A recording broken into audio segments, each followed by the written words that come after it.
We arrive at the stunning Rowrah circuit, which is set to host event 9 of the 2023 Wera Tools British Kart Championships. 7 classes will descend onto the highly demanding but highly rewarding Cumbrian circuit to do battle throughout this weekend.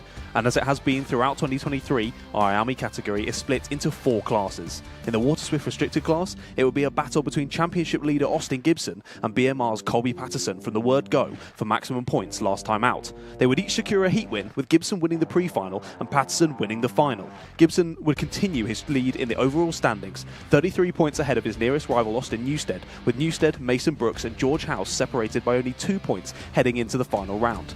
In the Water Swift intermediate class, Fusion Motorsport's Jesse Phillips would secure back-to-back-to-back wins across Heat 1, Heat 2 and the pre-final, showing the consistency needed to compete for the overall title. However, Jesse couldn't quite complete the perfect weekend and had to settle for second place as Kanish Rao snuck in to take his first win of the season. Phillips won't be worrying too much though, as he still has a hefty gap of 40 points over second place runner Archie Lovett. Dan Holland Racing's Macaulay Bishop has seemed unstoppable throughout this season in Junior X30. He initially continued that form last time out, finishing second in Heat 1, but then collided with Freddie Lloyd on the final lap of Heat 2, leaving him with everything to do on the Sunday. Championship contender Taylor Orridge snatched up the victory in the pre-final, but Macaulay proved why you should never give up as a racing driver, as he rose back to the top step of the podium in the final, keeping him 50 points clear of the rest of the field in the championship standings heading into this weekend. Moving on to Senior X30, the 2023 Kart Masters GP plate winner and current championship leader Gus Lawrence continued to charge towards the championship trophy, winning both heats on the Saturday and the pre-final on the Sunday at Lark Hall, but ended the final in 3rd place, behind Marcus Littlewood and Kalai Atkins. Littlewood and Atkins are separated by just 5 points in the championship, but they are both close to 40 points behind Lawrence in the race for the title.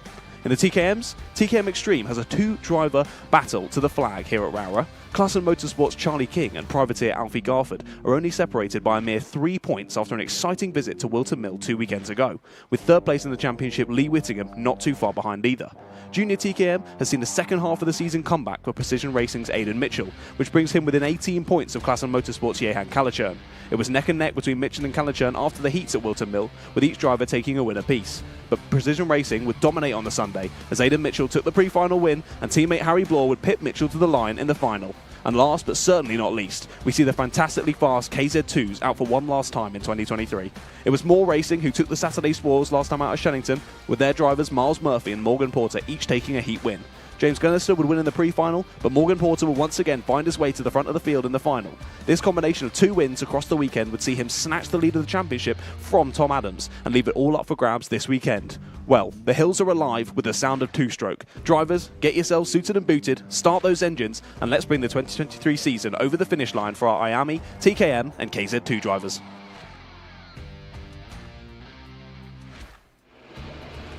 Thanks for that summary of a brilliant 2023 season, John. We're here at a chilly and slightly damp Rowrah circuit, part of the course in the Lake District, of course. It is indeed, yeah, what a season it's been. And we're about to cap it off with a fantastic round here at Rowrah. As you say, we spoke to a couple of drivers yesterday. We did think that it was going to be a bit drier than it is today, but the clouds are still over this quarry here in Rowrah for now. We'll see if it dries up later on, though. Welcome, everyone, to event number 9 of the Wera Tools British Kart Championships. You join us here, myself, John Ratcliffe, and joining me in the commentary box for the first time this season is Mr. Stuart Rice. Hello. Yeah, it's an honour to be here, to be honest, I will say. Welcome, welcome. It's going to be a fantastic day of racing, and you've chosen a good round to get involved with. The finale. It's also, I mean, we see throughout the British Kart Championship season, the racing, it doesn't halt at all. Doesn't matter which round we're in, but particularly at the final round, I think it could be quite exciting. Absolutely. Everything to play for in some of the classes, and, well, people don't like to not win, so I mean, that's the important thing. Is everyone wants to win regardless, so that's always the best side of things. Indeed, yeah. Here at Rowrah, in the quarry, as we say, when it does rain, the cloud really likes to drop down into here and make it very difficult for us to see anything from the commentary box. The track 1,030 metres in length, just over a kilometre, with around 10 corners, created all the way back in 1963. There's another look at your weather graphic. Still says light rain throughout the morning. It's sort of been a little bit off and on this morning, but it should get cloudy in the afternoon. But of course, without the sunshine, it's going to be difficult for the wet weather on the surface to actually dissipate. Of course, the tyres are going to do a good job at pushing that out of the way, but no sunlight to beam down on it and get the rain moving away. No, absolutely. And I think the biggest problem, will just be the fact that, as you say, there is always going to be that sort of layer of moisture on the track. It's not very warm, which is likely not going to evaporate. which means potentially it will just be slippery all day, which most drivers are able to deal with, but it will certainly increase the challenge, and well, it might bring some absolutely brilliant racing as well alongside of it. So it definitely should. Yeah. I mean, we've got the top-level kart racers in the UK here in the British Kart Championships. And if they can't master the slippery conditions at Rowrah, then no one can. So Exactly. I think the racing is going to be brilliant, as you say, and we've got lots to come on the schedule today. Absolutely. Definitely a few races coming up. So the first race that we do have this morning is the Water Swift Restricted, the pre-final coming up. But yeah, Indeed. We have that coming up very, very soon, but I will pass back to you. Yeah, no problem. 7 classes out there today. The first one we're kicking off with is indeed the Water Swift Restricted, as you say. And we do have, rejoining us on the communications team, Aileen McNaughton down in the pit lane, who'll be talking to some of our drivers. Pre-final of the day with the Water Swift restricted class. So let's talk to our pole sitter and see how he's feeling.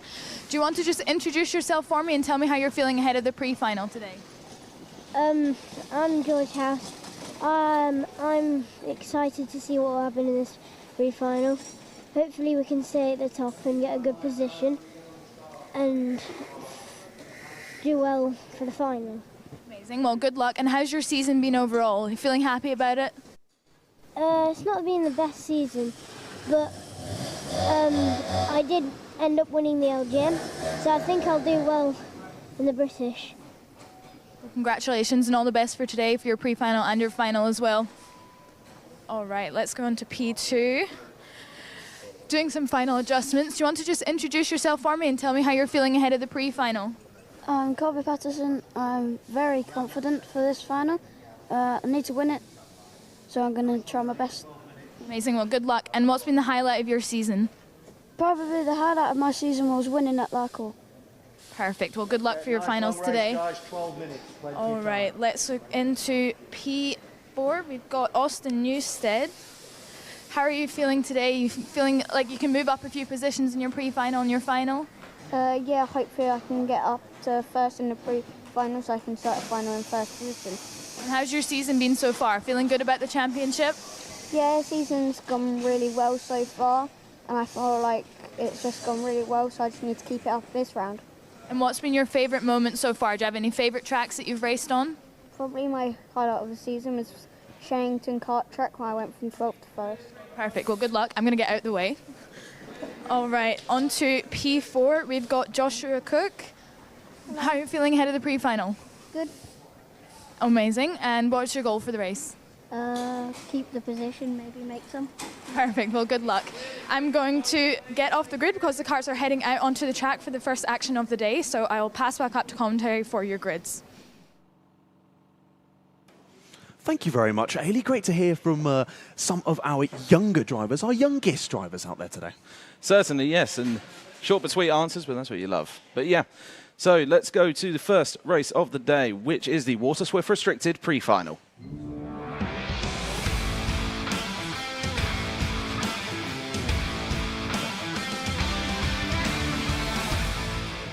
Yes, indeed. Let's have a look at the grid then. As we saw from Ailey's coverage down in the dummy grid, it is going to be George House who lines up on pole position. Alongside him is his teammate, Colby Patterson. Row 2 sees Joshua Cook and Austin Newstead. Then row 3, Alfie Davidson and Mason Brooks. On row 4 is Christian Kobe, followed by Lehan Lee. On row 5, it's Austin Gibson and Henry Clark. And then on row 6, it's Harry Williams and Mateo Garcia.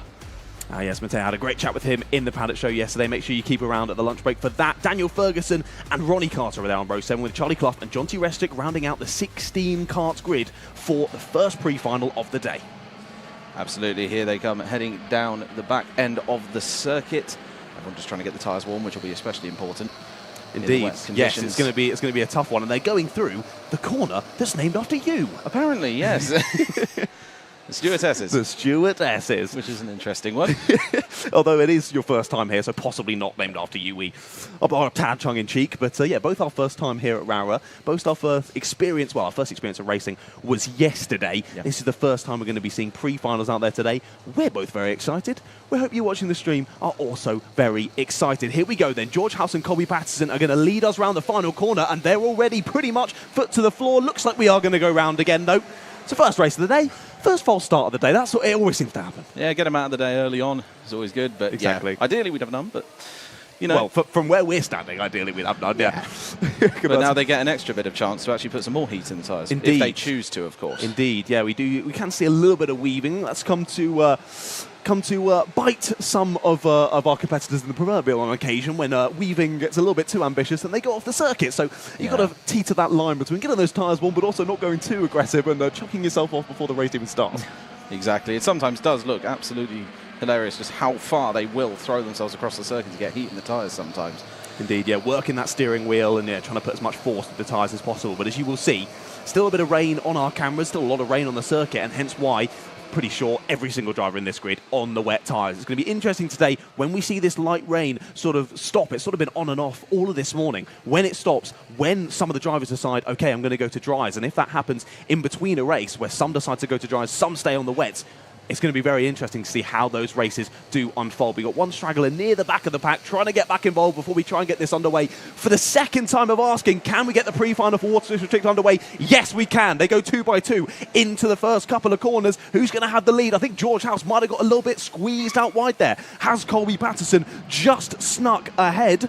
No, I do think he's still there in second place. There is the 24, so George House initially wide, but cuts across, and no, he has got him. 24 takes the lead of the race into hairpin number 1, but it is still Oliver Rowland Motorsport who lead the way. The 75 of Joshua Cook's had a good start too. Sticks there in third place, but they all seem to be holding on to the rubber. We got a late dive to the inside there from the 46. That's Alfie Davidson. He's not had the best of starts there. From 5th of the grid, dropped down the order ever so slightly. No, and I'm not sure he'll be very happy with that, but he is able to potentially move his way back up. He's got the 82 going round the number 15, just towards the back of the grid. That was Daniel Ferguson. The 15, we got a move here from 77 for the lead. Is he going to be able to make it down the inside? Yes, he is, but that leaves the inside again open for Colby Patterson, who keeps the race lead, and that was potentially... Are we actually on a full start? We Looks like we are. We've been commentating on a full start, John.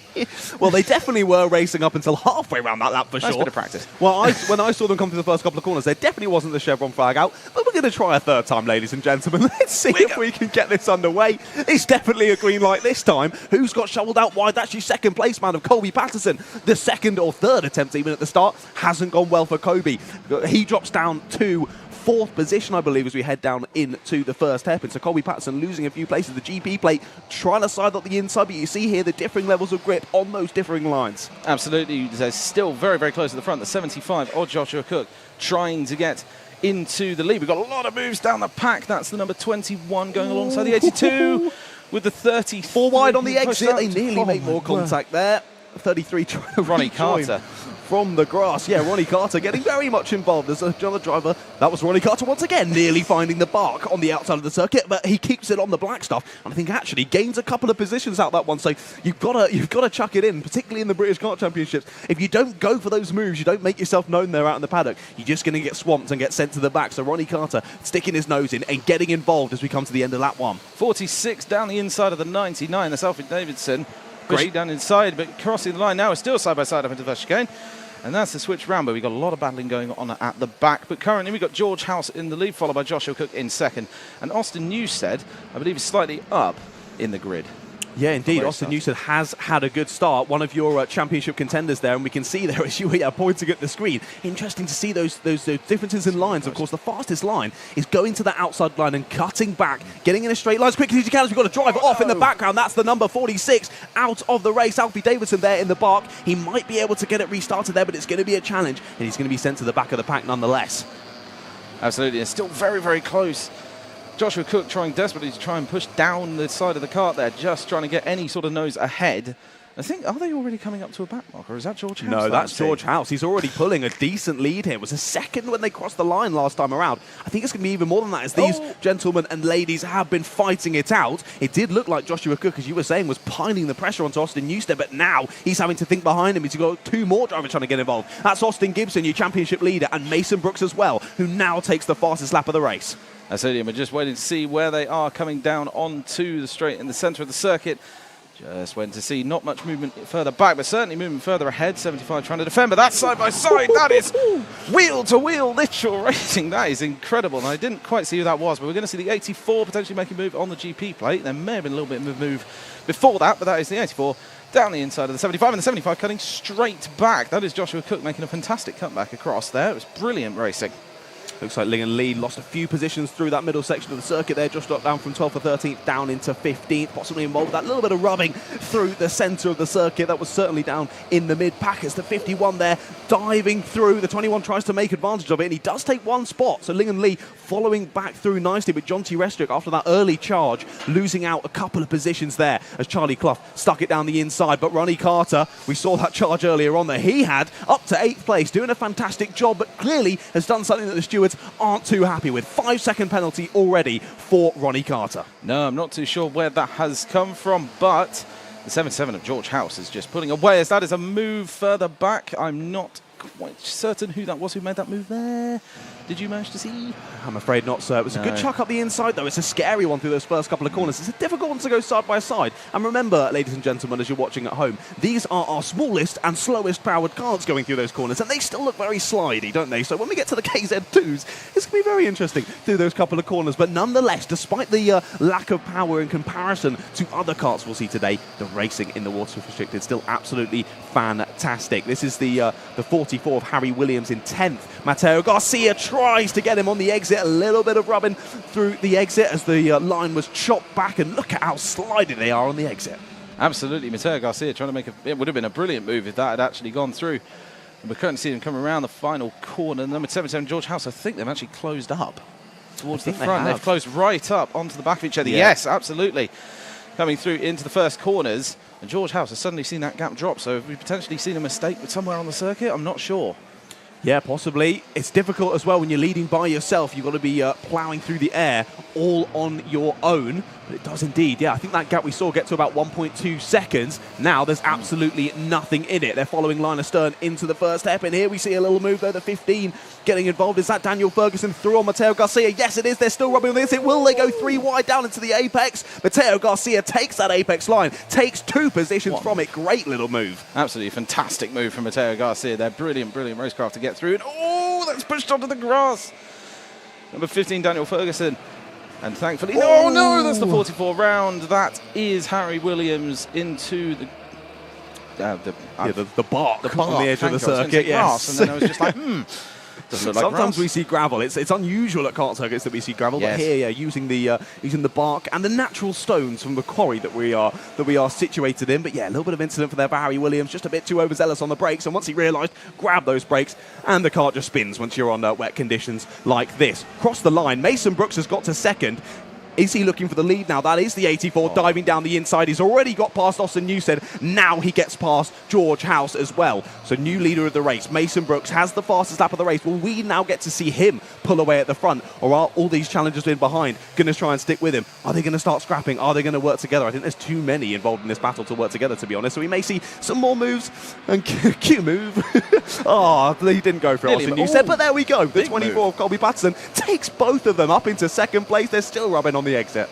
Absolutely, it's fantastic racing going on here, as you would expect. They're coming down towards the end of the circuit. 3 karts in a row. The 2 ahead have just sort of started to move away very slightly. But the problem is, if these 3 continue battling, which 3 I'd say is enough for working together just about, but if they continue to battle, they'll just continue to fall back off the leaders slowly but surely, and I don't think any of them really want that. No, exactly. They've got a huge gaggle in behind them of 4 karts in behind them from, that would be 6th downwards to 10th position in a little gaggle. So yeah, if they don't start to work together, these 4 are going to be getting involved as well, as that complexion of that battle has certainly changed. If they're 4 behind battle like this, maybe they don't need to. Ronnie Carter goes back up the inside of Joshua Cook. Then Harry Williams getting a warning for something out on circuit. He needs to try and keep his nose clean for the rest of the 5 minutes of this race. But a good move there from the 33 of Ronnie Carter. Takes back a position. Of course, he's got to make up for that 5-second deficit that he's gained. So it's going to drop him at the moment to 8.3 seconds, which would effectively be 10th place in this one. So he needs to get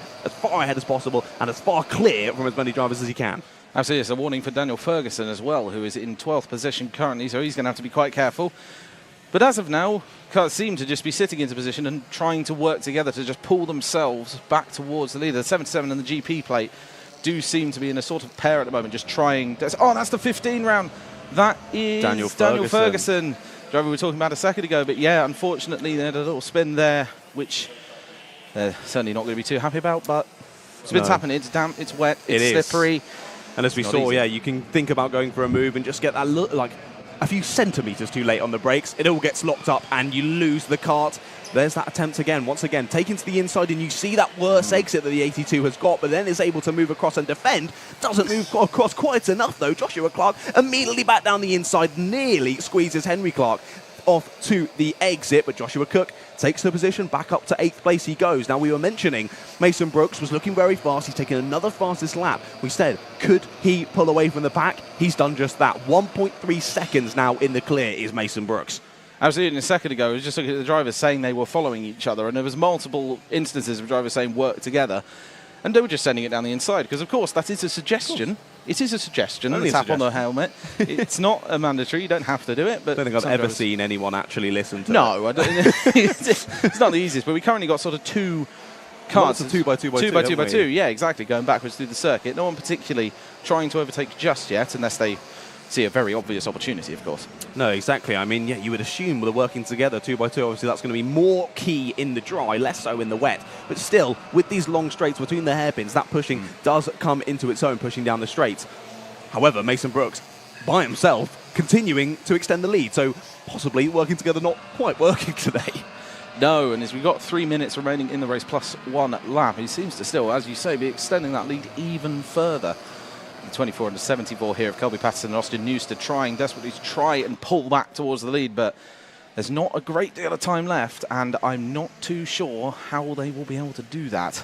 No, indeed. Yeah, we'll continue watching the action out on track just as it starts to simmer down. I mean, we very rarely say that in British Kart Championships, but as it simmers down into our sort of 2x2s, we will say, of course, because it's the last round of the season, this weekend we'll be covering the championships a lot more than we have done in previous rounds. If you head over to live.apex-timing.com/sports-timing-UK, you can look at the live timing for this event and see the virtual championship. Of course, on the commentary, we'll make sure to keep you updated as well. Now, through this one, with Mason Brooks taking such a great win in this one, possibly, I don't want a commentator's curtain, there's still 2 minutes left in this one, he should jump him back up into third place in the championship on 745 points. 1 point off of George House, 746, but they're both chasing Austin Gibson. He's on 773 after this one if he stays in P4. So a decent result for him today should help him wrap up the championship, but you know, anything could happen. So we'll wait and see, and we'll try and keep you updated. And as you kindly mentioned,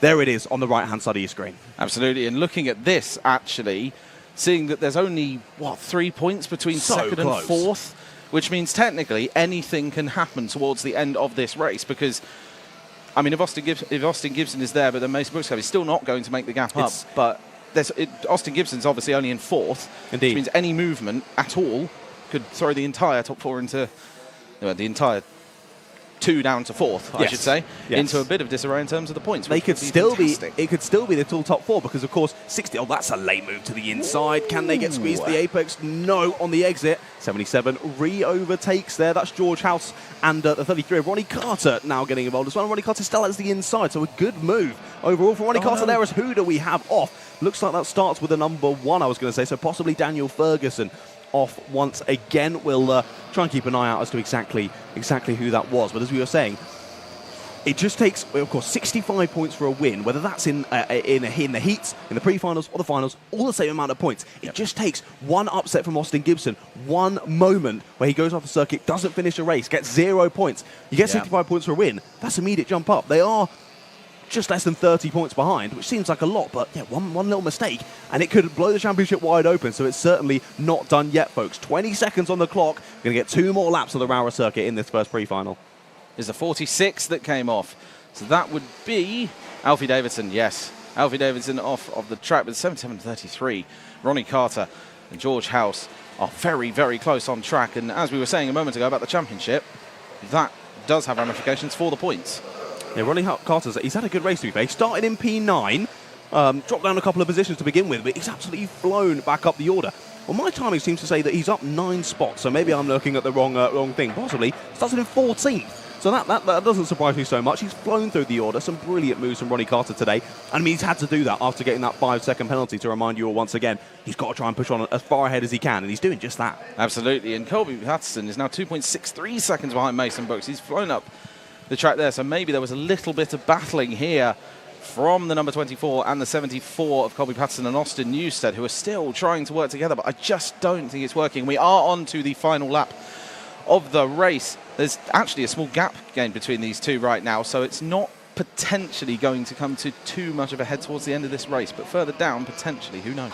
Indeed, yeah, still all to play for further down the order. These two still relatively close. We just need to dive to the apex from the 74 of Austin Newstead, try to chop him off at the exit. That's sort of the move we've seen most of all today in these conditions, with the lines that you're having to take on those wet tyres. But what a race it's been from Mason Brooks so far. Fastest lap of the race, a 1:02.31. No one within 0.2 of a second of him on that fastest lap. Extremely impressive from him. But as George House has I think gained a place on the previous lap from Christian Kobe, he's jumped back ahead, it seems, or now on equal points with Mason Brooks, if Mason Brooks does continue on to take this win.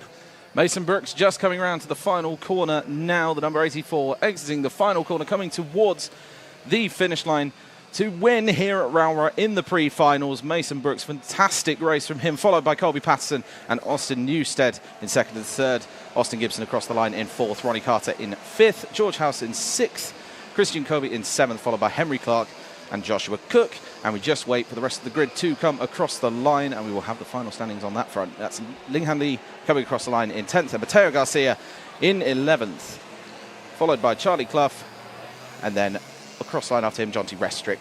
And then soon after that, hopefully, we will see two more drivers, but it looks like Albert Davidson is quite a distance back.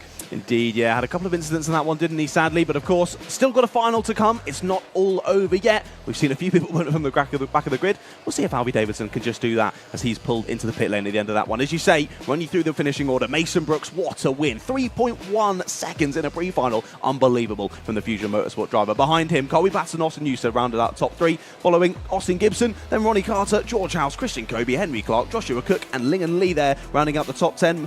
Mexico's Mateo Garcia in 11th, behind him Charlie Clough, Jonty Restrick, Harry Williams, and finalising the finishing order, just Daniel Ferguson, I'm afraid. As I say, Alfie Davison pulls into the pits. I'm sure we'll see him back out and fighting later on in the final. Absolutely. So as of now, we're just going to throw some short adverts, and we will be back with you in a moment.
All right, so we're on the dummy grid for our second pre-final of the day, the Water Swift Inters, and we're going to talk to our pole sitter here.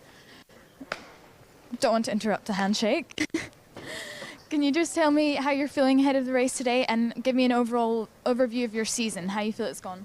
Yeah, really good season so far, having a win and a couple of podiums. And I'm assuming the goal for this weekend is to keep your P1. Yeah, hopefully to win the race, yeah. And what's been your favourite part of this season? Have you learned anything in particular?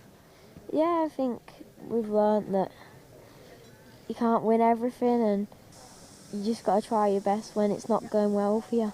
Amazing. Well, it's clearly done you good because you're in a good position for a championship, starting P1 today, so good luck. Thank you. Amazing. Let's move on to P2. We've got Will Green. Hello, how are you feeling ahead of the pre-final and what do you think you can do today in your races? I'm feeling quite confident. Hopefully I can do well and hopefully a win would be good.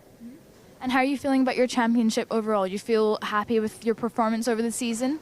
Yeah, it's been a good, consistent year to be fair. Been up there most of the races, so that's been good. And how do you like driving on Rowrah? It's a little bit wet today. How are you feeling about it? Yeah, Rowrah is one of my favourite tracks. It's quite technical, which is quite nice. Amazing. Well, good luck. All right, let's see. We've got our championship leader over here, Jesse Phillips. Jesse, how are you feeling ahead of the races today and how are you feeling about your championship overall? It's obviously been a very positive season for you, so you're looking forward to finishing off? Yeah, this season's been a really good season. Hopefully we can keep that going after this race. Yeah, starting third inside on a very wet track. I think it's going to be all right. Hopefully we can get a good start on the inside. And then, yeah, because it's wet, maybe we can get a gap. And how do you like driving on the wet? Do you feel more confident? I like this track in the wet because it changes a lot. You have to find out where the grippy parts are through every session. It changes. Sometimes it's curved, sometimes it's wide. So yeah, it's a really good track. And tell me, going into this season, did you think you'd be finishing off going into the last weekend in first position? Well, no, I thought it would be a lot more difficult. But still, I still have to push hard after this race because I could still win a race, which would be the first race win of the season, which, yeah, I'm going to be going for. Amazing. Well, hopefully you can get that race win. Good luck. Right, let's go a little bit further back. Hello. Never mind, I've been interrupted. We're being told to clear the grid, so I'm going to hop out of the way. And I will pass back up to commentary to see how we get on with this pre-final. Thanks very much for that, Ailey. So we've just had the Water Swift restricted pre-final, but we're going to move on to the Water Swift Inter pre-final, where we haven't got grids currently, so let's have a little chat. Indeed, yes, it was great to hear from more drivers once again, slightly older in the unrestricted category, and of course, that is the only difference in these cars. Cars otherwise identical. However, simply no restrictor plates on the engine. That's the only difference. So a little bit more power on these cars. Still some brilliant racing. But let's now look at the grid.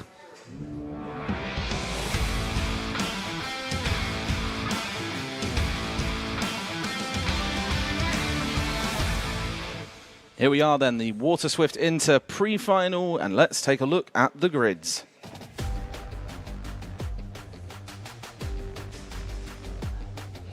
There we are.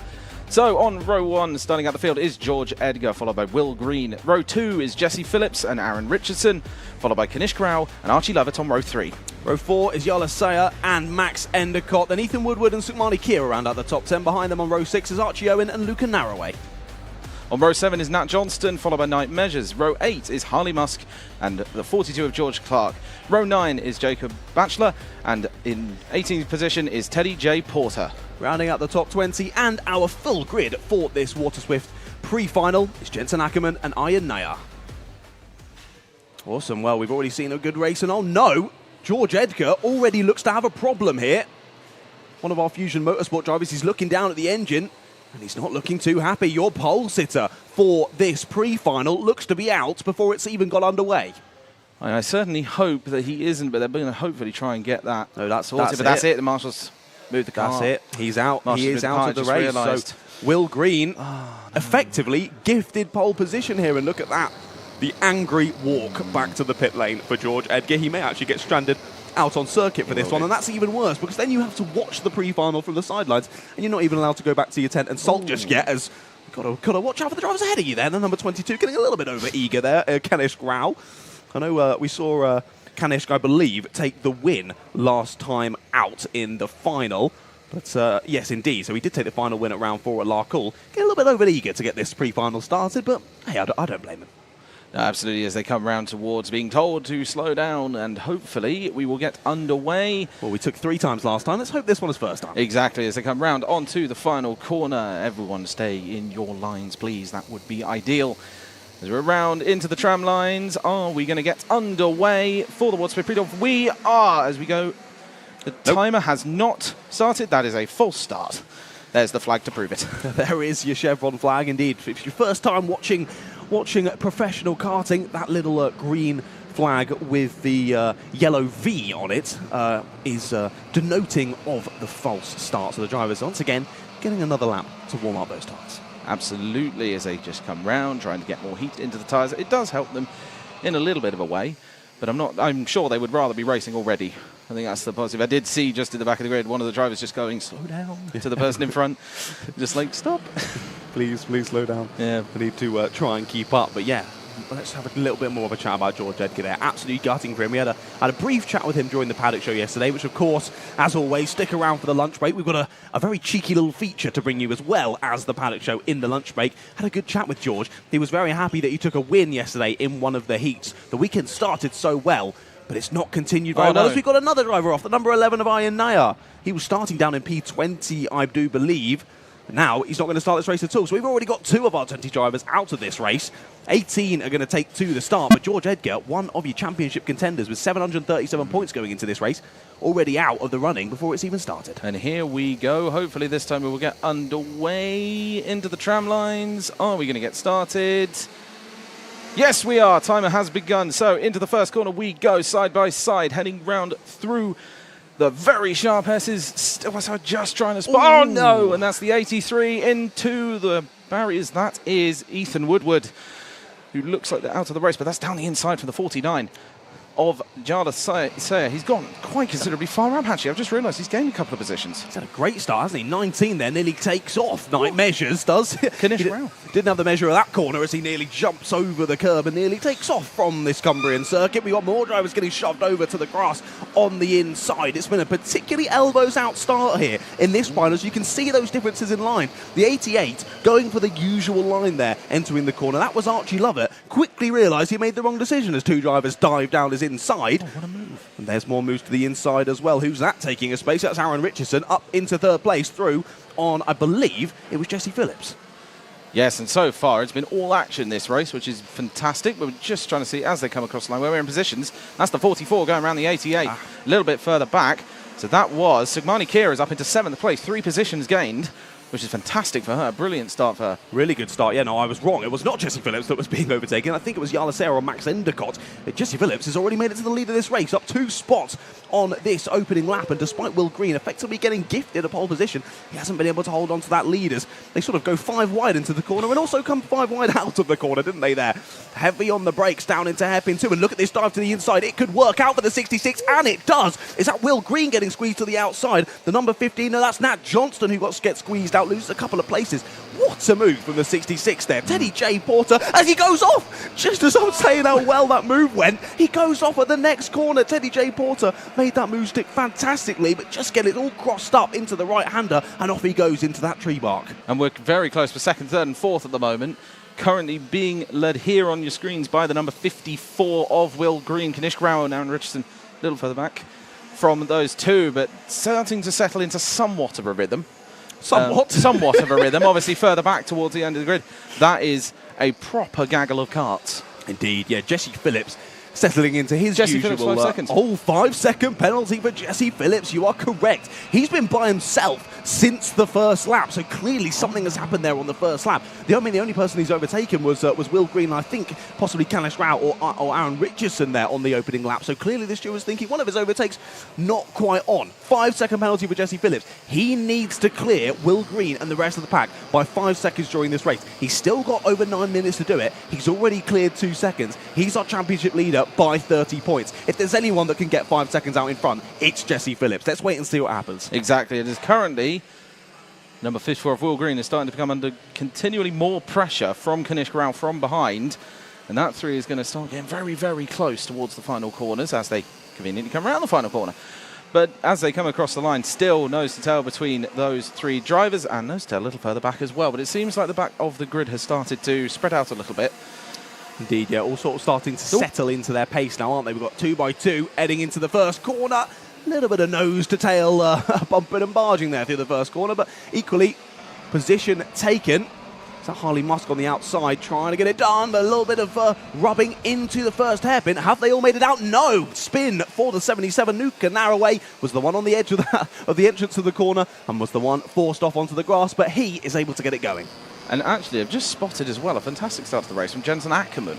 He's come up, wow, quite a way down the grid. He's up 10 positions out of this time, and this is very close between the number 14. This is Jensen Ackerman. And that's Jensen Ackerman trying to get through again, so he could potentially make it even better. Indeed, he's not got a great exit, though. Looked like his teammate, the 21 of Harley Musk, could try and squeeze through there. Harley's made up a good couple of positions on this lap alone. He's been very impressive. He's now getting involved with his teammate of Jensen Ackerman, both Fusion Motorsport drivers, not really working together. They're trying to side through with each other as Archie Lovett now takes the fastest lap of the race at 101.02. So you can see we've just gained maybe about a second of pace over the entire lap over the restricted category. So a little bit of extra engine power really helping these drivers on the straights. But of course, they're all identical. So it's all down to the driver's skill when we actually get out on circuit. Absolutely, and currently Jesse Phillips is slowly pulling away a little bit more of a gap. He's only up at Slowly but 2.87. He was originally a little bit further back. We're just going to wait to see for the next timeline as to how much of a gap he has pulled by then. And if he's still pulling away, the danger, of course, is you can eat through tyres if you're not careful. Even if they are a little bit more hard-wearing than they could be, you can, and there we go, 3 seconds. It's finally hit the 3-second mark, so he's certainly still pulling away, still got the pace, certainly. Indeed, yeah, I think he's pulled about a second since we last mentioned the last couple of minutes, so I think it's going to be quite close. It's all going to depend as to whether these 3, Will Green, Aaron Richard and Rowrah, start to fight. Now, who's that off? It's number 66 of Teddy J. Porter. Of course, we saw him go off a couple of laps ago. He's not very happy about it. Walks back to the pits, and you can see there with his wetsuit on, the driver's trying to stay as dry as they possibly can today. Another 5-second penalty has come in, this time for Nat Johnston. He's up 4 positions from the start into 9th place. He's going to have a challenge there to hold on to the top 10 with that 5-second penalty. And it looks like Ackerman's actually dropped down considerably. He's only 5 places up from his start, whereas he was 10 earlier. Yeah, he was up in the top 10 when we last spotted him, so clearly something has happened. But that gaggle from sort of 9th place backwards, they're super close on the timing, aren't they? Within a few seconds of each other. As who's that off? We saw them battling only a second ago, and Max Endicott finds the bark on the outside, rejoins immediately, but it looks like that squabble between himself and Archie Lovett has gone the way of Archie Lovett. Max drops down into 7th place, and Yala Sayer sneakily takes away 6th place for himself. Absolutely, in the group ahead, he's only marginally pulling away now, Jesse Phillips. Only 3.06, 3.09 now. So it's starting to slow down that pull from the karts behind. And yes, currently on our screens, we've got a couple of karts coming round, all nice and spaced apart from each other. No one's currently really battling. We've still got 5.5 minutes remaining in the race, of course. So anything can happen. Indeed, yeah. So at the moment, with that 5-second penalty, looks like it will drop Jesse Phillips down to around 4th place. However, that closest challenger, 5.39 seconds behind, is Archie Lovett, who does have the fastest lap of the race. Here's 2 drivers continuing to go side by side and finding that bump on the exit curb out of the first hairpin. That was where we saw Night Measures nearly take off on the first lap, and the number 12 nearly does the same on this lap. That's Jensen Ackerman. Now has Night Measures right behind him for a bit of company. Change for 3rd on the timing though. Rowrah goes through on Aaron Richardson, and that's going to give a bit of space to Will Green, which is going to make Jesse Phillips' job even harder. Absolutely, but he's already gained half a second almost over the last lap. Jesse Phillips on Will Green, and he's just set the fastest lap of the race so far, so there's that as well. So evidently he's finding some pace in the lines on that front. So we were mentioning Archie Lovett was the only one to challenge on Jesse Phillips' fastest lap. They've just done identical times on the last lap, a 1:92 for both drivers. The only drivers down in the 1:09s, actually Rowrah is as well, just a 1:98 for Kanish. All these drivers so incredibly close on pace over what is, for karting, quite a long lap to be fair. Over a minute is a substantial lap for karting. Of course, in the wet, it's a little bit longer, but still a very long lap nonetheless. And it means that it's so much difficult to put a good lap together and keep being consistent over such a long race, as is these pre-finals being 12 minutes plus a lap, and then the finals later on, 15 minutes plus a lap. But look at this. Kanish Rao now all over the back of Will Green. Yeah, and as noted here as well, George Edgar, having now been out of the race on the Virtual Championship standings is currently in third, but that gap has very much dropped only to 4 points between himself and Will Green, who is currently in second. Jesse Phillips again with the fastest lap of the race, still pulling away. But now let's actually see if Archie Lovett can actually bring his time down as well. I don't think he did. No, right on the bubble of the 1:01s that time for Archie Lovett, so still nice and consistent. But Jesse continuing to pull out at the front, and as we watch this battle, we were saying the battling in behind between Aaron Richardson and Kanish Rao would allow Will Green to actually start to get away, but Kanish Rao seems to have fantastic pace, is now himself on the back of Will Green. So this makes it more challenging for Will Green in closing that gap to Jesse Phillips. Jesse still has 3 minutes to draw out that gap, only has 3/4 of a second to draw out. Jarlath Sayer dropping down the field there. You're right. I've just spotted that. Something's happened. Potentially been... We'll try and have a look out on circuit. Of course, our camera operator's doing a fantastic job here in Cumbria. As that's someone out, is it Jarlath Sayer? We'll keep an eye and we'll try and find out exactly which karter that is. But either way, someone off in the mark down in the middle section of the circuit. More moves in the middle of the pack though. Harley Musk takes a position from Jacob Batchelor as well, as that gaggle still very, very close from 10th position downwards as the drivers come across the line to finish another lap of the race. Absolutely, and currently I've just spotted on the timing, under investigation, is the number 88 of Archie Lovett.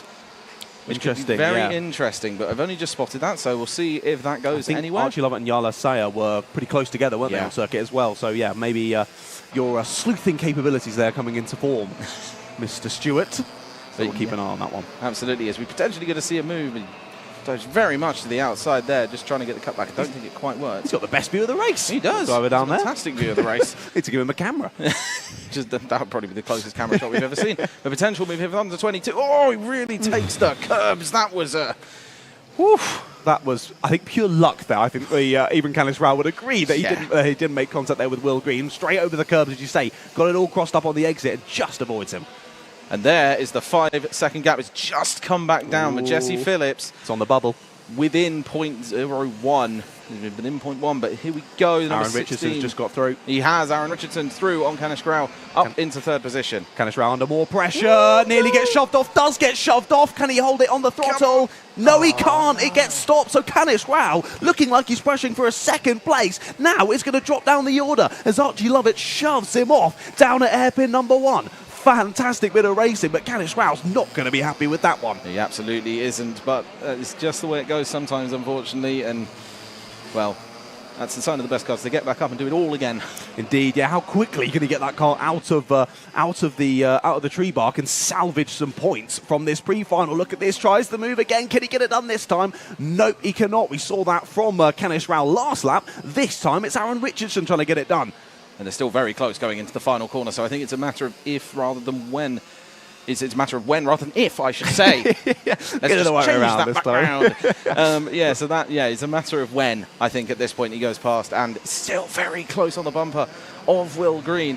And Will Green is potentially going to go defensive, as he does on to the outside, just trying to keep the cart behind of Aaron Richardson. Yeah, so Will Green obviously isn't going to know quite how far behind, even if he has actually noticed that Jesse Phillips has a penalty. I think now a lot of drivers will know each other's numbers, particularly at the front. And so there's Jesse Phillips! No! Jesse Phillips is off the circuit! With 10 seconds left to go on the clock, Jesse Phillips has stuck it in the tree bark. He was 5 seconds up as well. He was over 5 seconds out of the field. He'd done everything he needed to do to take the win in this pre-final, and something has happened there. Drivers trying to avoid him as he rejoins the circuit. Now, we didn't see what happened. Has he gone off by himself? Has he caught a back marker? Tried to go for a move, and it's not quite worked out. Either way, Jesse Phillips is not going to win this race. He's dropping down the order, and he's not even going to finish where he ends up in the field because of that 5-second penalty that he still has to come. Absolutely, and I mean, he might at this, he's still dropping, and that's just very, very unfortunate. And as you said, unfortunately, we didn't see, but we are on to the final lap. So what has been a fantastic battle for second place is now the battle for the lead onto the last lap. And we've now got 3 cars in the group. Archie Lovett right up behind the number 88. And there's 3 cars that are potentially a little bit wide from Richardson there, from Aaron Richardson, with Will Green just starting to pull a little bit of gap by the looks. But they just need to not make any mistakes because, as seen already, quite easy to. Yeah, that slight wide moment there from Aaron Richardson. He's checking over the shoulder, wants to hold on to second place here. It's given a bit of breathing room to Will Green. So Marnie Kira's had a great race up into 6th place. She goes now through on Archie Owen and George Clark up 11 spots. Jesse Phillips has rejoined. He's there in 10th place, but of course has that 5-second penalty dive for second place. Through goes Archie Lovett, takes second place away through the final couple of corners. That gives a bit of space to Will Green, and he looks to have it. Through the final corner they come then. What a race it's been. It looked to be Jesse Phillips the entire time, but it's going to be Will Green who takes the win here in the pre-final for our Water Swift unrestricted category. Archie Lovett steals away second place on that last lap, with Aaron Richardson following through in 3rd place. Max Endicott comes across the line with George Clark just behind to finish in 5th place. What a race from George Clark, up 11 places. His team are going to be very happy. The OMS squad, who we had a great chat to in the paddock show yesterday, they're going to be super happy with that one. Sukmani Kira comes across the line in 6th place, with Archie Owen there in 7th. Harley Musk in 8th, with Jesse Phillips there in 9th. What is his time? 19 seconds. That's going to drop him to 24 and 13th place. That is awful for Jesse Phillips, but of course, he had such a sizable gap before we came into the day. It hasn't actually affected him too much. Archie Lovett has closed in to 19 points away. It's not gone well for Jesse Phillips, but because he'd worked so hard previously in the season, he had that bumper for if something does go wrong in the last round, he can still pick up the pieces. One race to go. If he can keep his nose clean in that final, hold on to a good result, he's still on for the championship. What a race that was. Let's have a run through of your full finishing order for that one. That's definitely not correct because George Edgar did not start the race. It was Will Green who took the win in that one, with Archie Lovett on second and Aaron Richardson in third. Then Max Endicott fourth, George Clark, Marnie Kira, Archie Owen, Harley Musk. Then Jesse Phillips, of course, ninth on the road, going to have that 5-second penalty. Jacob Batchelor in 10th with Jensen Ackerman, then Luca Narroway. Night Measures in 13th with Ethan Woodward, Canish Rao and Nat Johnston being the final of our 16 runners, or 16 finishers, I have to say, in that one. We didn't get to see the checkered flag for Yala Sayer, Teddy J. Porter, George Edgar or Aaron Nayar. 2 of those carts going out before the race even starts. One of those we can see on camera there. George Edgar makes his way back to the pit lane. He's going to be hoping for a little bit of a better final later on today. Absolutely, and it's such a shame that it's just such a shame. It's just one mistake. But for now, we will just throw to some short adverts, and we will be back to you very shortly.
All right, we are on the dummy grid for the Junior X30 class.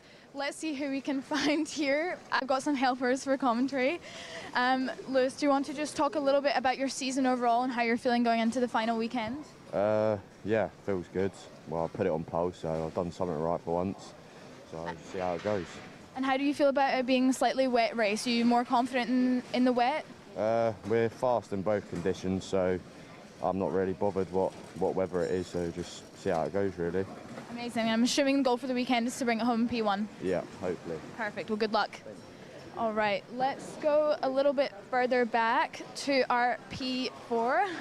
Hello. Since you were so keen to help me out with the intro, do you want to tell me a little bit about your season overall and how you're feeling for this last race?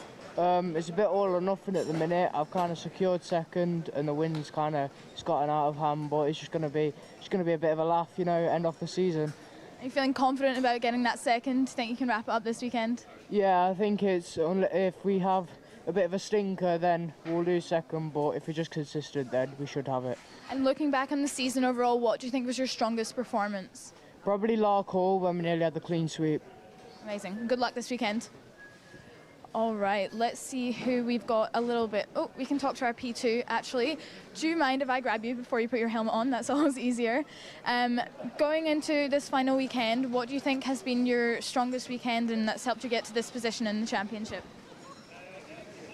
Don't know. Shennington was quite good besides penalty, but probably GYG probably helped quite a lot. And how do you feel about Rowrah, especially in the wet? Are you feeling confident on this track? I think so, if we can get it all right, yeah. And what's the goal for this weekend? To win, obviously, but if we can get a top 3 in championship, it would be quite nice. Amazing. Well, good luck.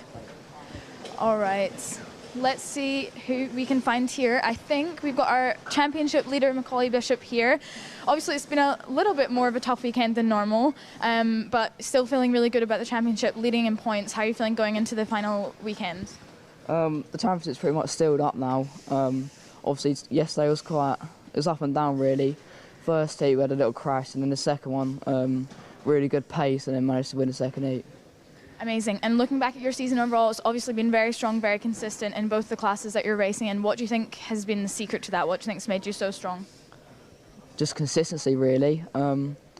Yeah, not really much to it. I just go out there and drive, really. And what do you think has been the biggest thing you've learned about your driving this season overall? Is there anything that you feel you've particularly improved on? Just like mentally, I think when I've been driving, obviously I haven't been driving my best, but now I'm just keeping it nice and cool, and then yeah, just getting good results now. Amazing. Well, good luck for this weekend. All right, we are clearing the grids now, so I'm going to hop over and get out of the way of the drivers. It's going to be a very exciting race for Junior X30. They are in a very tight championship battle at the front, so I'm going to pass back up to commentary for the grids. Thank you very much, Ailey. Great to hear from lots of the drivers there, particularly Macaulay Bishop there, your championship leader. Interesting to hear him talk about the mental aspect of racing. Of course, not really spoken about too much, but yeah, great to hear him talking about that and how he's changed that and how he's taken a different style of that mental aspect of the game into his racing career. And that's certainly helped this season, smashing it in Junior X30, smashing it in Junior Rotax. We'll see what you can do out there today. But let's have a look then at the grid for your Junior X30 pre-final.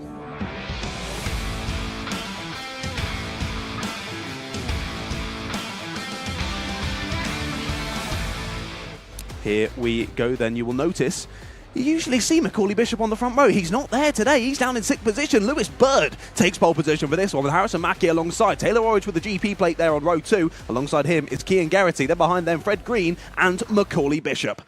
Row 4 says Monday Junior Canini there with Lewis Islin. Harry Bartle and Zach Green round out the top 10. Then Jensen Graham and Riley Cranham. Row 7 has David McIntyre and George Quartermain, then Samuel Woolley, Haydee Noah Mamasi, Eden Spanswick and Kenzo Craigie. Down there in 18th, he's got a lot to do from there. Henry Carter and Aston Sharp round out the top 20 with Joey Brown, Laith Khan and Morgan Moore. 23rd car on the grid for your 23 kart field. And as we were saying, not usual to see Macaulay Bishop. I mean, all the way down in 6th place. That is crazy. Yeah, 6th place, an impressive job on the qualifying nonetheless to get there for the grid for the pre-final. But it didn't quite go his way yesterday. In Heat 2, he clawed it back with a win, to be fair to him. But Heat 1 finished down in 12th place. Got himself a penalty as well. It all must have kicked off in that first heat. But as we were saying, as he was saying about the mental side of the game, he was able to forget about that first heat, put it behind him, get back involved with the second heat, and start up once again. We've got a driver already in the pit lane. Just trying to spot who that is. That's Hayley Noah Mamasi already pulling off to the side for this one. Can we get it first time of asking started? It looks like we have. Very slightly into the first couple of corners, and they're definitely still racing up through turn 1 and turn 2. We saw already in the low power cuts as the E-plate is round. He's stacked on the inside of the corner.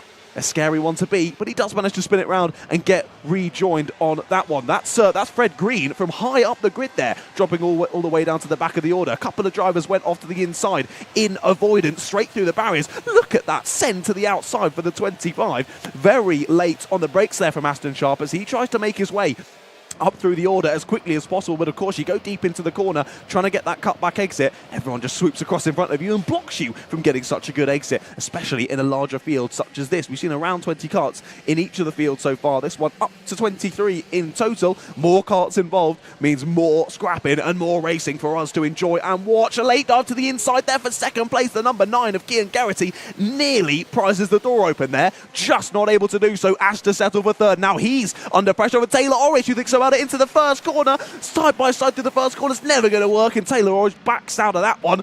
Definitely a bit of self-preservation there from Taylor Orridge. Just sit back and forth, but look at this.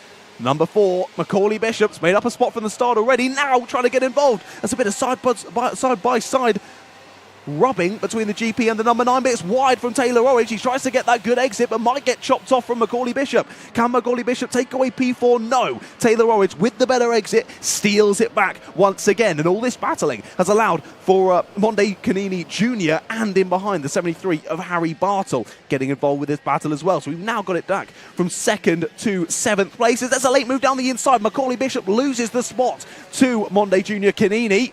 Through he goes, and that was a great move. Very confident under brakes there to take away the position. Through he goes into 5th place. Macaulay Bishop initially making up a position on the start, now drops one there on lap number 2. But Lewis Bird, fastest lap of the race, already nearly 2 seconds in the lead here, and he's going to think about it down the inside once again. The number 9 of Kian Garrity squeezes Harrison Mackie to the outside. Thought Taylor Orridge could get involved. He just can't quite stick it on the inside.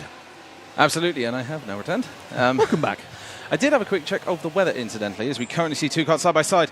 I will leave that thought for a second. Just trying to spot the numbers. That's a 21. That's an overtake by the GP plate of Taylor Orridge. What an overtake. Yeah, cheeky one down the inside. We've seen Harrison Mackie trying to get involved. Of course, he just got passed by Kian Garrity. Now gets passed by Taylor Orridge, and it's difficult once you get that negative momentum to stop it. We've seen that already. The smacking of the curb on the inside of that right-hander, just sending drivers wide. Taylor Orridge nearly loses out because of it. Actually ends up making up a spot with how wide Kian Garrity then cut back into the next corner. This is fully a battle for second now. The leader over 3 seconds away is Lewis Bird, continuing to set fastest lap. He just needs to keep it on circuit, but we've already seen for the last race, that's easier said than done. Absolutely, and currently so close on track. It does seem slightly interesting. I do wonder if some drivers are trying to get some grip off that inside curve to pull them around the corner, because obviously the circuit's still quite damp. The curbs are damp, but you can clear water off them a little bit more effectively. And here we go, move to the inside. Yeah, the 31, Monday Junior Canini, squeezing Macaulay Bishop almost onto the grass. They're still side by side as we head down to the lower end of the circuit. He takes the position. Monday Junior Canini tries to cut back in, isn't able to do so, loses out 2 spots. Through goes Macaulay Bishop, through goes Harry Bartle, and through goes Lewis Islin as well. So Monday Junior Canini dropping down into 7th place. Lewis Islin, he's just able to keep him behind, actually, I should say. 6th in 8th place, does Lewis. Absolutely, it's still side by side. It looks like most of the drivers now seem to be taking that car very hard. It does seem like to be an overtake opportunity now at this point. It does. As they come across the line, still reasonably side by side. That is a side by side battle in the background. I'm trying to spot who that was. One of the Jamie Green racing karts that was Zach Green getting forced out wide by Riley Cranham. It was in the background.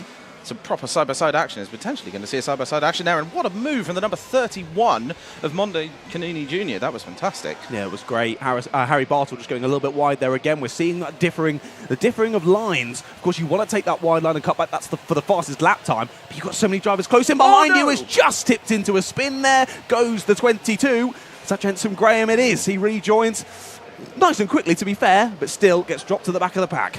Absolutely, and it's just, it's still so slippery out there. It hasn't been drizzling for quite a while now, but just not clearing the water, because I guess there just isn't enough of it. I think that's the problem. You use wet tyres on a wet track and you'll clear a line, but when it's mostly just damp, it's kind of difficult to clear that as we come around. Cheeky move to the inside for second place. Taylor Roy just thinking about it. Has he got a good enough exit? They nearly chuck each other off there.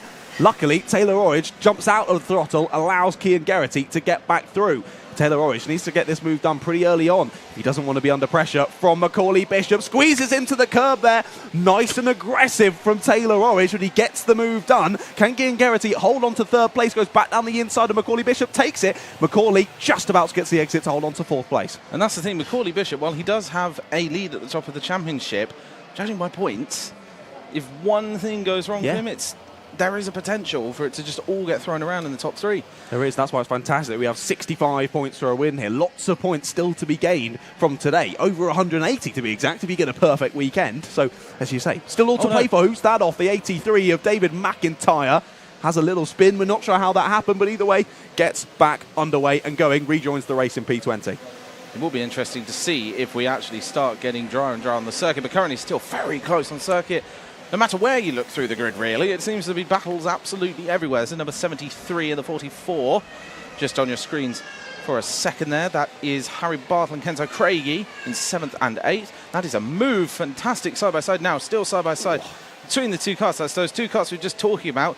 Still there, the number 73 of Harry Bartle just managing to get past there. And it's another massive battle behind. It's just gaggles everywhere. It's incredible. It is. You can't, I don't know where to look during this race. There's battles galore. We saw Harry Bartle clatter into that big, I guess you'd probably call it a sinkhole on the outside of hairpin number 1 on the exit. A lot of drivers hitting that and probably not having a great back for the rest of the week next week. So definitely needs a rub down. And I guess maybe in the Fusion Motorsport team, you might even have a masseuse able to give you a little rub down after the race. But if there is one, I'll take one of those, please, after this commentary day. 5 minutes left to go on the clock. And you were mentioning we're not sure what's going to happen with the weather. I've also checked my weather app. My one at least tells me possible light rain from 11:30 to 12:30, and then once again from 12:45 to 1:15. Absolutely. And I've just spotted a couple of points on here. We've got 2 5-second penalties, one for Joey Brown, but also one for Monday Junior. Yes. No, you are correct. They're in 5th place. We saw him sending a couple of cheeky moves. One of them a bit over the line for the stewards anyway. Potentially. Obviously, we don't know, so that's the one thing I tried to... Yeah, but at the end of the day, 5-second penalty for those two drivers, but currently still just so much of a gaggle of carts. It's just currently, just trying to work out where this is from. This goes down to currently Fred Green, the big group on your screen just then, I believe. The E-plate of Fred Green, and we've just got so many moves going on, and that is potentially going to be a move with the GP plate of Taylor Orridge. Cian Geraghty right on the back of him. Oh, yes. And that is very, very close, and he's potentially going to have a run down here, but we will see, coming down towards the first few corners, not quite managing to get the overspeed on him. Coming round into the centre section. It is so close across the field. Just looking, and potentially looking, and that is the move for the position. And Macaulay just throwing it through the gap. That is how you do it, son. That's incredible. That was very opportunistic from Macaulay Bishop there, and that's what it takes to be a champion in the British Kart Championships. Diving down the inside when you need to, takes away the spot. Taylor Orridge drops 2 positions, only in 1 corner. That's how quickly it can change in this race. He's trying it round the outside. That's an interesting place to do that. He's going to leave himself open to a bit of contact, and over the top goes the 31. That's Monday Junior Canini, both trying to get it back on circuit as quickly as they can. Wow. Oh my goodness, it's all kicked off, and look at that nose cone. That's not where it should be. No. Taylor Orridge comes straight into the pit lane. He already knows that he's not going to be allowed to carry on with the nose cone how it is. So Taylor Orridge goes from what should have been a 2nd place down to possibly a non-finish in this one. He's your closest battler to Macaulay Bishop in the championship. That's really gone the way of Macaulay Bishop, hasn't it? After difficulties yesterday, the luck has swung back his way today. It absolutely has. And you were saying a second ago, you're potentially going to see, nope, just shuts off the inside, but out of the corner, so whether we can get a slightly better exit.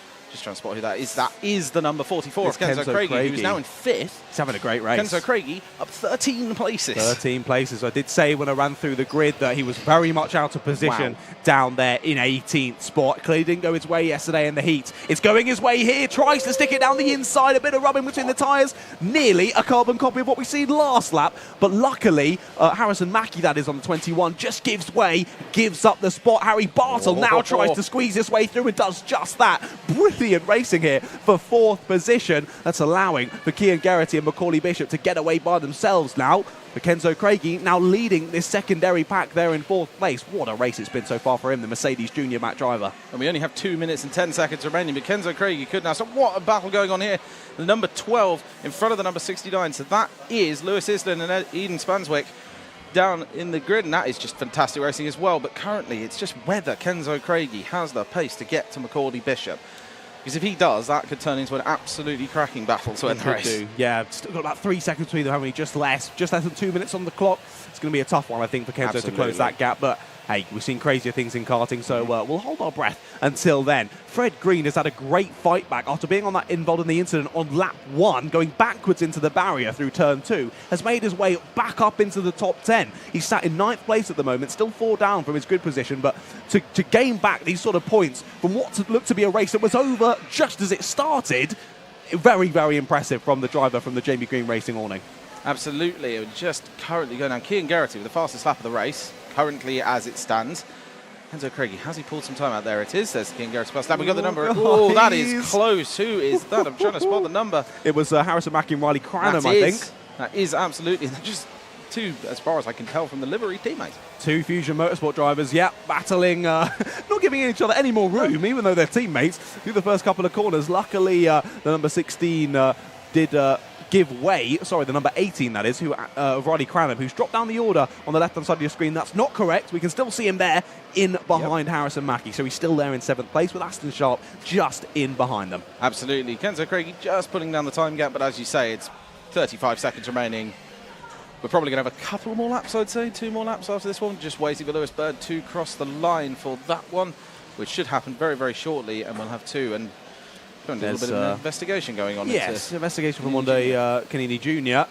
As we saw from that incident earlier, I'm sure it all happened so fast, I can't really stick it on one driver or the other, but we'll wait and see what the stewards say post-race. And that's, of course, to remind you once again, these results that we read out on the stream are very much provisional. We don't know what is going to happen in terms of penalties, judicials after the race. So, of course, make sure you head over to Motorsport-Timing for your full results. There's the live championship on the right-hand side of your screen.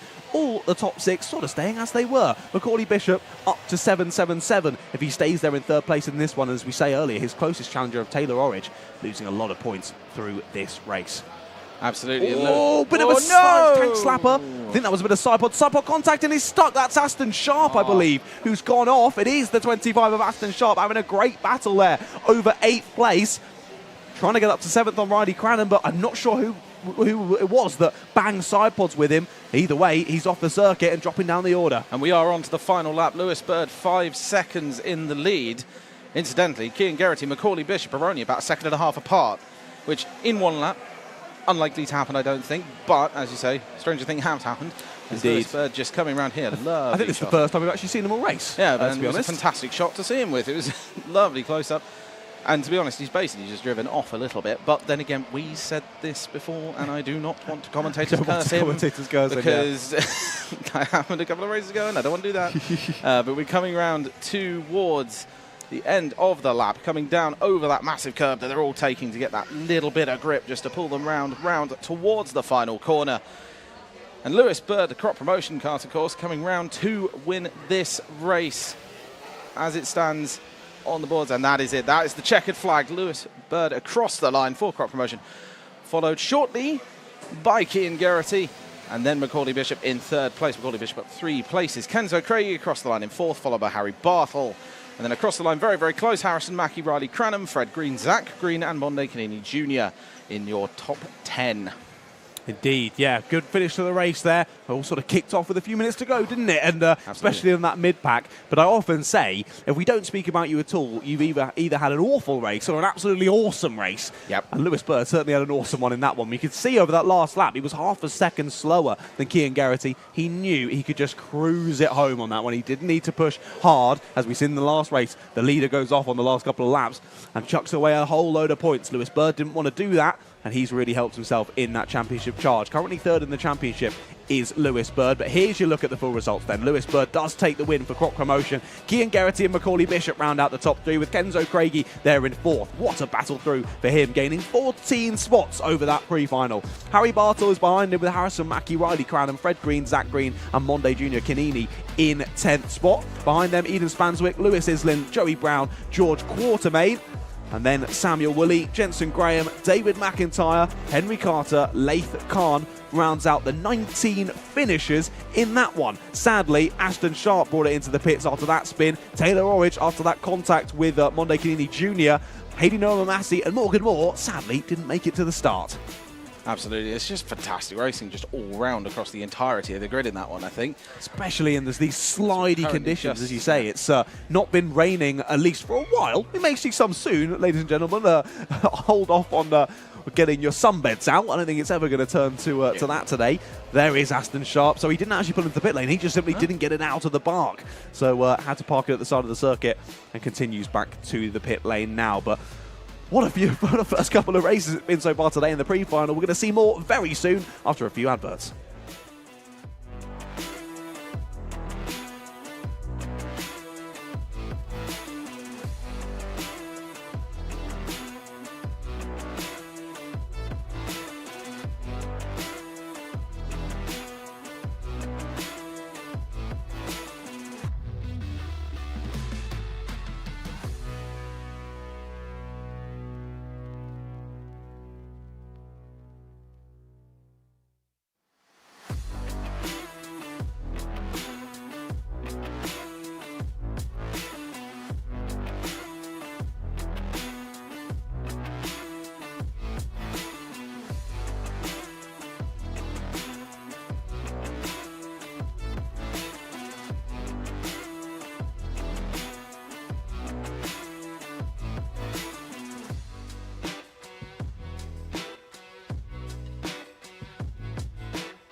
Hello everyone, just currently awaiting John Ratcliffe to return to the booth, but I'm here to keep it going currently as we are just currently awaiting the start of the next race. Just here comes Mr. Ratcliffe, he's just walking in behind me. Ready for this? Hello there. Hello. It's all good, we're just currently awaiting the dummy grid currently for the next race of the day. Ah, okay. So we haven't yet handed down. No. Ah, okay. I do apologise. I do apologise. Well, we're very much looking forward to hearing from Ailey once again as she speaks to more drivers as they slowly and gradually get older and older and older. I think we're going to the Senior X30 next time out, as we've just had the Juniors. And, of course, someone I'm looking forward to hearing from, as always, your current championship leader of Gus Lawrence. Had a good chat with him yesterday in our little very intellectual feature that will be shown before the paddock show in the lunch break, where I went round and asked a couple of I don't know what word to use. There was Still questions. Yeah, it was definitely question time. It was, there was definitely some philosophical questions. Oh, very, very philosophical. To give you a little idea, would you rather have toes for fingers or fingers for toes? Exactly. That was one of them. So stick around for that. See what our drivers come up with in the answers for such questions. Here we can see a couple of drivers watching on. If I'm not mistaken, I think that is Mr. Mamassi. I could be wrong. No, it's not. It's from the other awning. I remember talking to himself and Mamassi at a previous round. I can't quite remember his name. I do apologise, Mr. Driver. I'll have to come and have a chat with you later. But lots of people watching on. I know that's Macaulay Bishop's brother down there on the left. But equally, we've got more people that we want to see and more people we want to speak to. As we will have A-League down in the pit lane very shortly to speak to some drivers as the seniors get their karts down on the floor, off of those kart stands, and get the engines revving and ready to go. Hopefully, getting the revving after A-League's done chatting with them, or she's going to have a tough time hearing them, I think. Well, exactly. You don't want to be standing there with karts just constantly revving in the background, but we'll get to that point eventually. Currently just looking at the Oracle tent. Indeed, yeah, the OMS tent with lots of drivers outside and lots of people watching on for the action. But let's hand down then to Aileen McNaughton in the pit lane to speak to our Senior X30 drivers. All right, so we're on the dummy grid for our fourth pre-final of the day, which is the Senior X30. We're going to see what drivers that we can talk to just now. Hello, can I just talk to you a little bit about your season overall and then how you're feeling going into this weekend? Obviously in a good place in the championship, so how are you feeling ahead of the pre-final and final today? Well, I can't win it now, so I'm just going to go out and have some fun, to be honest, best I can really do. I just need to secure second and that's it, really. Mm-hmm. And looking back on the season, did you think that you would be in the position to secure second in the final weekend, or were you really hoping for that win? Well, I had 2 DNFs at GYG, which didn't really help, and yeah, that's why I can't win the championship this weekend, but yeah, it is what it is. It's racing, happens. Yeah. And despite not being able to secure the win, was there anything that you look back on the season and think was really positive, or something that you got out that you can improve your driving for next season? Shannington, had some fun there driving off.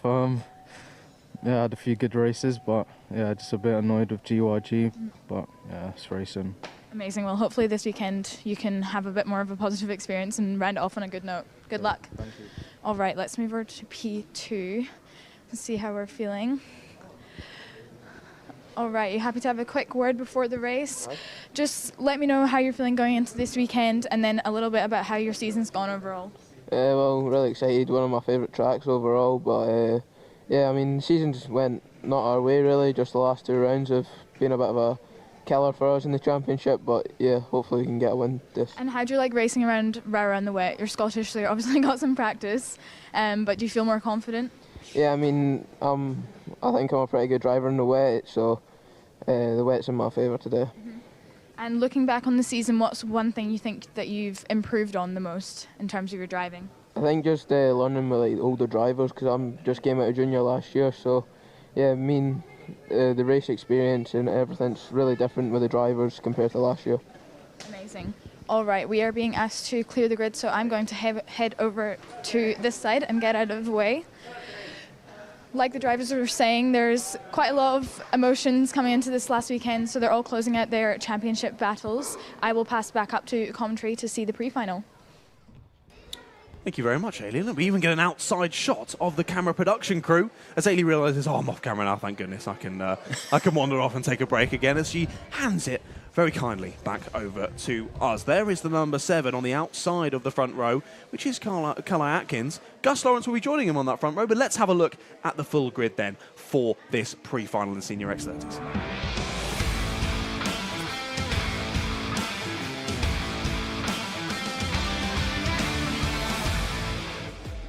Here we go then. As I say, championship leader Gus Lawrence lines up on pole position after a very positive day yesterday out on circuit. Calais Atkins there for Croc Promotion on P2 on the grid with Harry Burgoyne Jr. on 3rd place, Jack Nettleship alongside on row 2, and Louis Johnston-Cool and Marcus Littlewood. Then followed on row 4 by Ewan Thomas, Luke Taylor, and then row 5, Caden McQueen and Josh Agambar. Row 6 is James Pashley and Alistair Cresswell. Maybe one more driver, rounding up the 13 kart grid for this one. Argenti Motorsport Alex Duncan is there on unlucky number 13. He's going to hope it's not so unlucky though. I'm surprised to see Caden McQueen so far down the order on this grid. I mean, 9th place isn't particularly far, but equally we often see him further up the order. So what happened to him yesterday? Okay, he was disqualified in heat number 1. Second race went a lot better, 3rd place, but that's why he's starting so far down the order. And a DSQ in heat 1 yesterday sees him start all the way down in 9th in the pre-final. So he will be one to watch. Yeah, as you say, it's just out of place a little bit on positioning, and here we go. They are starting to slow down for the start of this race. Smaller grid, but there's certainly, hopefully, not going to be a lack of action. Doesn't matter how small the grid is, you can still have action. Oh, for sure. Certainly in these Senior X30s. I'm most interested to see... hold on a second. Where is Gus Lawrence? Oh. Gus Lawrence is not out there on circuit. Your championship leader not out there on circuit. It's going to be Calla Atkins and Harry Burgoyne Jr. who lead us to the green flag. What has happened to Gus Lawrence? The number 7 dives up through the first couple of corners. We'll wait to hear a bit more information on what's happened there with Gus Lawrence. But either way, Calla Atkins has got a good start, and he takes the lead of the race heading down through the first hairpin. Absolutely, and here we go. That was a move, I think, just around the outside of the number 6 here, but I don't think so. Harry Burgoyne Jr. still in 3rd position, still being jostled quite considerably from behind. But is there a reason that Gus Lawrence is not out on track? And it could be anything. He could have a problem. He could be choosing to sit out from it. Who knows? He could be, yeah. I mean, he's relatively clear in the championship points anyway. Had about 40 points going into this race. But of course, you get 65 for a win. So yeah, we'll see how that all shapes out by the end of this one. If we can get you some more information. There was a move down the inside from Caden McQueen heading into Sector 3 on that number 142 kart. Great little move as it all settles into its own at the front. Jack Nettleship has taken 2nd place on this opening lap with the teammates in behind. No, they're not. Just very similar liveries. Mick Barrett Racing and Jade Racing are behind in 3rd and 4th. Harry Burgoyne Jr. and Marcus Littlewood. Littlewood has been very quick. Has at least 1 win over this season. Let's see what he can do in this one as Ewan Thomas that was getting it all crossed up into hairpin 1. Loses the place because of it. Joshua Gambart sneaks his way through. Absolutely, and still right on the rear bumper of the cars ahead. Ewan Thomas just trying to get through, but there we go. Just currently, everyone's starting to settle into that little bit of a rhythm, I think. Just trying to get sort of ready and going, I guess, just waiting for that moment to start battling, because you don't really want to be battling early on in the race in a way, because otherwise you just, well, doesn't really end up very well half the time, because you just slow each other down. And you've got currently a little bit of a group forming towards the lead. I just noticed that is potentially try and work together, but I think it might be a little bit too big. If these drivers in behind continue to battle as they have been, Calla Atkins is just going to continue to pull away at the front, especially when he's setting lap times like that. 56.65, new fastest lap for Calla Atkins. In behind, Harry Burgoyne Jr. has taken back 2nd place from where he started on the grid. Drops Jack Nestleship back into 3rd, but Jack's certainly not lacking pace. He's sticking onto the rear bumper of Harry Burgoyne Jr. Marcus Littlewood, Louis Johnston-Cool, Caden McQueen, all there in behind. And Caden, of course, said at the start of the race, was my one to watch. And he's already getting involved with this battle. Started in P9, already up to P6, now challenging for this group that goes all the way up to 2nd place. Exactly. It's very much becoming a battle for 2nd at this point, rather than the leaders just sort of pulled away by about a 2nd so far. But it will be interesting to see if they've managed to close in at all, because Calla Atkins doesn't look as far as he was. But I may be wrong, and we will find out when they cross the line. We will indeed, yeah. 1.1 when they came across the lap. The timing screen once again, and you were right. Closed in ever so slightly, did Harry Burgoyne Jr. It was a new personal best lap for Calla Atkins. Couldn't quite beat Harry Burgoyne Jr. though. 56.28, the new fastest lap. And now that Harry's been released after getting overtaken on the first lap by Jack Nettleship, bit of that clean air, just focusing on the rear bumper of Calla Atkins' kart. He's seen red and he's flying, trying to catch down the leader. Still has a good 8.5 minutes on the clock, so he's still got lots of time to get it done. Absolutely, plenty of time to close that gap down. And given it's Harry Burgoyne Jr., I think that probably will happen slowly but surely over time, unless anything specific happens. Currently a little bit of a line forming, but not a massive one, and it's certainly not dry, that's for sure. Yeah, of course, like we were saying earlier, those differences in lines really coming into play, and in these faster karts as well comes into play even more, especially now as we do at least through that last couple of sections of corners, there seems to be a bit of a drying line forming, as you can see there from that brilliant little camera shot of the differences in moisture across the parts of the circuit. On these wet tyres, of course, it's not going to matter if you go to the inside to make a move. You're still going to have lots of grip with those wet tyres on the extra wet surface on the inside. But when the drivers decide it's a good time to move over to dries, that's where it's really going to come into play, of when you're fine on that drying line. But as soon as you move on to make an overtake on the wet line, it can all go awry. Absolutely, and it does look a little bit grayer behind the south of the box here, and that's what I think is the problem. But this is getting very close here. 61 and the 142, that is currently Cool ahead of McQueen, so that is potentially going to have a little bit of a battle. But I'm just looking out the window, we're currently looking about the same between Carly Atkins and Burgoyne Junior, so I don't think much has changed on that front. No, it's stayed pretty similar, I think, hasn't it? Yeah, with Caden McQueen, he's closed up on the back of this pack very quickly. I was really wrong. You were. There was that 0.3 of a second on the last lap. Just over a couple of tenths for sure. It was definitely over a second. Now down to 0.9, so we'll keep an eye out on Harry Burgoyne Jr. But Caden McQueen closed up on this battle quite quickly. However, hasn't been able to squeeze his way through on Louis Johnston-Cool yet. Of course, as I say, when you go for a move here, especially in these conditions in Cumbria, you've really got to send it, or it may not work and you may find yourself in the tree bark. And we've seen from a number of drivers already, it's not exactly the easiest to make your way out of the tree bark. Here is Harry Burgoyne Jr. And as we know from our Alpha Live TikTok page, is Carly Atkins going to get Burgoyned here in the last 6.5 minutes? We're going to have to wait and see. But Burgoyne's doing his best to close down that gap as it is at the moment. And I really love watching his driving style, really aggressive from Harry Burgoyne. He is flying through the last couple of corners. We're going to start another lap of this one. Here we go. We can get to see whether that gap has jumped over a second again. It currently has not. That was 0.04. Chopped off of the gap between Carly Atkins and Harry Burgoyne Jr. Currently further back. It's fairly close between Cool and McQueen as well. Not too far between them, but currently no particular moves happening back there. And then further down, it just sort of seems to be a nice little rhythm for most of the drivers further down, because at the end of the day, it is just the pre-final, but that is very close, and that was... McQueen's got Louis Johnston-Cool.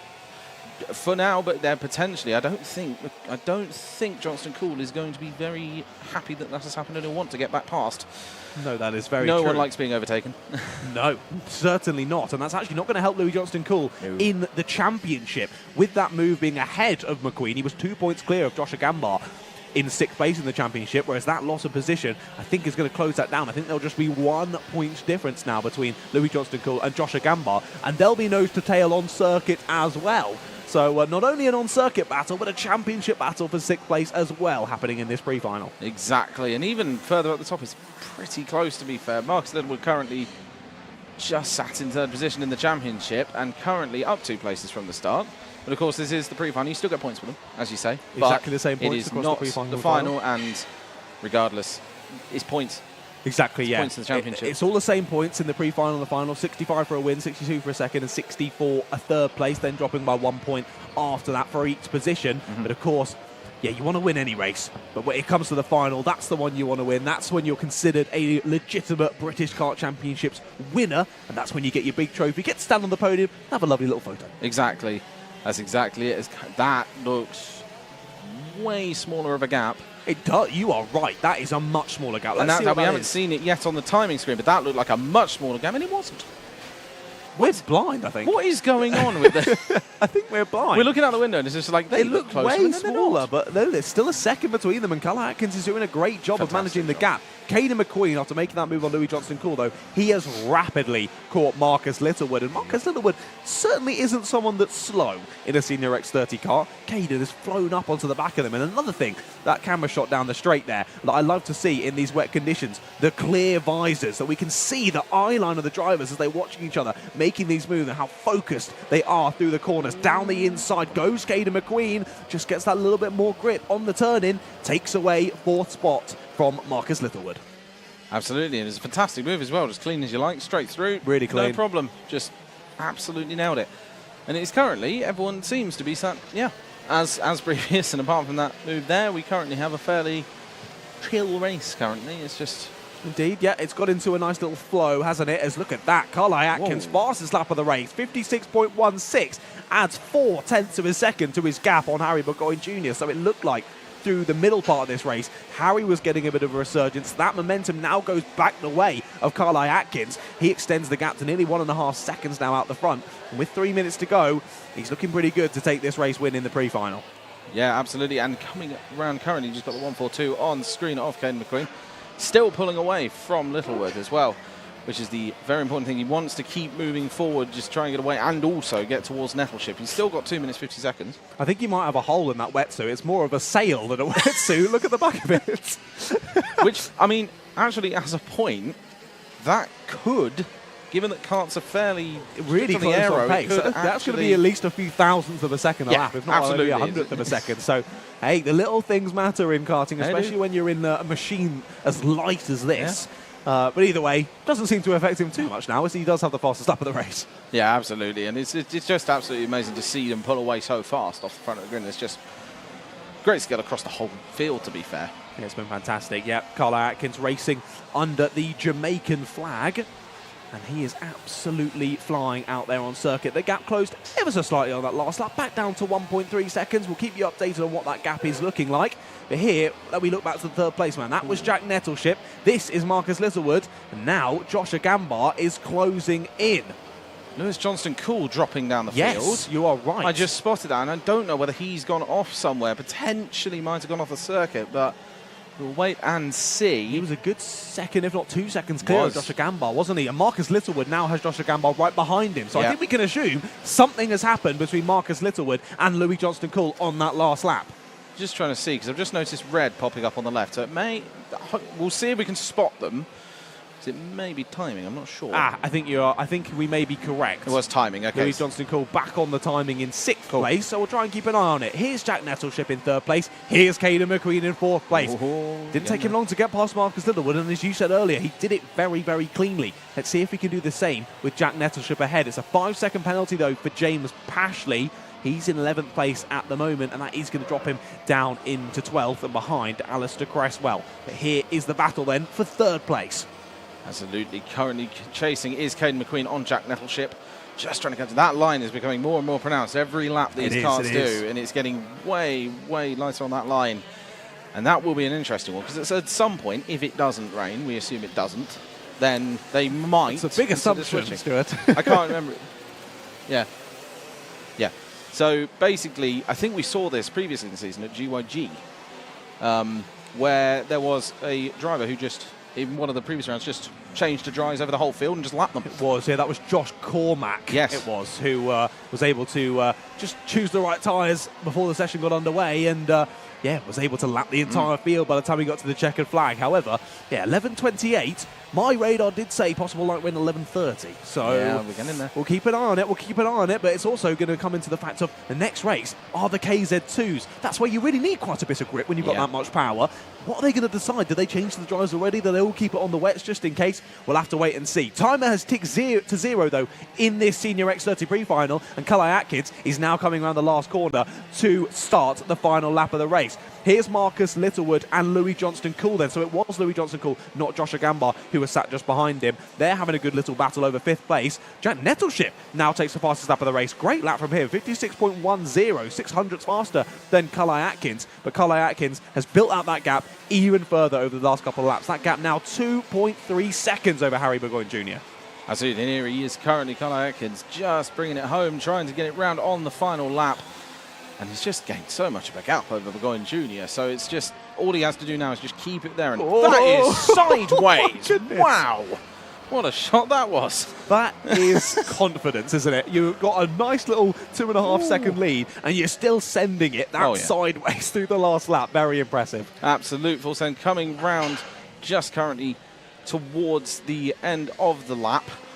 I'm not sure on that one, but coming round the final corner, he's quite happy with that one as he comes round to the line. A little bit of a wave round to the line, and checkered flag falls for Karl Atkins, followed by Harry Burgoyne Jr. and Jack Nettleship in 3rd, Caden McQueen 4th, and then Marcus Littlewood coming around in 5th, Louis Johnston Cool coming around in 6th, Josh Agambar in 7th, and then hopefully soon to follow after that, Ewan Thomas and Alex Duncan to round out your top 9 currently, and then Luke Taylor to round out the top 10. Yes. There just it is. about. Yeah, that was a close one across the line. Just half a second between Luke Taylor and James Pashley. Then Alistair Cresswell rounds out the 12 finishers in that one. Sadly, of course, Gus Lawrence, we didn't even make the start. We're supposed to be starting in pole position for that one. Yet to find out what's actually gone on there. But Carly Atkins, second in the championship. He's closed the gap to 17 points after that race.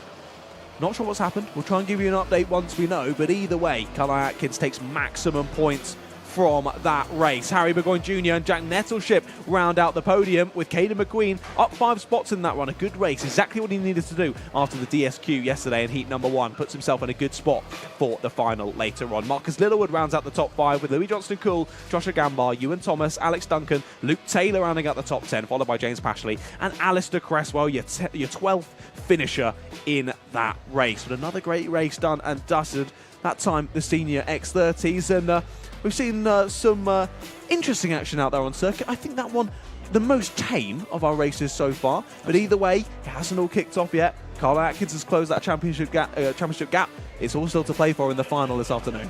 Absolutely, some fantastic racing, and absolutely, as you say, it's all to play for at this point. The points have come right down to the wire, which it just doesn't seem like something that Gus Lawrence would do, sit out a race. It's very odd. There's probably something either come wrong with the kart there.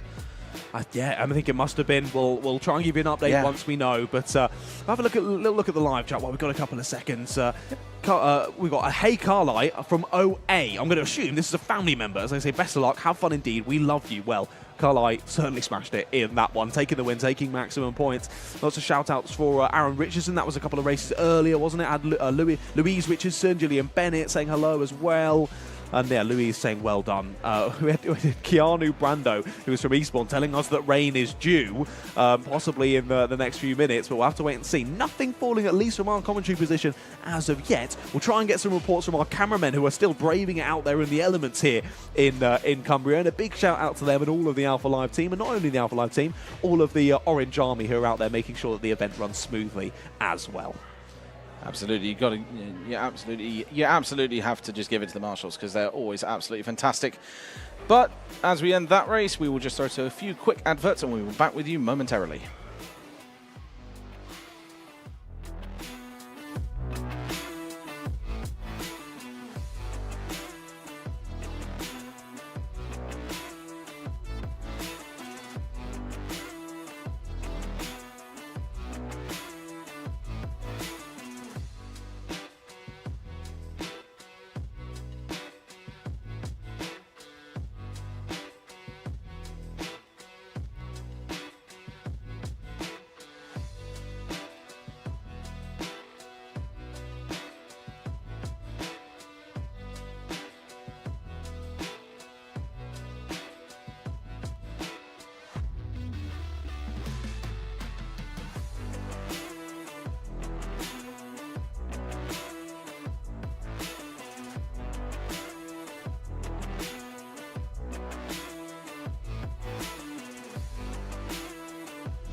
We are on the dummy grid for the KZ2 pre-final, and all of the drivers are making their way from scrutineering onto the grid still. Our front runners are not here yet, but we're going to take a wander back a little bit further and see who we can chat to. I already see a driver that I want to speak to, but I know that she's camera shy, so we'll see if we can get a little word from her. The KZ2 pre-final should be quite an interesting race since our championship leaders are quite spread out across the grid. Hello. Do you mind if I chat to you before you put your helmet on? Makes it a little bit easier. Do you want to just introduce yourself and then give me a little bit of a recap of your season? My name's Dan McEwen, and it's the first season in KZ, and it's been going all right. We've had some good rounds, had some bad rounds, but overall, yeah, it's been a pretty decent season for the first proper season in it, so yeah. And how are you feeling about this weekend, your pre-final and final? What's your goals? Not too bad. We were struggling a bit yesterday in the dry, but it's sort of dry in this one, so we'll see how it goes. But we were quick this morning in the wet, so just got to see how it goes really in the pre-final, final. And depends if it dries out in the final, so see what happens. Amazing. Well, good luck. Thank you. Let's move over to this side and see if we can get a quick word with Ella Stevens. Hello. I will let you finish putting on your helmet, but do you mind just giving me a little bit of a recap of your season? You're in third place, I believe, currently, so positive overall. How are you feeling going into the final round? Well, we had a really good start to the season and it was going really well, but a few of my races haven't been so good, but I'm still happy with where I've been finishing this season. And looking back on the positive parts of the season, what do you think has been the strongest part of your driving when you look back at all your races? Probably the first round, because I was really happy that I managed to win every race almost, so that was really good. Amazing. And your goals for this weekend, are you feeling confident with the kind of changing conditions in the wet tracks? Wet isn't really my strong point, but I'm going to try my best. Perfect. Well, good luck. Thank you. All right, I think our front row has arrived, so let's see if we can go and get a word from them without getting too much in the way. Hello, do you mind if I have a quick chat to you before you start? How are you feeling heading into this final weekend, and how do you feel your season's gone overall in KZ2? Yeah, no, I'm looking forward to it. It's going to be up and down for me really, but it's more about a team game.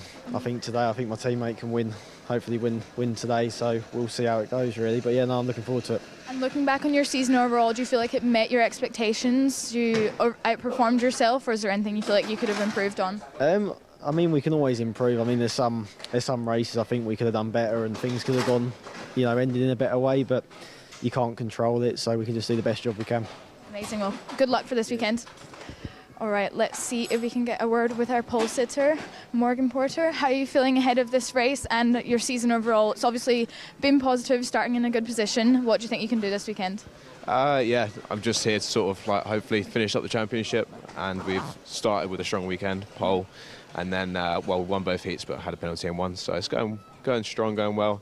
Hopefully a nice clean race in the pre-final should suit me well. And looking back in your season, do you think there's anything in particular about your driving style this year that's helped you get in this good position? I wouldn't say necessarily positioning my driving, but yeah, I don't know, I have to be aggressive at sometimes. I had a sort of failure in the first round at Kimbolton, so I've had to sort of push hard since then, and I think we have done well. And thinking about particular moments of the season, is there any that stand out to you as highlights, or do you think that will be this weekend?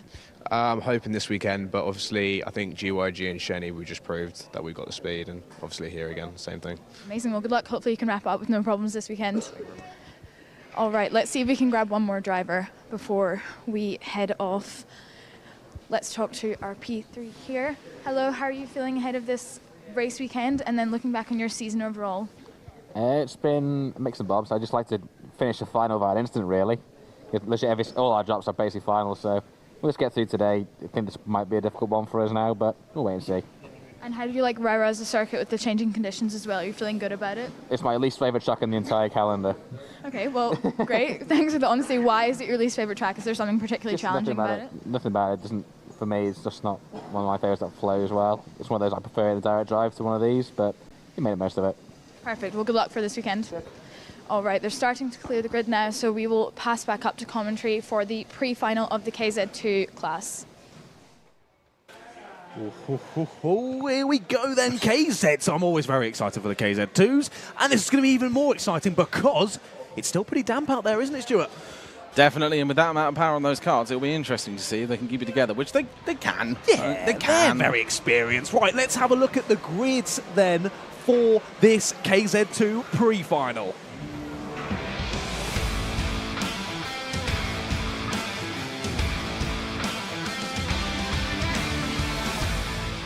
Yes, indeed. Top 3 lockout from More Racing. Morgan Porter and Josh Price line up on the front row. Behind them, Miles Murphy. And then privateer Derek Morgan there on P4. Row 3 sees Sam Ward and Charlie Turner. Then on row 4, you've got Tom Adams and Ella Stevens, followed by Dan McKeown on row 5 and Lee Ward alongside them. Row 6, you've got Nat Thomas and Ashley Lewis. Tom Adams has a lot to do there. He's one of your championship contenders. Ryan Green finalises the 13 kart grid then for this KZ2 pre-final. And Ryan Green, another one who was involved in my line of questioning yesterday. And he gave the funny one of which animal would you like to fight if you had to fight how they fight. I think he initially went for a gorilla. Then he said, actually, no, I'll go for another primate, a deer. So I think he needs to learn his animals. He's very good at racing a kart. Doesn't quite know which animals fit into what categories, but I think I'll let him off on that one. Yeah, absolutely. there was some very interesting responses. There were some great responses. Once looking again, forward to that one. Yeah, stick around at the lunchtime after the pre-finals are all done. We've got lots of content coming your way. There's a great shot of your pole sitter, Morgan Porter. And as he said, he's had a positive weekend. Took both wins in both of the heats yesterday, but had a penalty in one that dropped him back a few positions. He is looking the prime target for the win in the championship here. And you can see there that very slight change of the layout here. Of course, all the previous classes, we've seen them dive back to the right to take that little chicane, that little right, left, right there. These karts, with the geared karts, it's difficult to get them around that bit of the corner, so they open it up for these geared KZs, and they're just a straight fly out of the right-hander through into another right-left. But here we go then. Round the final corner come the KZ2s, and of course, being gearbox karts, there's no rolling start. They'll pull round to the grid, get in their grid positions, they'll look at the lights, and then it'll be pedal to the metal for 12 minutes plus one lap of pre-final racing.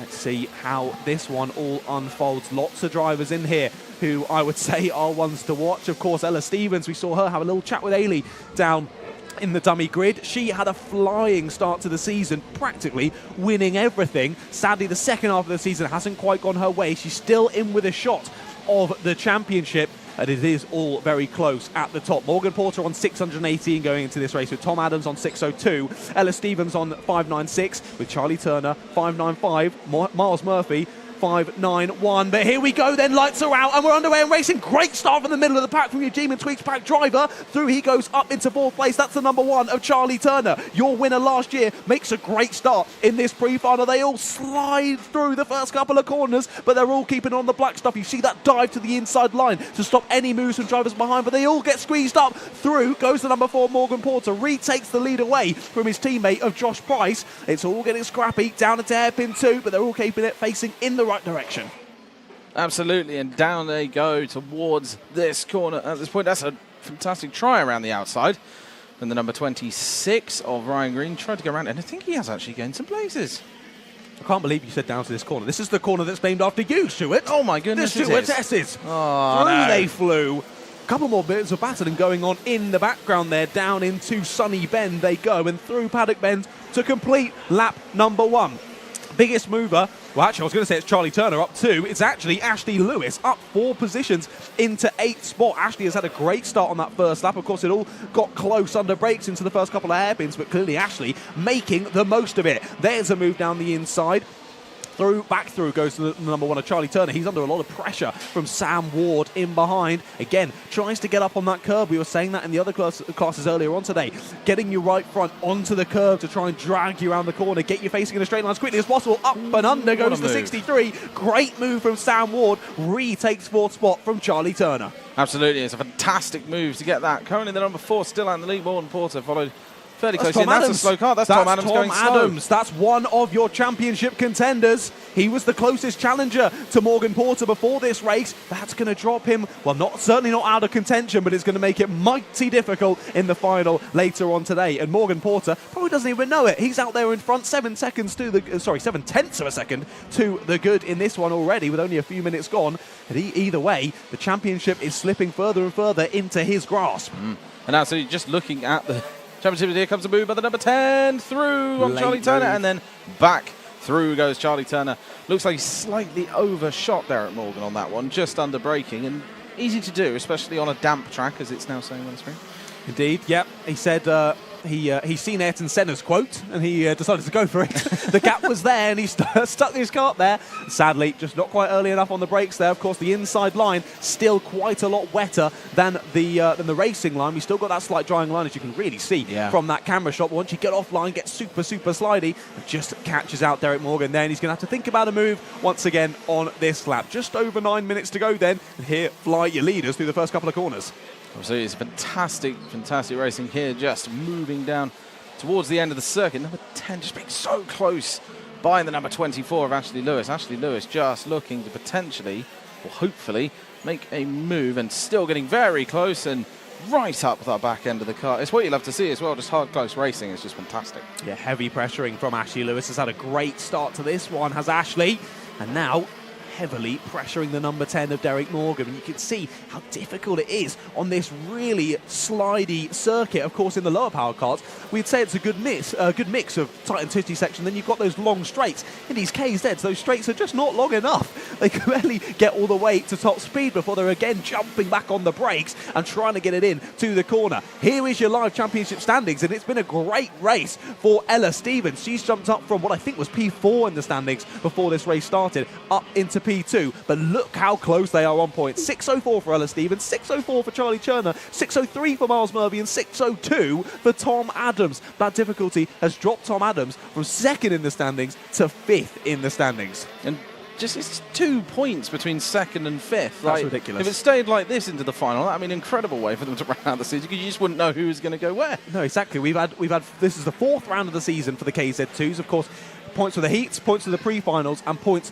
for the finals. Quick maths in my head, that's 12 opportunities for points.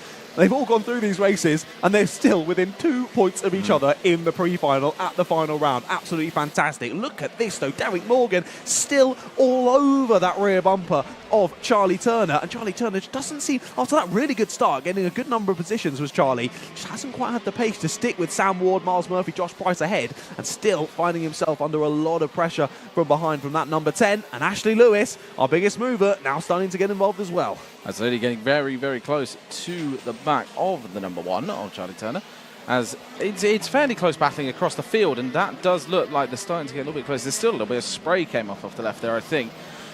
So it's definitely not a dry line off the line, that's for sure. It's not a dry circuit at all. So I think the slicks probably are going to be quite a way off, purely because of the fact that if you even so much as thought about going for a move, you're sliding straight into the walls, and it's just, that's not ideal. So sort of the wets are the best option for now, probably. Yeah, I would agree. It's still very slidey, particularly in a kart with this much power. Getting the power down with the slicks would be nigh on impossible in these slippery conditions.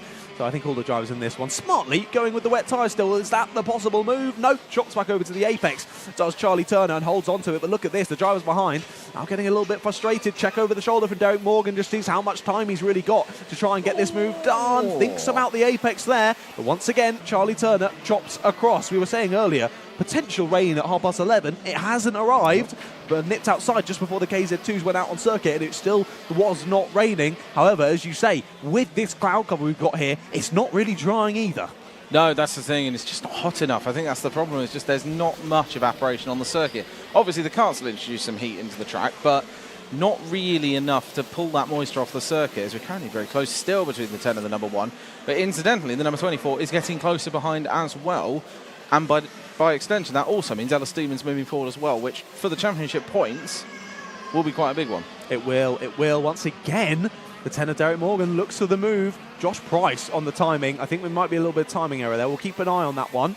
As Josh Price does drop down the order on the left hand. We'll wait before we speak on that one when they come into our eye line into sector 3 of the circuit. The two leaders getting closer and closer and closer. 0.3 of a second was gained by Josh Price on the last lap, and we can see visually he's gained even more through this lap of the race. We'll look back to that leading battle shortly, but here is your number 1, Charlie Turner, still under loads of pressure. And look at this now. What was one kart in behind him giving him pressure is now 5 karts trying to get involved. So we've got 5th place down to 10th place here. Charlie Turner, Derek Morgan, Ashley Lewis, Ella Stephen, Dan McEwen and Lee Ward all involved in this little battle. It's just so close, just in general. They're still so, and that potentially, getting very close, and that's potentially a little bit of a bump by the number 24 and the number 10. They haven't quite made the move stick.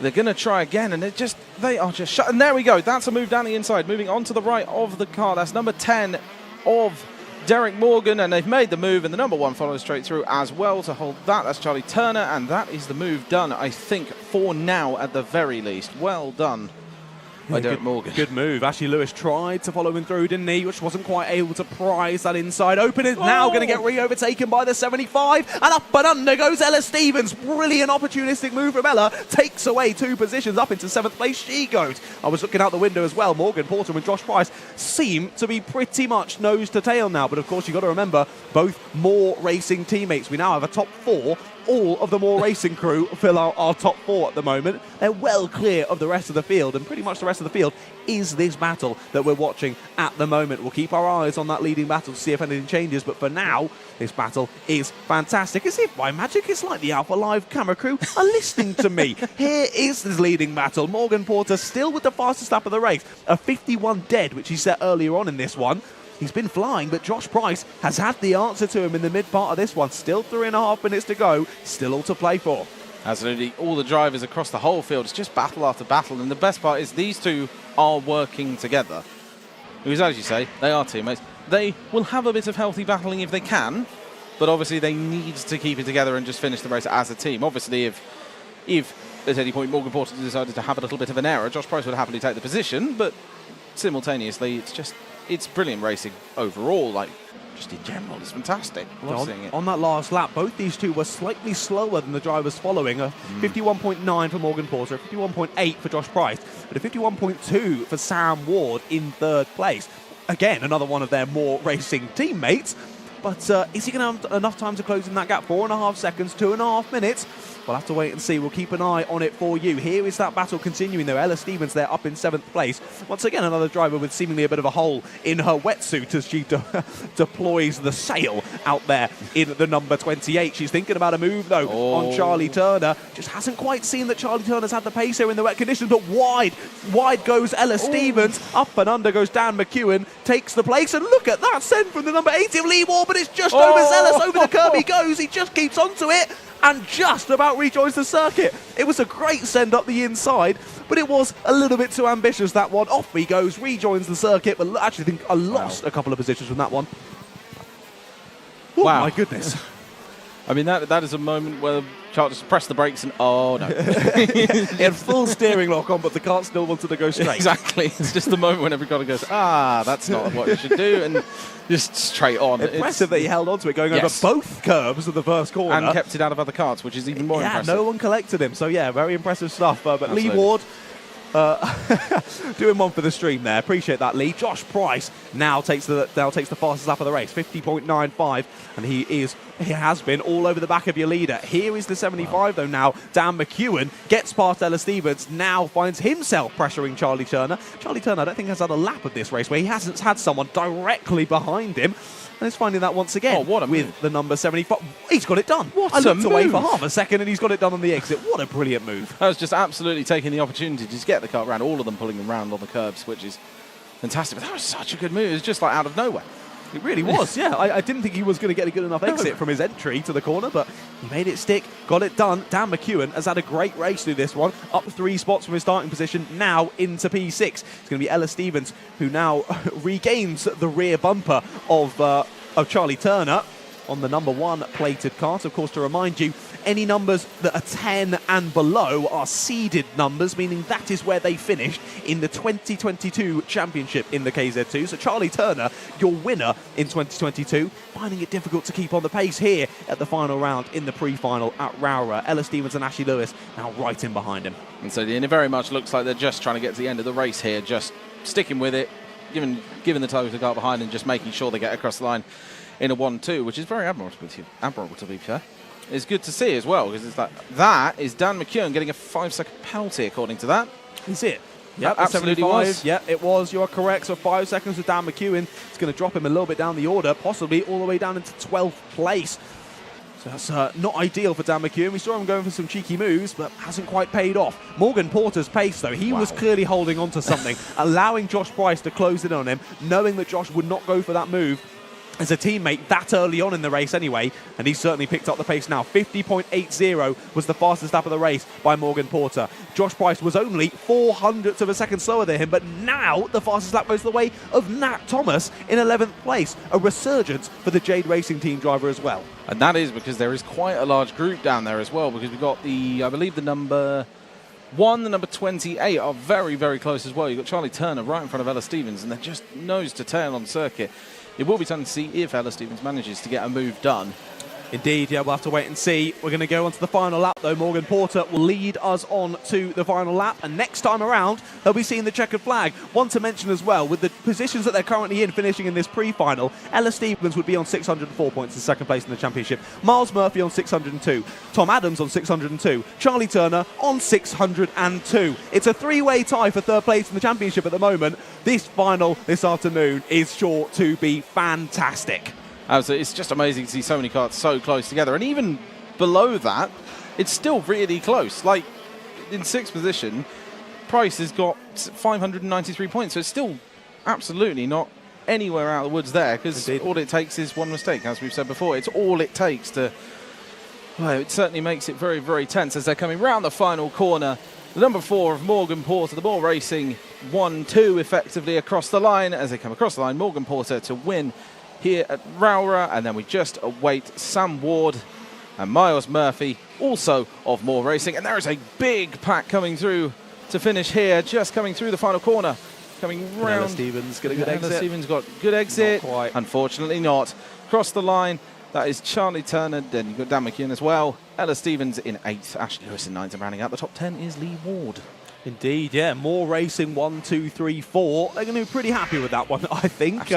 No team championship as such in this one, but lots of bragging rights for the More Racing crew. So indeed, Morgan Porter takes the win in that one. And Josh Price, as you were saying, he's not far behind in the championship. 6th overall, only 9 points off of the three-way tie for third place. So a good race like that, he can get another one in the final. You never know. He could jump his way up into the top 3 in the championship. Sam Ward was behind in third with Miles Murphy and Derek Morgan, Dan McEwen, Charlie Turner, Ella Stevens, Ashley Lewis and Lee Ward rounded out the top 10. Behind him, Nat Thomas, then Ryan Green and Tom Adams, your 13 karts who made it to the checkered flag in our KZ2 pre-final. And fair play to Sam Ward in third place as well. Up 2 spots from the start, sets the fastest lap on the last lap of the race, a 50.45. Impressive stuff from the number 63. Absolutely, and interestingly, I've just seen in the chat while we have a little bit of an end here, it's his mum. OA is his mum. It was Carla Atkins' mum, wasn't it? From not the person we're just talking about, I should clarify. It's not his mum. But yes, we can. So on that note, chatting about Carla Atkins from a couple of races ago. We'll see him out later on today. However, Charlie Turner, not his proudest race, I would say, in that one. P7, down 1 spot. But either way, we had a chat with him earlier on this weekend. So let's hear from him now. Hello everyone and welcome to event number 9 of the Wera Tools British Kart Championships. You join us here at a slightly overcast Rowrah circuit, and you join me here with Mr. Charlie Turner, one of our KZ2 drivers. Firstly, Charlie, how are you doing this morning? I'm very good, thank you. How are you? I'm really well, thank you. First person to ask me today. Now, as I say, conditions aren't the nicest. It was even worse yesterday, believe it or not. I've seen out there, even in some of the slightly slower powered karts, it can be quite slidey out there, particularly through the first S's. You've got that right, then left, then right. How difficult is it in a KZ2 kart? Yeah, definitely very, very hard. Obviously, with the conditions yesterday, it did really help. And we haven't been to the track for 2 years as well, so obviously it was difficult for us as a team as well. We had to quickly get straight on it. And obviously, with the conditions yesterday, didn't particularly help us because now it's dry. So it looks like it's going to be dry for the rest of the weekend. So today we've got to start from scratch again because we haven't done any testing over the summer. So we're playing catch-up compared to everyone else. But yeah, compared to the wet weather, it wasn't a very nice day yesterday, but yeah, hopefully today should be dry. No, exactly. Yeah. Hopefully dry today. Hopefully a bit of running gives you a bit more confidence going into tomorrow. Now, is Rowrah a circuit that you enjoy? I know you said you haven't been here in very long. When you have last been here, did you enjoy it? Yeah, I love this track. It's probably definitely top 3 of my favourite tracks, especially in road tracks in my old days, but this is only my second time in the KZ, so it's definitely, I would say, my favourite driving tracks in the country. Okay, awesome. I definitely want to give it a go myself, so hopefully I can get out on circuit at some point. Now, we haven't seen the KZ2 drivers since Shennington quite a while ago. you think that's going to bring in any rustiness? I know you said you hadn't been at this circuit for a little while, plus the fact you haven't been in the KZ2s for a while. Any rustiness keeping in? No, I don't think so. I think once you get into it and see adrenaline kicks in, you should get straight back into it straight away. Okay, so feeling nice and confident then. How do you keep yourself right on the money, right on the pace between rounds, particularly such as this, when we've got a bit of gap in between 2 rounds? Well, in my spare time, obviously, I'd have a full-time job in between, but I do quite a lot of fitness training during the week. In the evenings, try to go to the gym at least 3 or 4 times a week if I can, cycling, and try to keep myself motivated. And obviously watch YouTube clips of laps and laps of the circuit, just try mentally, physically, obviously, get myself ready into the zone for the next race. Yeah, for sure. Lots to do, and as you say, having a full-time job as well, you've got to squeeze everything in. That's slightly challenging, but we look to the standings. Coming into the final round of the season, 4th in the standings for yourself, 15 points behind Morgan Porter, and it seems to be a very tight-knit group in the top 5, still very much in with a shot of back-to-back titles in the KZ2s. Now, coming into this weekend, do you have any particular plan? Is that even a possibility in KZs? Do you just take it as it comes, or are you going to keep your cars close to your tests and not tell us anything? I just keep it to myself, and I never ever look at championship points because I always find it's a big distraction for myself, and I always focus on winning the race to get podiums. That's my own target, and obviously for this weekend. But like I said, it is what it is. There's 5 people in the shout of it, and I just can't think about anyone else. I've just got to do my own thing, and it'd be great to have another championship. But obviously, my main focus is on this weekend and just focus on my driving and try and finish on at the front. That's the most important thing. Yeah, for sure. Focus on yourself, let the others do what they need to do, and hopefully, yeah, you can come out on top by the end of it. You are the number 1 seeded driver. As I stated there, the possibility of back-to-back championships. Being that number 1 seeded driver, you beat James Gunnisser last year by only 2 points. So you're running all the way up to the end of the season, pretty much to the final race of the season. Coming into this one, it's looking like it's going to be pretty similar again. Now, do you think because you had that experience last year, you maybe got a bit of an upper hand against some other drivers who haven't been in such a situation before? I mean, yeah, definitely last year was very close, but this year's looking even closer. But obviously we've had less races this year, less rounds. It's obviously brought everyone into play. But like I said, I won last year's championship. I've won like senior road types before in a few years back. So, of course, experience definitely helps for sure. But like I said, in loads of times, I just don't look at championship points, just focus on myself and see what happens at the end. And we've had a bit of bad luck in between, but it is what it is. It's motor racing. We just have to keep our heads down and just get on with it. Yeah, for sure. Well, it's sure to be an exciting weekend of racing in the KZ2s. It never amazes me how quick these karts are, even just from watching from the side of the circuit. I can't imagine what it's like being behind the wheel of the kart. But you don't want to miss any of the KZ2 action out on circuit at Rowrah this weekend on Motorsport UK TV, provided by Alpha Live. All right, we are now on the dummy grid for the junior TKM round, and we've got our front row that have just arrived, so let me have a quick chat to them ahead of this pre-final of the season. So we've got our P2, Aidan Mitchell. Aidan, how are you feeling ahead of this weekend, and can you just give us a reflection on your season as a whole? Yeah, it's been a fun year. Obviously, there's not been a massive grid in TKM this year, but I think the grid we've had has been pretty competitive, and just hope we can take the fight to Yihan in these final 2 races now. And looking back on your driving over the season, what do you think it's been that's made you so strong and you're able to get up into this P2 position? I think just keeping my head and being consistent with not getting frustrated when things can go a little bit sideways and just getting back into position is the main thing, and yeah. And ahead of this pre-final now, there's a little bit of a dry line appearing. How do you feel in the changing conditions? Yeah, I like it. It's fun and it can make things interesting. A lot can be people spinning, so just all about keeping calm and seeing what happens. Amazing. Well, good luck. All right, let's see if we can get a chat to our pole sitter, Yihan Caliturn. You have had an incredibly consistent season. How are you feeling going into this final weekend? Just assuming you can hope and wrap it up. Well, I'm feeling quite relaxed knowing that this weekend's been all right. So yeah, I'm just calm, just see what happens. And you've got your wet tyres on. How are you feeling about this track conditions right now in the changing weather? Well, I think it's probably going to dry more, so I'll just have to see the lines for a bit. Amazing. Well, good luck, and good luck with the championship. All right, we are clearing the grid now. Obviously, some drivers at the front hoping that they can have a successful end to their championship season in this pre-final, so I will throw back up to commentary. I don't think Yihan could be any more relaxed if he tried, could he? Very nice and chilled. That's how you got to be when you get out there on circuit. But fantastic line of questioning there from Ailey. And one thing we were certainly going to mention is about the weather. We've checked our weather app, and ours disagree. Mine says it's going to stay dry. Yours says there might be a bit of rain. We got some chatter from the lovely Mr. Chris Simpson out on cameras, who said that people should be switching to dries now because of the drying line. We've had other reports that there's a bit of sprinkling of rain out there on circuit. We really have no idea what is going on outside of this commentary box window here today, but we'll try and keep you updated as best as we can. Now, am I right in thinking we're ready to go for the grids for this junior TKM pre-final?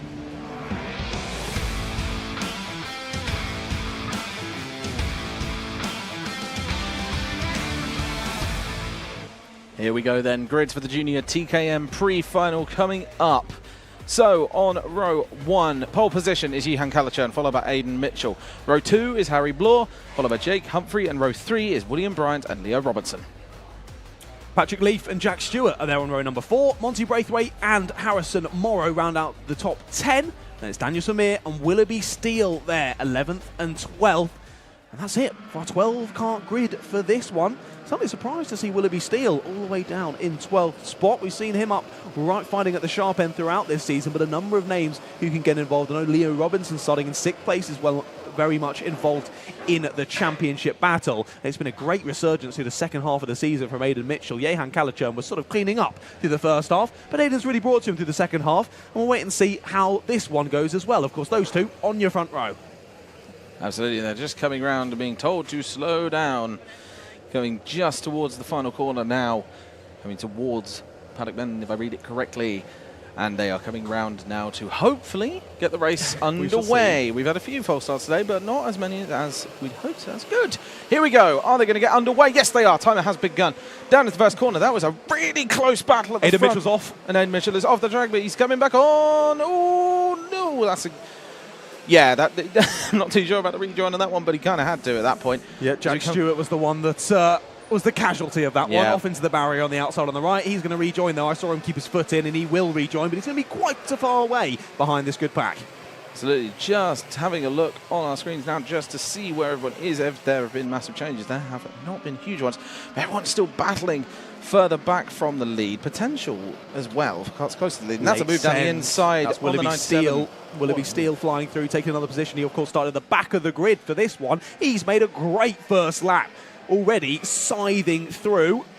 I think he's in around 6th or 7th spot. We'll confirm that when he comes across the timing line. But here they come then through Sunny Bend and through Paddock Bend. It's still Johan Kalachern who leads the way with Leo Robinson in 2nd place, despite having that difficulty. No, of course, Leo Robinson dropped down the order, that was at the start of the race. My apologies. Aidan Mitchell as well there in 3rd, and it's Harry Bloor who's the one who's been able to get up to 2nd place. That's only a fantastic start by Harry Bloor to get right onto the back of Kalachern there, just to make sure he's making absolute use of absolutely everything. He's getting drier and drier, to be fair, noticing the lines now, but it is a question of if drivers will go to slicks, because as we said before, no matter what the power of the kart is, some drivers just don't like sliding around off the line, basically. Yes, exactly. No, you've got to have a lot of confidence, haven't you, with it being slidey and knowing that you can hold those slides and get the power down when you need to. Here's the battle for the lead, though. Harry Bloor all over the back of Johan Kalachern as Kalachern goes wide. However, Bloor still on the outside, for the left-hander, and Kalachern retakes the place. And that brings Aidan Mitchell really close on the back as well, so we now have a 3-kart battle for the lead. Kalachern currently in the lead, but that's going to give the toe down the straight. It's not a very long straight, but it still gives something. It's moving the background potentially. But now Kalachern starts to move away very slightly, and Aidan Mitchell is still on the back of Harry Bloor. What a lap from Patrick Leaf. Practically the rest of the field in the 57s. He's on a 56.4 as Patrick Leaf. Fantastic last lap. Let's see what he can do there from 8th position. As big slide through that second hairpin. Clearly that's how Kalachern feels he can get the power down. Get it proper slidey on the mid part of the corner to get the power down on the exit. And he does just that. Who's out? That's Willoughby Steele on the O-plate. Started from the back, went through the field beautifully. Now parks it up on the midway around the circuit. He's out of this race. Absolutely, and he'd made up 6 places from the start, which would have been a fantastic race. Unfortunately, that just didn't work out in the end. Johan Kalachern starting to fall back towards Harry Bloor again, but even so, further down as well, it's even close as well. So there's definitely battles going on throughout the field. And all Johan Kalachern has to do here is just, well, maybe not defend fully, but certainly just try and keep him behind him enough and potentially try and find space. But there is a fastest lap for Johan Kalicher. Indeed, yeah. Will Harry Blore be more aggressive, though? He's 4th place in the standings with the points he's getting from this race. He's a little bit too far away to get involved with that title challenge, though. However, the man in 3rd place, Aidan Mitchell, is his Precision Racing teammate. So, hey, there could be a bit of, not necessarily team orders. Of course, they've not got team radios out there on circuit. But either way, maybe the Precision Racing driver might be a little bit more aggressive with the Class and Motorsport driver of Johan Kalicher in getting that move done. But at the moment, he's not close enough to even think about sticking a nose in down the inside. Johan running a brilliant race, now with the fastest lap, as you say. And we'll just see, is he able to get far ahead? No, he's got a poor exit off of Sunny Bend. Almost an opportunity down the inside for the 11. They're nearly making a little bit of rubbing on the exit. He's still side by side, but Johan just chops him off before they get to the first corner. I think that's happened the last couple of laps. Johan through Sunny Bend has just got a little bit wide and not got that momentum. It's also fantastic defence from Johan Kalicher as well. That's just fantastic when it's perfectly clean. But he hasn't got a great exit out of that corner either, which pulls Harry Blore close again, but he just manages to get the left down the straight and he's gone. Like, it's very much a case of caught up in the corners and then gone down the straights, and it just seems to be just sort of a little bit of concertina effect, just coming backwards and forwards and backwards. It's really impressive to see, actually. It's a great little bit of racing, and we'd seen Aidan Mitchell. We'd seen Aidan Mitchell just fall off this gaggle a little bit. Now he begins to close into it once again. Will it once again become a 3-way battle for the lead in this one? Still 7.5 minutes on the clock, so we'll have to wait and see. Yeah, and it does look like those times have come down quite considerably as well over the course of the lap. And they are slowly starting to come down, but they're getting closer and closer to those dry times from yesterday. Yeah, about 6 seconds off of dry times at the moment as Aidan Mitchell now sets the new fastest lap of the race. Absolutely. 55.44, impressive time. I do think we're potentially going to see dry tyres very soon. It's getting close, isn't it? Definitely getting close. You can see that line. Look at that bad exit for Kalicher here. He's going to close off to the inside, though.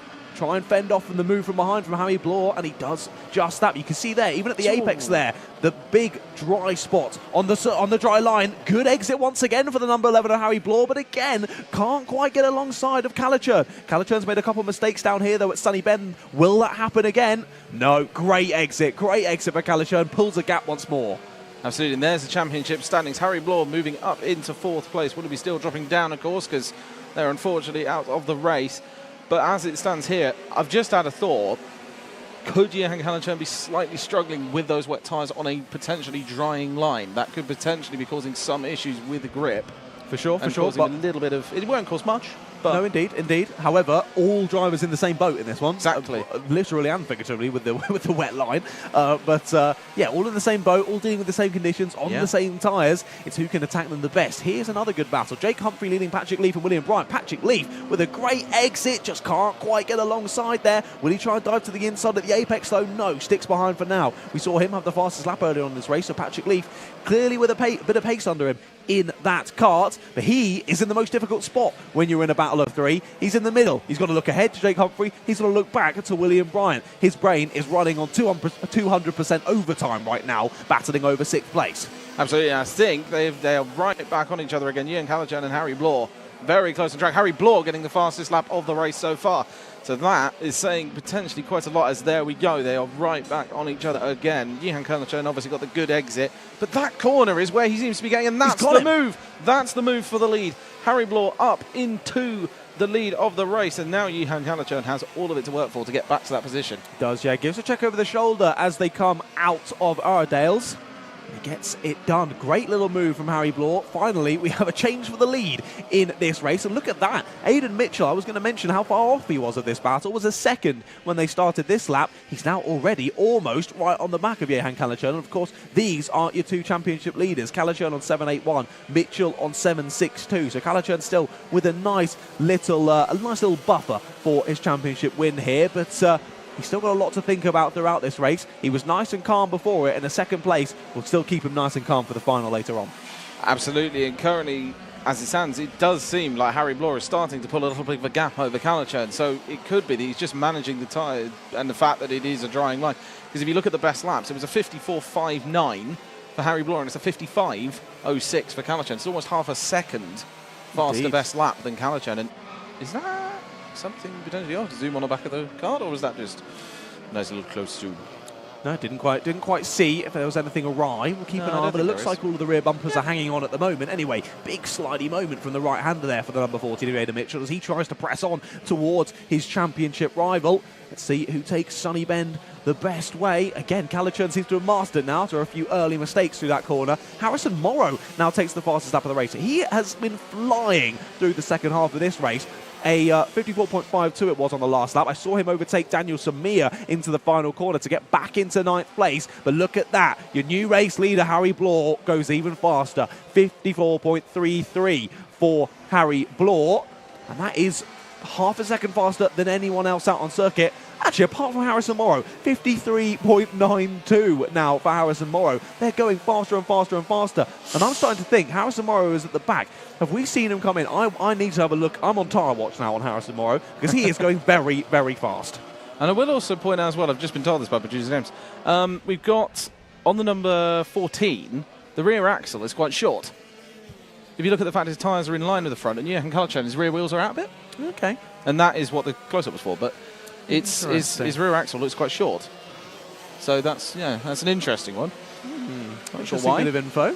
Not sure why that is, but could be anything. But yes, just currently coming up through the start of the lap again. Johan Calichurn deciding to pull a tiny bit more of a gap as we come round to this part of the circuit. And that is the kart off the circuit of Willoughby Steel, of course.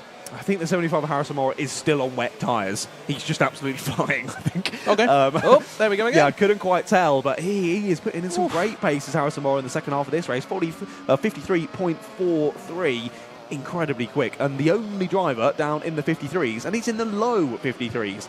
Impressive stuff. He's got a few seconds to make up, though, on Monty Brathwaite for that battle over 12th place. And it's all kicking off down here, isn't it? Absolutely. Patrick Leaf just jumped up past, and I'll wait for the next time in line because I didn't quite see the other number. There we go, William Bryant. That's the one. And yes, currently, as I've just noticed, again, Harrison Morris is just really quick. He's flying, absolutely flying. He's still got a minute and a half left to go in this one, but the amount of time he's taking out of the drivers ahead of lap, nearly 2 seconds on the last lap. 5-second penalty for Johan Calichurn. That's a big one for this race.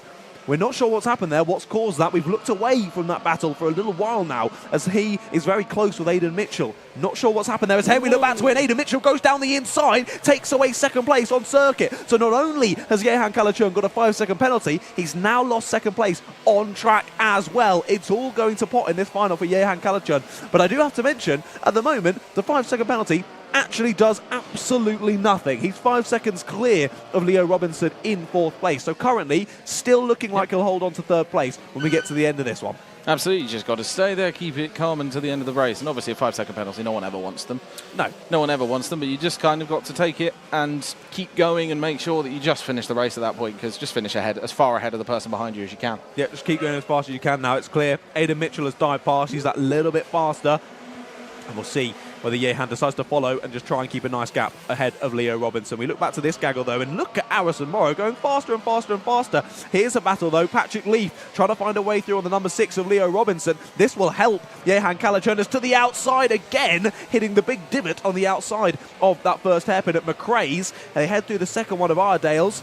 And he finally gets the move done. The 22 gets that inside line, and Patrick Leaf up into 4th place. It's been a great bit of battling for Patrick Leaf to get up the order. Leo Robinson drops to 5th, and William Bryant now sat there in 6th place. Harrison Morrow has gained a place on Monty Brathwaite, now closing in on Jake Humphrey, and I think he should get him before the end of this lap. Timer ticks to 0 just as your leader comes around the final corner. So Harry Blore starts the final lap of the race. He's 3 seconds up the road from Aidan Mitchell, and that would be quite a feat to bring back 3 seconds of the gap by the end of this final lap. We've still got very close racing further down the field, and just this is what a move across the track that was, just to try and get back into the car ahead. And coming around that corner, that is a divot on the outside, and that's a potential move. No, as here is Harry Blore coming down into the section circuit. I can't quite see. Whoa, that was a kick of oversteer, my word. We've seen a couple of that, haven't we, today? Yeah, just absolutely on the brakes. The whole back end slides out, but coming down towards the final section of track, just coming down towards Sunny Bend in St John's, then through Sunny Bend, that's the one, and then into Paddock Bend to finish out the lap, but currently behind the 9.6 and the 7. However, Harry Blore around Paddock Bend, around the final corner, and to the checkered flag to win this pre-final in the precision racing Coney Kart. And across the line, second is Aidan Mitchell, followed by Yihan Kalachern. And did he manage to stay 5 seconds ahead? Yes, he did. So that would be Patrick Leaf in fourth and Leo Robinson in fifth, followed very swiftly by Harrison Morrow, Monty Brofett, and Jake Humphrey is dropping down. Yeah, he's had an incident of some sort of issue on that last lap. He was up there battling for sixth, drops to ninth through the last lap, so not ideal for Jake Humphrey there, and that's going to drop him down a position in the standings as well from sixth down to seventh. But a great race from Precision Racing. A nice little 1-2 there for Harry Blore and Aidan Mitchell. As you say, Yihan Kalachern doing a good job there of just letting Aidan Mitchell get through, putting down the pace that he had and keeping himself 5 seconds ahead of Patrick Leaf. So despite having that penalty, he'll hold on to P3 in that pre-final. Patrick Leaf and William Bryant round out the top 5 with Leo Robinson, Harrison Morrow, then Monty Brathwaite, Jake Humphrey, Daniel Samir, Jack Stewart, all the 11 finishes in that one. Of course, Willoughby Steele, we lost him only a couple of laps in, sadly, but we'll see him, I'm sure, back out in the final later on today. And wow, what a race from Harrison Morrow up into 7th place. What incredible pace there, 53.27, nearly a second faster than the drivers around him on circuit. Absolutely brilliant, but we've got some information from down in the dummy grid. Absolutely, everyone down in the dummy grid apparently is on slicks. Wow. Okay. So Chris Simpson, you predicted it. He did it. We need Chris Simpson in the box, clearly. No. You all absolutely did that one, and we will just quickly, before the dummy grid, before we get on to the next and the last of the pre-finals. Yes, before lunch. It is and I've completely had a nice little brain fart there, and I've completely lost what the interview is. I believe it was Aidan Mitchell, if I remember correctly. Alfie Garford, of course it was. Yeah, the number 88 of Alfie Garford, battling for the championship in TKM Extreme. Let's hear from him now. Hello everyone and welcome to event number 9 of the Wera Tools British Kart Championships. Now you join us here at Rowrah, very much up north, and it has been very wet. At least it was yesterday, slightly cloudy today, a bit drier, but we're feeling all right. One person we want to speak to is Mr. Alfie Garford, one of our drivers in TKM Extreme. How are you doing this morning, Alfie? All good, yeah. Enjoying it, as always. Good, I'm glad to hear it. I'd hope you'd be enjoying it after what a year it's been for yourself. It's been a lot of fun, but we come here for the final round at Rowrah. Is this a circuit that you enjoy? Yeah, only been here once before, but it's, very enjoyable circuit. It looks a lot of fun to rag a TKM kart around, that's for sure. Now, it can be quite tight and twisty in areas, and then you've got those long straights. Quite difficult on your driving style. Do you find you have to change that driving style at all going into the weekend, or do you find you can slip straight back into it, no problem at all? I think there's always a certain amount of driving style that is relevant to different tracks. There's always a certain amount of driving style that is relevant to different tracks, but in general it's kind of the same. But yeah, just keeping cool and calm. The moment you start overthinking stuff, it just goes wrong. So. Yeah. No, that's fair enough. Just keep a clean head, go into it, take it as it comes. Now, as viewers may notice, of course, the championship sponsored by Wera Tools. Alfie, you also seem to be sponsored by the lovely Wera Tools. Now, I think that definitely means that you have really no reasoning behind the spanners going wrong today. You've got the best tools that money can buy. Who is it that's on your spanners today? Samtune on the spanners this weekend. Dad using Wera Tools, so we can't have a mechanical now. It's just up to me now.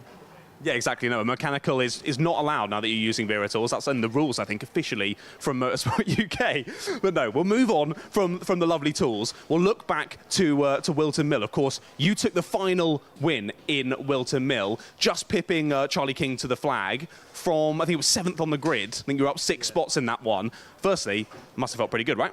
Yeah, first win this year, actually.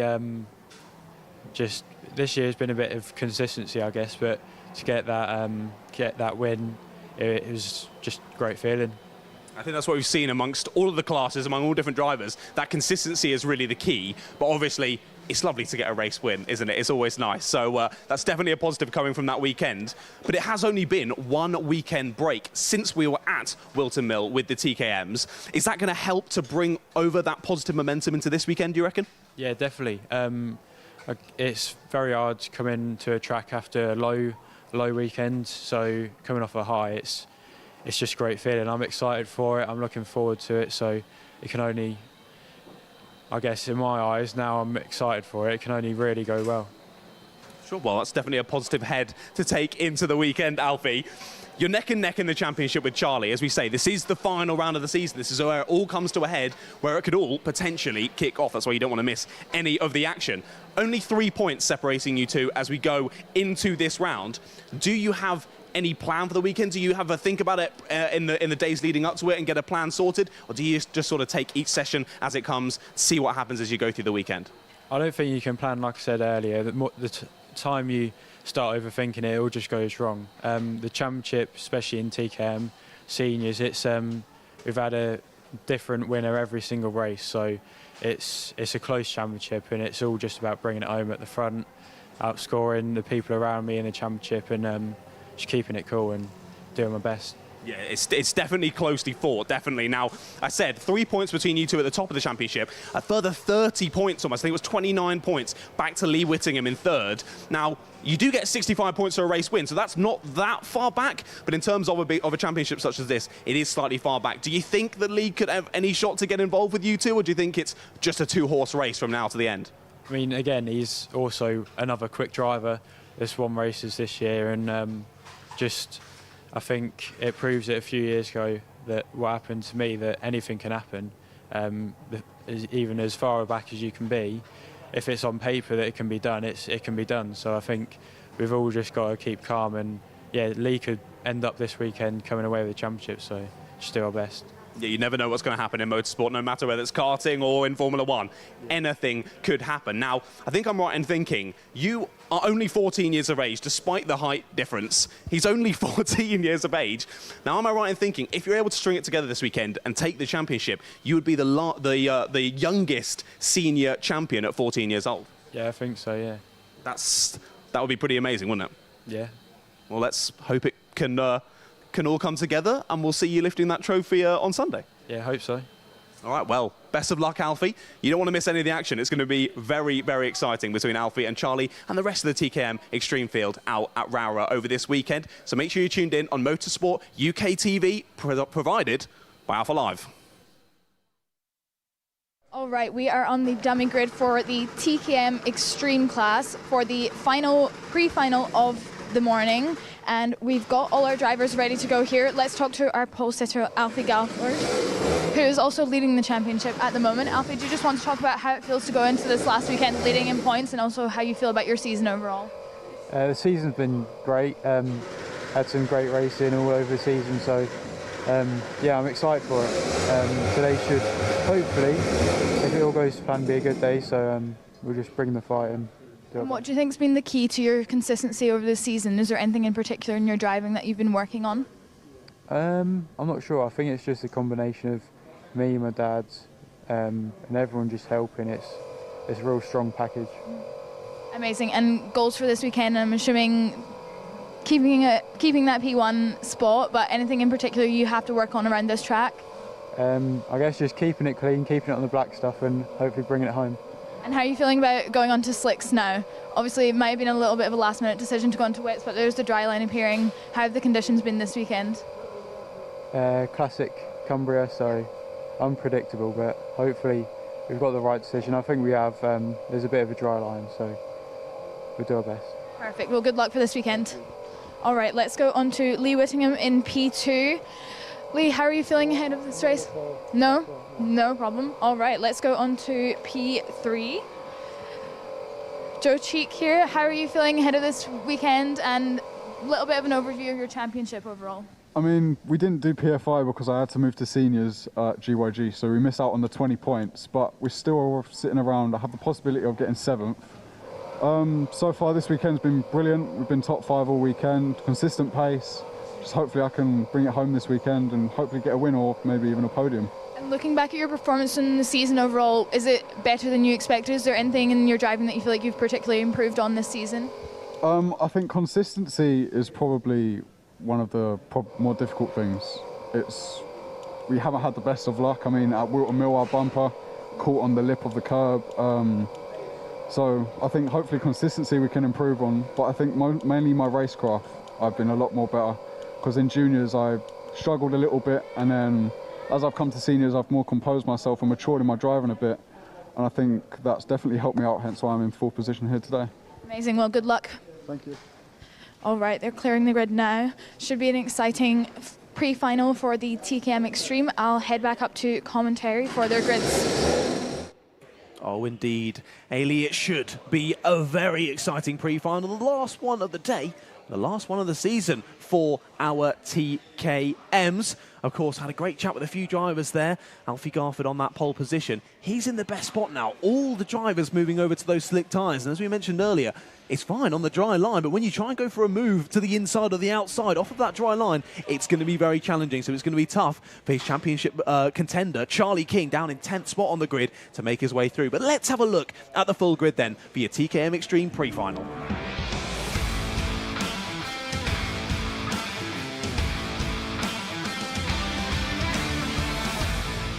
As we say, Alfie Garford on the pole position for this one. The Wera Tools back driver and privateer takes that front row spot. Alongside him is Lee Whittingham, who wasn't too happy to have a chat with Ailey down on the dummy grid. I'm not sure why. Clearly just staying focused for this race start. Joe Cheek was very chatty though on 3rd place, with Michael Cornell in 4th, Chris Whitten in 5th, and Kai Springfield there in 6th.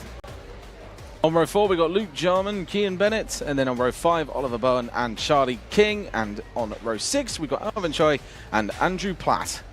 And finalising the grid, 13 karts in this one, it's Jessica Fitch Hall, your driver of the day from Wilton Mill. Only 2 weekends ago and already out of this race. It seems the number 8 of Michael Cornell blowing a lot of smoke from the back of that TKM kart. He's looking down at the engine and he's not too happy with something. Just trying to spot what that could possibly be. Is he having a problem with I've never actually realised what side the chain is on these carts. It could potentially be the right.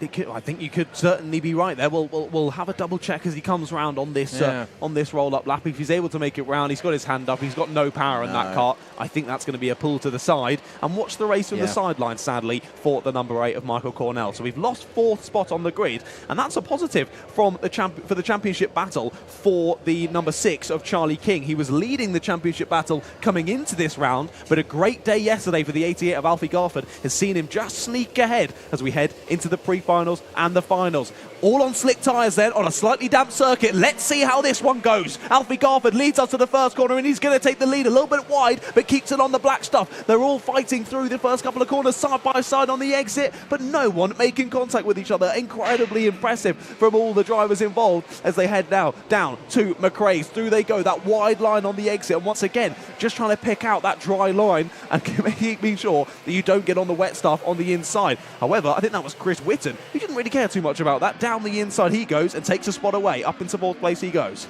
That's only just proving that as soon as you go off that dry line, it's just a little bit slick. It's not as slick as it used to be, but it's certainly at the point where it just unsettles, as proven in the background, a shot there, just unsettles the kart just enough to cause a tiny error, and tiny errors can turn quite big at one point. There's a lot of karts quite wide out on circuit. However, that's a move. That is a move for the lead. And that was a fantastic move for the lead, just taking that opportunity right as it came. Absolutely brilliant, and it was a little bit wide, as I was talking about going wide, from Alfie Garford. Yep, big slide on the brakes from Alfie Garford. You just saw that tail wanting to swap, catches it on the throttle, but equally has to back out of the exit, and thus through goes Lee Whittingham. He didn't want to chat with Ailey down in the dummy grid, and I guess now we see why. He's moved his way to the front of the field, and he is full eyes forward. Of course, Joe Cheek within there as well. He's in 3rd. And look at this from Chris Whitten on the number 1 plated kart. He's flying through, and he's already on the back of this leading gaggle. It's just fantastic racing across the board from this one. And the whole grid just seeming to... And that's a 5-second penalty for Joe Cheek. Already? Incidentally, how on earth is that happening already? I think that's probably the fastest 5-second penalty of the day. He's gone wide. Joe Cheek's gone wide. Up and under goes Chris Whitten. Takes away 3rd spot. So double barrel negatives there for Joe Cheek on this lap. Loses a spot and gets a 5-second penalty. What he wants to do now is hold on to these top 3, stick with them, try and pull as much of a gap as he can back to Oliver Bowen in 5th place. Absolutely, and Alfie Garford still just about half a second off the lead, but he's right closer now. That's much closer than he was before. And he's going to potentially try and make a move. Not here, but certainly moving down towards the next section of track. Indeed, yeah. continuing to press on. As we had a chat with him, as you would have heard in that little interview we showed prior to the race with Alfie Garford, he's backed by Wera Tools, who also backed the series. So he's got no excuse on the spanner side of things. It's all down to his racecraft for this weekend, but he's doing a stellar job of it, as we say, leading the championship by 9 points over Charlie King with where he is in this race. He's gained 1 spot up to 9th. I think that was just off of the grid, though, with our driver not making it round to start the race of Michael Cornell.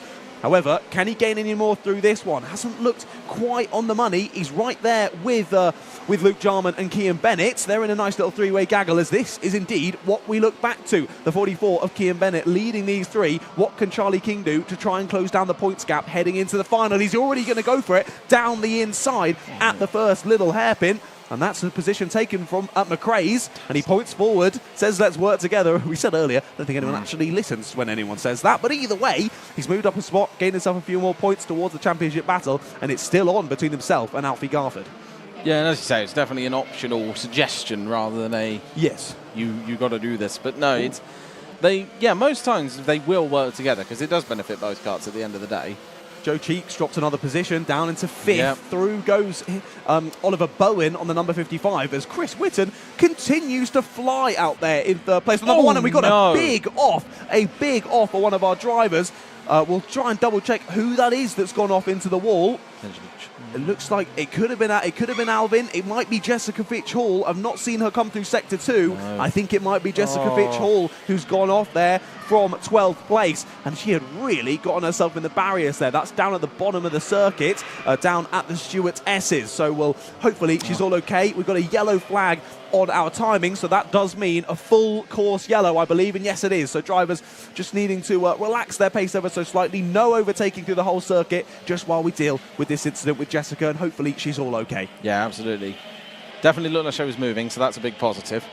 Indeed, there you go. You see the drivers properly slowing down now as they come to the checkered flag line. Of course, still 8 minutes until we see the checkered flag. The time has actually stopped now, so it's effectively, with the Battenberg flag that you now see on your screen, effectively safety car conditions if you're coming from car racing. All drivers having to sit line astern, and it's Lee Whittingham in the lead who now controls the pace. But it couldn't really have gone much worse now for Lee Whittingham, could he? He gained a much bigger gap actually in the 6/7 of a second. That was just when they crossed the line with the Battenberg flag. So Lee Whittingham, that gap that he had has dropped to nearly 0, as there we do see Jessica Fitchall up and out of the kart, walking off to the side of the circuit, and looks to be all okay. So that is good to see. She'll take a moment at one of our marshal posts and just have a little sit down and a breather and a recuperation from the incident. We didn't see how it happened, but either way, she's out of this race, but equally up and out of the kart and all okay. But look at this then, drivers all closed up, nose to tail. Are we going to be going back to green flag at this time of asking? Or wait and look out the commentary box and see if the green flag flies. It looks like it's about ready to go. So it is indeed Lee Whittingham who leads us away once again. Alfie Garford gets a good start, tries to jink out to the inside to take first position already, but can't quite do it. Through they go, up and through the chicane, the first couple of sections of corners, and already all nose to tail. Absolutely, through McRae's, coming back down the infield of the circuit, moving down towards Eredale's. I believe that's what he said, but there's a potential move, and that's a brilliant move up the inside from Alfie Garford, and that was definitely something. Just opportunistic from the number 1 there. Chris Whitton tried to find his way through on the inside too. That little bit of contact meant he couldn't get the power down the exit. He's lost 5, if not 6 positions there. So the driver that was flying through before that yellow flag condition, he was chasing down the couple of leaders, now drops his way down the order. Lee Whittingham as well, down in 5th according to the timing on that front as well. Indeed, yeah, he's dropped some positions, more drivers going wide, and that is Lee Whittingham, I think, on the number 10, getting it all sliding into the final corner. It's all shaken up on this lap. I think there was a potential, oh my word, everyone just goes around on the timing. But as we mentioned, something happened. I think it actually happened up towards the end of the circuit where it's just a lot of drivers all in one place. There's the please work together tap on the helmet. From Charlie King, who's now in 4th place. This changes the championship completely. Ooh. Alfie Garford in the lead, Charlie King in 4th. They're now on 7.63 and 7.56 respectively, as more moves going on. Back through goes the number 10 of Lee Whittingham on Oliver Bowen. It's all kicked off. This Battenberg flag has caused pandemonium in the TKM Extreme race. and we are very excited to be watching it. Yeah, this is going to potentially be some fantastic ends to this race. We've only got 5 minutes to run, and that is a Kart off on the end of the circuit. We should hopefully. That's Alfie Garford. And there we go. That's Alfie. Oh, it's Alfie Garford. Your leader has dropped it through Sunny Bend. He gets back involved, but as you say, now straight back into this battle. Couple of drivers trying to go 2 by 2 through the first couple of corners. That doesn't usually work, but they've made it work. Oh my goodness. That's incredible, and very, very good on the rejoin. This is the championship battle. This is the championship battle. Oh my goodness. As that's a lot of drivers being pushed around, but Alfie, he's just straight back through. That's incredible. He's back into third. I don't think Charlie King's going to let that happen for too long, that's for certain. No, indeed. They're tied on points. Alfie Garford and Charlie King, 7.57 each. This is huge, not only for this race, not only for this weekend, but the entire championship battle in TKM Extreme. We look back to who is now your leader, Joe Cheek. He was down in 5th earlier on, but he might lose the lead into the final corner. Down the inside goes Chris Whitten. He takes it away. Brilliant move. Absolutely fantastic. And even so, it's just absolutely brilliant battling across the whole field. And Joe Cheek sat behind now, and he'll probably either want to stay there or he wants to try and make the overtake. Of course, don't forget, Joe Cheek still with that 5-second penalty to deal with at the end of the race. But this, the ridiculous battling that's gone on behind has actually really benefited Joe Cheek. Now nearly 4 seconds in front of Alfie Garford, so he's already trying to extend to that 5-second gap. Absolutely, and Alfie Garford currently, the points have just updated to 7.58 and 7.56, but it's still neck and neck. Just with that one change of position, that single point difference. Yep. And that's the thing, a single point can make all the difference in these races, and it's just absolutely brilliant because it's just so close across the entire board mostly, but at the top, here we go, so that's number 1 and the 70 of Whitten and Cheek. Just trying to get it. I do believe Cheek's trying to catch back up and potentially make the move for the lead on this one. Yeah, he's just trying to hold on to it. I think sticking that toe, build a gas gap to Alfie Garford. But Alfie did exactly what he needed to do. Cleared Charlie King immediately, is already building that gap, and Charlie King is under a lot of pressure from behind. Kai Springfield, Oliver Bowen, and Lee Whittingham all there. Of course, Whittingham we saw chasing down the leaders earlier on. He's going to want to continue that through this. Down the inside he goes, takes away the place from the 55 of Oliver Bowen. Up to 6th place he goes. Absolutely fantastic move, and the fastest lap of the race by Alfie Garford just then with a 49.82, so he's definitely got his foot pinned in it. As we just keep an eye on this battle, currently it's 4 karts very close together, 5th just off the back as well. But currently it's just fantastic racing from all of them, quite honestly. That Battenberg flag really bunched them back up to the point where they're all just battling constantly now. It's brilliant. It's fantastic. No team orders in this one. Of course, a lot of the field, privateers, all just running for themselves. A couple of drivers in some teams, Class and Motorsport, RSR, TWM as well. But not really enough for anyone to work together in this one. They're all battling extremely closely, and Alfie Garford is continuing to charge off from this battle that we're watching towards Joe Cheek. That's exactly what Joe Cheek doesn't want to happen, but equally, he's almost 5 seconds ahead of Charlie King here, on for a good result. That's Lee Whittingham, back down the inside of the number 10. He now goes through on Kai Springfield. Springfield tries to battle him back, but he's going to be at the outside line, but the second of the hairpins through Iredale's now, and he does indeed take the spot. Up to 5th place he goes. Absolutely, heading down from Iredale's towards the S's, currently very slightly into there. That was a big kick on the back end. And they're just heading down currently, still nose to tail. It's absolutely fantastic racing. And to be fair, I just don't think they're trying to take any risks, and I think that's probably a smart choice, to be fair, at this point. We have only got 1 minute and 30 remaining, though. So if anyone wants to try and gain positions, they're going to have to do it fairly sharpish. Indeed, yeah. Despite the time actually stopping during that Battenberg period, it's still absolutely flown by this second half of the race. Garford goes even faster. 49.17 there, fastest lap of the race for Alfie Garford. That move from Lee Whittingham gave Charlie King about half a lap of breathing room here. Now under pressure once again, this time from Lee Whittingham. He's all over the rear end of the number 6. Can't quite get it done first time, I'm asking though. Absolutely, and I was just informed as well, under the Battenberg, the timer doesn't stop, so while it may have stopped on screen, the timer did not stop in the background. Understood. So that is why we're currently down at 50 seconds remaining plus 1 lap, and it's still nose to tail in this group of 5. It's absolutely incredible racing. It's been fantastic, hasn't it, throughout this one. Chris Whitten has done a great job at the front of the field, scything through and up in front of Joe Cheek. Now a good 1.5 seconds, but here we continue to look at Lee Whittingham pressuring Charlie King through Paddock Bend and onto another lap of the race. 30 seconds then left on the clock. We should have this lap plus 1 more, I would assume. Possibly 2 more. It's going to be close on the timing by the time Chris Whitten gets round. I thought Lee Whittingham might be on for the move there. Has to sit back once more. Absolutely, and getting really, really close, and that's potentially going he's just trying to get defensive line, I think, there. He's obviously having to look ahead and behind, isn't he? Yeah, and it's a lot, in a kart, that's a lot harder than it sounds. Indeed. Like, There's a look lot at, to think about. yeah, we take it for granted sitting in cars, for instance. You've got a rear view mirror. They don't True. have a rear view mirror in these. They have to rely completely on turning around. Exactly, yeah. You actually got to look back over your shoulder, and the driver is literally within a foot of you.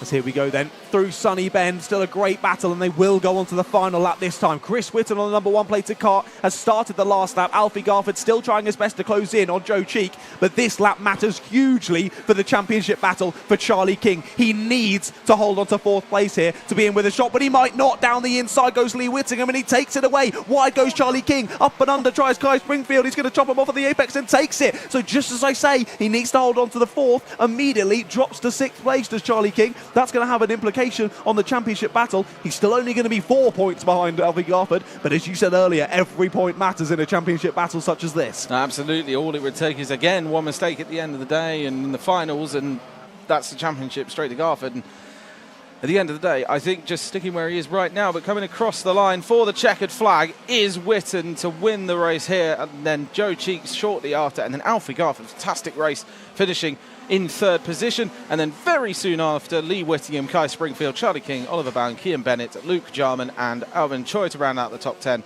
and Andrew Platt, the last driver to cross the line on track. Oh my goodness, I think I need to lie down in a dark room after that one. What a race. What a race to finish our pre-finals for event number 9 of the British Kart Championships here at Rowrah. Absolutely fantastic, and what a great win from Chris Whitten. Joe Cheek held on to 2nd on circuit, adding the 5 seconds though. That will drop him behind Alfie Garford, and that will of course give Alfie Garford another 2 points, jumping from 3rd place, which would be 60 points, to 2nd place, 62 points. So I think we can assume, and it was 2 points lost for Charlie King on the last lap, so it's going to be 4 points gained in the championship for Alfie Garford. Goodness, it's going to be close going into the final later on today, ladies and gentlemen. You don't want to miss it. Here's your full result then from the TKM Extreme pre-final. Chris Whitten with a great win. Joe Cheek and Alfie Garford, they're rounding out the top 3. Of course, Joe Cheek having that penalty. Those two will swap around. Lee Whittingham in 4th with Kai Springfield in 5th. Charlie King just about hands-on to 6th, ahead of Oliver Bowen and Kian Bennett, followed by Luke Jarman, Alvin Choi, then Andrew Platt, and of course Jessica Fishall. We lost her a couple of laps in after that big incident that caused the Battenberg flag, but luckily she seems to be all okay. But wow, what a morning and sort of early afternoon of racing that was for the pre-finals. We've still got 7 races to come, 7 longer races, 15 minutes plus one this afternoon for the finals. I'm excited. Are you excited? Absolutely. 7 races, incidentally. There's going to be a lot more at stake now because the championships are so close together. So close. We are going to get some fantastic racing and potentially they just have to make a move at this point. Yeah, the points are everything, so they will have to make moves if they want to gain them, which could lead to some very close battles and hard-fought battles. Oh, it definitely will, yeah. Got to keep drivers have kept their cards close to their chest throughout this weekend, but now you've really got to show your hand and go for it through these final few races of the entire 2023 season. But I hope you've enjoyed this morning's action. Of course, don't go anywhere. We'll have the finals with you very shortly after this lunch break. And during the lunch break, you'll see the usual paddock show, but also some quick-fire questions with some of our drivers in the paddock. Enjoy. Hello everyone and welcome to event number 9 of the Wera Tools British Kart Championships. You join us here at Rowrah. As you can see behind me, already lots of action going on out on circuit, but we're going to take a trip around the paddock to ask some interesting but very intellectual questions. Let's go. Which driver in the British Kart Championships paddock would you least like as a roommate? Charlie King, because he stinks. Luke Jarman. Jess. Jess Victual. Lewis Bird. Probably Morgan, he'd be on Tinder the entire time. Chris Whitten. Probably any senior, because they're not really my age. Probably Charlie Cole. Daniel Smith. No one. Joel Sayer. Fred Green. What's your go-to post-race meal? Chinese. Ooh. Butter chicken. Mackey's or a KFC probably. Pasta. Brownies. Nice. Chicken wrap. Pasta. Chicken wrap. Lasagna. Lasagna, stodge, go-to, beautiful. Chicken curry. Probably chicken pasta. I've got plenty of cookies, so I don't mind one of them, so probably want a cookie, yeah. Sausage and mash or something that I would really like and nice and warm. Pot noodle. KFC chicken wrap. What's the biggest animal that you could beat in a fight, but you have to fight how they fight? Definitely a frog. Probably a bear. Fair play. Or a fish. What was that? A fish. Probably like a chimpanzee, but not like the vicious ones. Guinea pig. A dog. Raccoon, maybe? Bear. That's the second time we've had bear. I don't know, a gorilla? A gorilla. Interesting. A dog. Let's go for a deer. Probably a dog or something. A bear. A bear. We've had so many bears today. A chimpanzee. Okay. Probably only a dog. Okay. Toad. Pigeon, I'd say. I don't know how to fight like animals fight. No, I like that. That's a great answer. Is cereal a soup? No. No, it's cereal. No.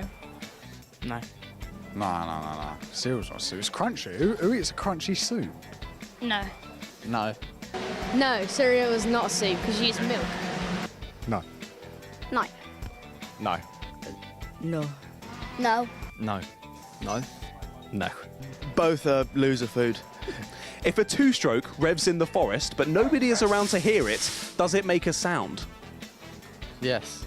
Yeah. Yeah. Dunno. Yeah. No. No.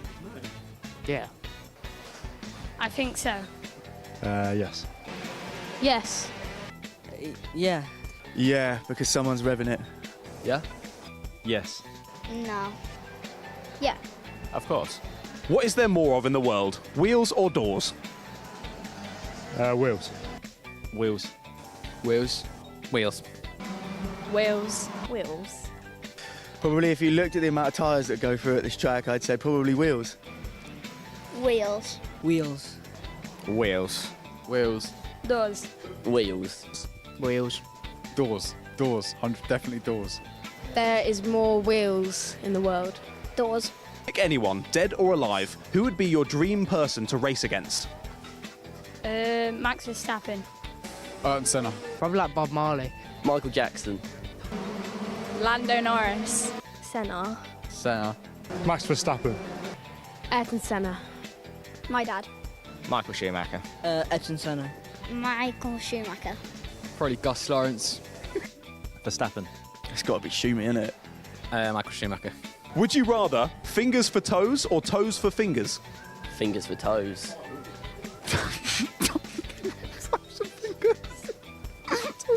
Toes for fingers. Fingers for toes. Fingers for toes. Fingers for toes. Toes for fingers. Toes on my hands. No, I'd rather have my fingers on my hands. That's not an option. Oh no, I'd rather have fingers on my toes and Toes for fingers. Fingers for toes. Fingers for toes. Fingers for toes. All day long. Fingers for toes. Fingers for toes. Fingers for toes. If you could choose a victory song, what would it be? Probably We Will Rock You. We are the champions. Can you give us a rendition? No. Okay. Probably like the Foo Fighters, the Pretender, or something that gets you really fired up. Can you give us a rendition of any of those? No. Sweet Home Alabama. Want to give us a little sing-song? No. No way. We are the champions. Umbrella. Probably something from the 80s or 90s. Thingy. Oh, I know how it goes, so I'll sing it for you. You can travel the world, but nothing. Yeah, that one. Okay, I love that. No, jingle bells for a laugh. Can you give us a rendition? Jingle bells, jingle all the way. One word to sum up the British Kart Championships. Fun. Good. Fine. Challenging. Amazing. Exciting. Number one. Fair. Hard racing. Professional. Glorious. Competitive. Competitive. Amazing. Fat hack. Yeah, it's just a fat hack. A fat hack. Hello everyone and welcome to event number 9 of the Wera Tools British Kart Championships. We're here for the paddock show once again, and I think I've broken my curse. Usually it's rainy when I'm in a paddock show. Today it's not. My name is John Ratcliffe and joining me is someone who I think has actually been in more British Kart Championships events than I have so far this year. It's Ellie McNaughton. Third one so far. Very impressed by the circuit here. Really nice location. Lots of good vantage points for the spectators. So I'm sure we'll see some exciting racing. I'm sure we will. There's lots going on behind us and they're going to get very noisy. So let's make our way over there, shall we? I think we've got one of the water swift classes out on circuit at the moment. But as you say, what a beautiful circuit this is. I've not been here before. I don't think you've been here before either, have you? No, never. So first time for both of us. Yeah, in Cumbria. close to the border, and we're actually in an old quarry. We're about to get in the way of About to someone. get run over. I think that's going to happen many times. Which is the recurring theme of the paddock show, actually, is just No, getting it in the is. way. It is. But yeah, what a lovely location. As you say, inside of an old quarry. So we're really down and low here. I don't know about, on sea level how low we are, but we're certainly lower than the land around, which means when it rains, suddenly the fog drops in. That's what we had yesterday and Friday. Luckily today, it's been a bit nice, hasn't it? Yeah, skies are clearing up. I personally haven't looked at the forecast for tomorrow, so I think I feel from my like it could chats go in the either way. paddock, people have been thinking it's still going to stay dry. Okay. But we'll see. Yeah. You never know. I'm up sure here in most Cumbria. of the drivers are hoping for a dry race, I think so. uncomplicated. Yeah, I think so. I had a couple of chats with But- people who were saying that they don't want to see it wet because it just makes it more of a farce in terms of mechanicking, having to put all the new Yeah. tyres on and everything, but that they could get some good results out of it. Let's have a look here in Evolve Motorsport. No one's in here. Perfect start. So, yeah, we can talk to a chassis of a car that has a lot of things missing. And we've been told to search for food, but this is all they have is a half-empty can of Pepsi, a half-eaten Greggs, and some prawn cocktail shells. You can't go pillaging a tent already, Hayley. The food of Early on, athletes. the first one, yeah, A food Greggs. of athletes. Right, let's continue down. Let's see if we can actually try and find some drivers to talk to. As we say, we've seen Heat 1s already today. Heat 2s are now all just kicking off. So there's going to be a lot of moving parts in the paddock at the moment, isn't there? Lots of drivers coming back from sessions, lots going out. So we'll try and catch the people as best we can. But sorry if we miss anyone that you were waiting to see. Right, I can see some drivers' legs there for sure. Let's head into Jack Deck's Racing. I'll follow in behind you. Hello. We're back again. I have already annoyed these drivers earlier today. Can we get another second on camera? You did so well the last time, so may as well. Perfect, you're prepared. Do you want to talk a little bit about your weekend that you have coming up and what you have goals for it, what you're hoping? Yeah, well, I'm just trying to secure 7th in the championship, if I'm honest. Had a bit of a rubbish race last race, but I mean, like, anything can happen. It's the final race. And how do you feel about your season as a whole? Do you think it's been quite strong? It's had ups and downs, it's been all right, but I mean, like, it's just like, it's my first season, full season in karting, and I mean, like, just trying to do the best I can, if I'm honest. And what would you say has been your biggest lesson that you've learnt from your first year? Don't send it into turn 1, probably. I think that's good advice, sound advice. All right. Right, I've got Alvin over here. Okay. He's not a chipmunk. He's a racing driver. I'm going to have a chat with him. Alvin. How you doing today, my friend? Doing quite good. Yeah. All good. How has it been? Are you from up north, down south? Where are you in relation to? I'm, well, down south here. I think a lot of people are. That's what I was going to assume, but I didn't want to assume. Yeah. I couldn't hear a Scottish accent. I thought that's the only way that you could be from further north. Bit of a drive to get here, then, I assume. Yeah, it was like 4 hours. It's a long one. It's about the same for me. Has it been worth it? It has, yeah. Well, first time here in Rowrah. Okay. Quite like the track. Good. Like, for the whole majority of the weekend, it's been wet. So, like, just now in the heats, we've got dry racing. So it's a bit of a challenge to, like, have to adapt because we didn't get much dry practice in. In fact, only one session was dry, I think. So, yeah, it was quite fun. Nice. So really getting chucked in the deep end then with the heats straight into dry. Do you think it's still going to be dry tomorrow? Or do you think we're going to be going back to wets, do you reckon? I think looking at the weather report yesterday, it's going to be dry, but who knows if it's the British weather.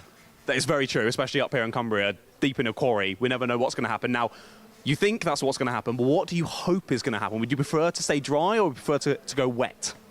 To be honest, I don't really mind. I had quite good pace in both, so yeah. Nice. All right. How are you finding the TKMs as well? Good fun kart to drive? Yeah, I really like the TKM. Like, it's a really competitive class, so yeah, like it. Nice. Yeah, super competitive. Well, thanks for chatting with me, Alvin, and I wish you the best of luck for the rest of the weekend. Thank you. Cheers, mate. Thank you very much. All right, we've got another driver over here. Do you want to just introduce yourself, your class, and then tell me how you're feeling about this weekend? Yeah, Andrew Platt, TKM Extreme. This weekend, I'll be honest, it's quite challenging. I've never been to this circuit before, so certainly a baptism of fire. I'll be honest, because it was wet all day yesterday, we actually had really good pace in the wet conditions. So again, it was really thrown at the deep end with qualifying. This morning with only one practice session in the dry. So really struggled, to be honest, in qualifying with, we've not done many laps around this circuit in the dry. But it certainly seems to be improving. We've just had the first heat. That definitely went, much more competitive performance and lap times compared to qualifying. So I'll be happy as long as we can keep improving, throughout the weekend. Try and get, within the top 10, by the final. Then I'll be happy. Perfect. And I spoke to you a little bit earlier, and you said you had quite a challenging season. What would you say has been the biggest takeaway from the season, biggest lesson that you've learned that you're going to take forward with you as you continue karting? Yeah, I think the biggest lesson for me is consistency. It's challenging for me as I'm not in the seat as much as some of the other drivers that I'm competing against, and some of the drivers, especially in a very, very close class such as TKM, where, a few tenths can be, from first to last place. You've really got to just maximise performance every single time that you're on track. And yeah, I'll be honest, I didn't race for about 10 years. So I started back in TKM January last year. And you just lose that race fitness. It's not something that you can go into a gym and train for. You've just got to be in the seat as much as possible and doing as many laps as you can, just to build up that stamina that'll certainly get you through those 15-minute finals, which, yeah, certainly been the biggest challenge for me, at the end of a 3-day weekend to hang on for those 15 minutes. So certainly just getting those laps in and getting that karting specific fitness that will help me get those better results hopefully next year. Amazing. And you said that you're hoping for top 10 in the championship when you finish this weekend. How does that compare to what you were expecting when you started the season? Yeah, to be honest, when I started the season I had no expectations really in terms of results. It's my first season competing in the British Championship, so it was more a case of learning. And I also think the better level of drivers that you're competing against is going to help me, improve my performance. So it's mainly about just the level of competition to improve my skill set. So, hopefully finishing in the top 10 in the championship. My first attempt as a rookie, in the British Championship, be over the moon. If we can secure that result by the end of the weekend. Amazing. Well, good luck for this weekend. Yeah, thank you. See ya. All right, let's see what Johnny is up to. Where even is he? I've lost him. Okay, Hello. He's hiding outside. Hello. Perfect. Back on the correct sides. That was a great little chat. Yeah. Yeah, I enjoy hearing, he had a really comprehensive outlook of his season. He wasn't stuck on the bad bits. That's good. Yeah. It can be easy to do in exactly. karting. Because I spoke to a lot of drivers earlier in the paddock, and a lot of them just said, "I've had a terrible season." We've heard a few of that today. Yeah, but you're still here, We're going to dive in there because I have seen a couple of drivers in here. So I know, apologies to producer Fitchu, the lighting won't be great, but we're going to dive in here anyway. Hello, everyone. Happy to see us. Happy to see us. I'm coming straight to you, my friend. I know we had a little chat earlier for our quick-fire interviews, but I don't think I actually caught your name during that. Oliver Bowen. Oliver, right, okay. Oliver, is this your car? Yeah. Should we stand in front of your car, have a little look at it? Looks like you got a little bit of scuffs on the front. That was there before, of course it was. No contact made today, right? Nah. Good. How's it been going then? You just had one heat so far, right? Yeah. Got a second heat in about an hour and a half. Okay. So nice little break, but. That's a recharge? Yeah. Do you have anything in between? Any particular biscuit go-to for in between races? Not really, no. Just drink a lot of water? Yeah. Keep hydrated, really.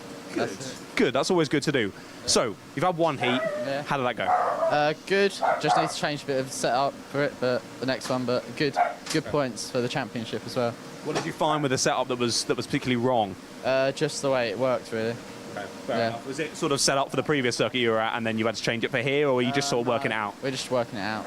Okay, no, understood. We've only had one drive practice session so far, so... True. No, the one other person I've spoken to so far said exactly that, so it's not been the easiest to try and transition, and I think most people are thinking it's going to be dry for tomorrow as well. Yeah, that's what we're hoping for. Okay. All wet, we're fast in both, so...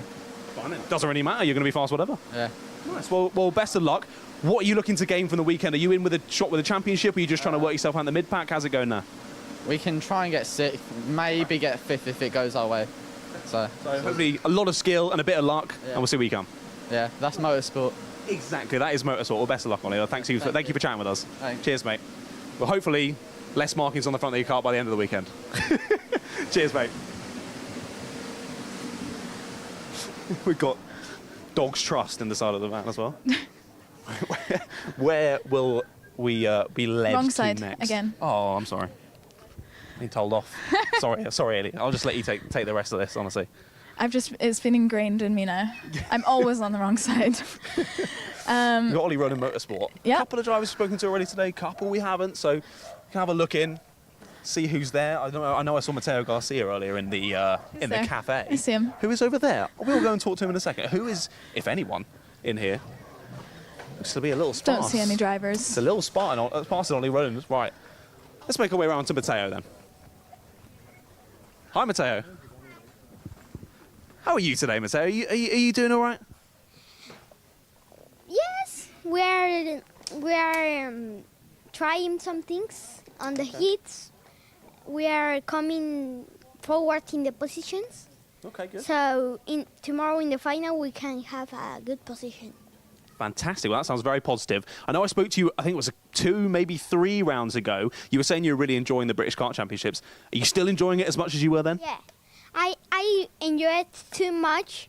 It's very competitive, like I said, and how comes the championship is more emotional. For sure. Well, you were saying you're enjoying it too much, so the only thing from you want there to be more rounds for next year, right? Yeah, I will be like to more rounds. Just as much racing as possible. Yeah, much racing as possible. Lovely. What's the goal for this weekend then, Matteo? The goal is win the race. That's the only goal. What a silly question. What a stupid question from me. Well, Matteo, we'll leave you on that, and I look forward to seeing you in the race. Thank you. Cheers, Matteo. I've been told that you give handshakes after interviews as well. Do you do handshake?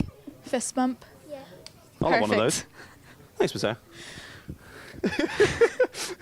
Cameraman wants one as well. Oh, James can't be left out. Thanks, Matteo. Talk to you later. Bye-bye. Oh, I always like talking to Matteo. Lovely kid. And we always get lots of chatter. I'm sure this will be played at the lunch break. I'm sure if you joined us from the rest of the stream, that you would have seen lots of chatter about Matteo. We're going to jump on... Is it Max? Yeah. Hi, Max. How you doing? Good. Your face doesn't say good, I can't lie. No, it wasn't the best. What happened?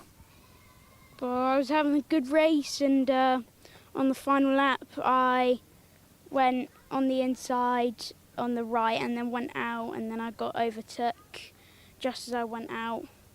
So It all went to plan until right at the end, and you just got pipped. yeah. Luckily, it's just the first heat. That was the first heat or the second heat? Second heat. How did the first heat go? All right. Yeah? Yeah. Yeah. Still some decent results, though? Yeah, 8th and 7th. Okay, so still some good points towards the championship. Not really.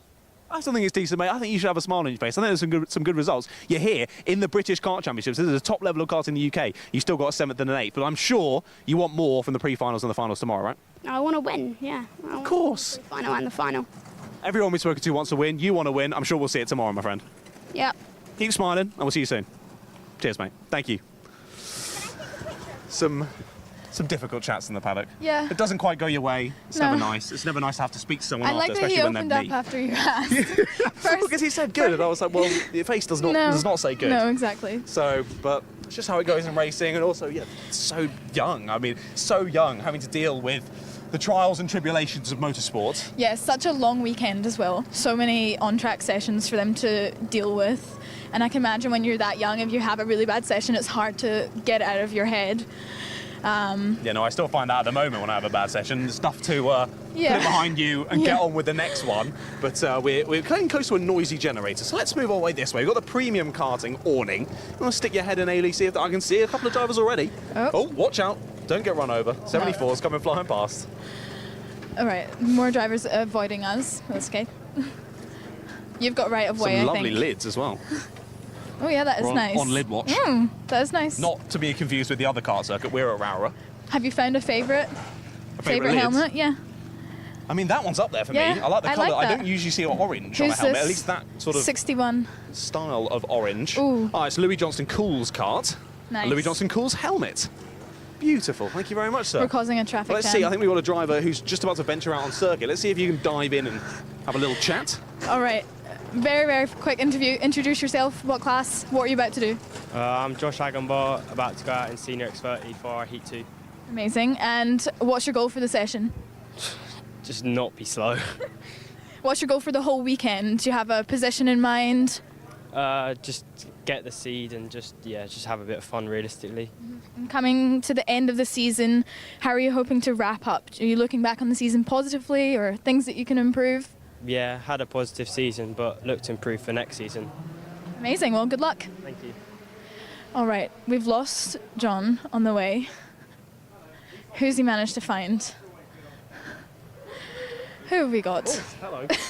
I was so unprepared for that, John. man. I have not. A jump Luke scare. doesn't want to talk to me, but I'm still going to talk to him.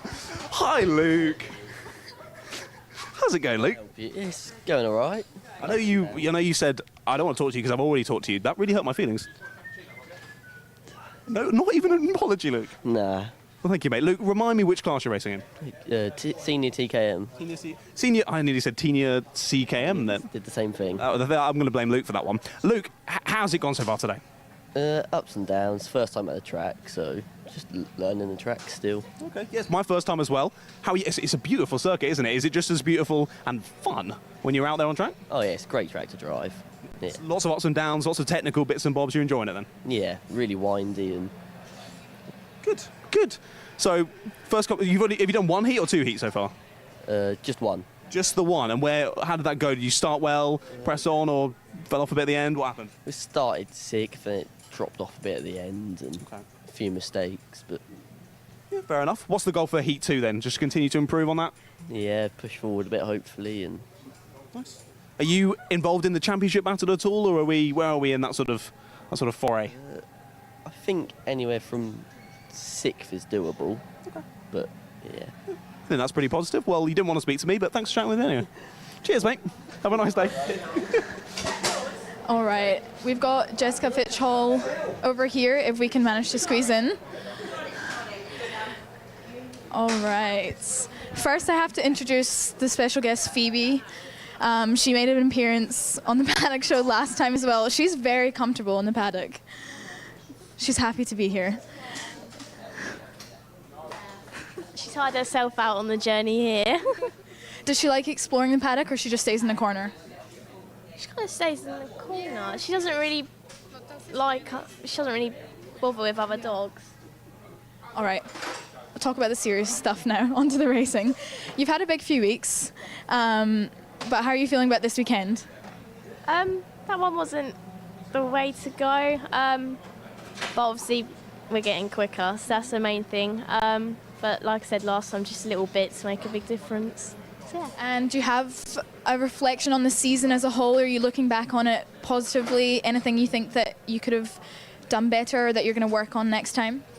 I mean, to be honest, we've never done any of the tracks before, so I think it's all positive, really, yeah. And since it's your first time at all the tracks, what's been your favourite one so far?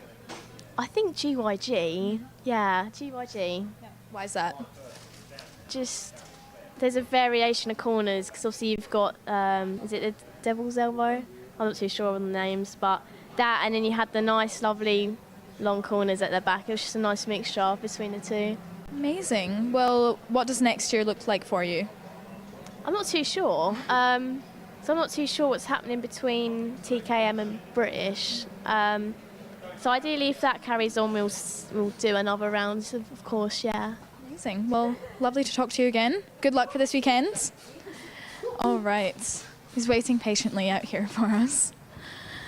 Let's see who else we can find. Hello. Have you scouted any more drivers? I tried to. This alley is a bit barren, I can't lie. Okay. So then we're going to have to move our way up that way. Yeah. Closer to the noise of the engines. On different sides. Oh, sorry. I'll never get it right. We need to start a counter on the screen of how many times we do. We need something on each of his shoulders to tell us which side we should be on. Yeah. And one thing I want to point out. Oh, I see some fruit. I've had a look in Jamie Green. Okay, yeah, there's food to steal if you want to go in and steal, but I don't think there was any drivers. Last time I checked, anyway. A lovely little awning. Hello, sir. That's understandable. That's no problem at all. We've got food to steal. What food can we steal? This is a very nice setup, actually. commented on that earlier. The famous fruit that I had to move out of the way for my interview with Fred Green, or was it Will Green? I get the two Greens mixed up. It was Fred. Thank you, James, behind the camera. It was Fred. We had to move this bits of fruit just to have a chat with him a couple of rounds ago. Anything you want to nick? No, I'm not encouraging this kind of behaviour. I want a chocolate bar, so I'm not going for that. Well, they've got a nice setup here, actually. Some porridge, breakfast. That's a little bit better than what we saw earlier with the half-eaten Greggs and a KFC. Carlos Sainz has left his bucket out on the side as well. Yep. So he's going to be dropped in on his way to Singapore. Speaking of Carlos Sainz. Yes? Just kidding. I've been told there's no spoilers for F1 quali. No, do not spoil it. Even though this is under on strict Sunday instructions. lunchtime, I do not want to know. But one thing I did want to mention, of course, as we said earlier, we've had the Heat 1s out on circuit, the Heat 2s are all out now, so this might be slightly outdated information by the time you actually see this video, but in the Junior X30s, Macaulay Bishop this season has looked unstoppable. Yeah. I think he's about 50 points in the lead of the championship. Yeah. Heat number 1, it's not gone well for him. He's not finished well, and he's got a penalty, P12, in Heat number 1, when we've seen him win by a long time, when James is getting attacked by a wasp. But yeah, Macaulay Bishop, maybe a little bit of a plunder there to take for the rest of the drivers. He didn't do as incredibly as we've usually seen at the last round, hasn't started well from here today, could be an opportunity that the drivers really need to try and catch him in the championship. Yeah, but like you say, he's done so well this season, so I feel like he has so much confidence in himself and his driving style, so I'm sure that he'll, like if we asked him what his goal was, he'll 100% say P1. Like I don't think he has any doubts, No, but that's it. Should make for an interesting pre-final tomorrow. Yeah, for sure, and he's one of the few drivers that we have seen across two different classes, races in Junior X30 and races in Junior Rotax. And he's had a good season in both of them. In both of them, which is so impressive. Right, where are we then? The ORM awning. No drivers. And they normally have music I want to sit blaring on in that here. sofa. Yeah. That's good. That's a good We've got a driver. We've got a driver. Go on. Okay. Dive in and have a little chat. All right. Who do we have here? George Clark. What class are you racing in? I'm in Water Swift. And how's your weekend gone so far? Decent. Could have been better. What happened? Why could it be better? Well, qualifying, I qualified last. Not the best. It could have been better. Not the best. But how are you going to improve the rest of the weekend? You've still got lots of time. All the important bits still to come. I'm just going to push forward in the pre-final and hopefully I can get like 10th or 11th and that would be good for the final. Any favourite spots on the track that you've eyed out to overtake? I think the late right down the back. You've got a good view here actually. You can sit and watch the racing. Not bad at all. You've got a nice setup, nice couch. Perfect. Well, good luck for this weekend. Thank you. All right. John's made himself at home. Just take a seat. It'll all be fine. I was going to chat to George's dad as an excuse to sit here, but then he ran away and said he didn't want to chat to me. So I've got you instead. But I don't actually know who you are, sir. Dylan Cooper. And you are? Team principal.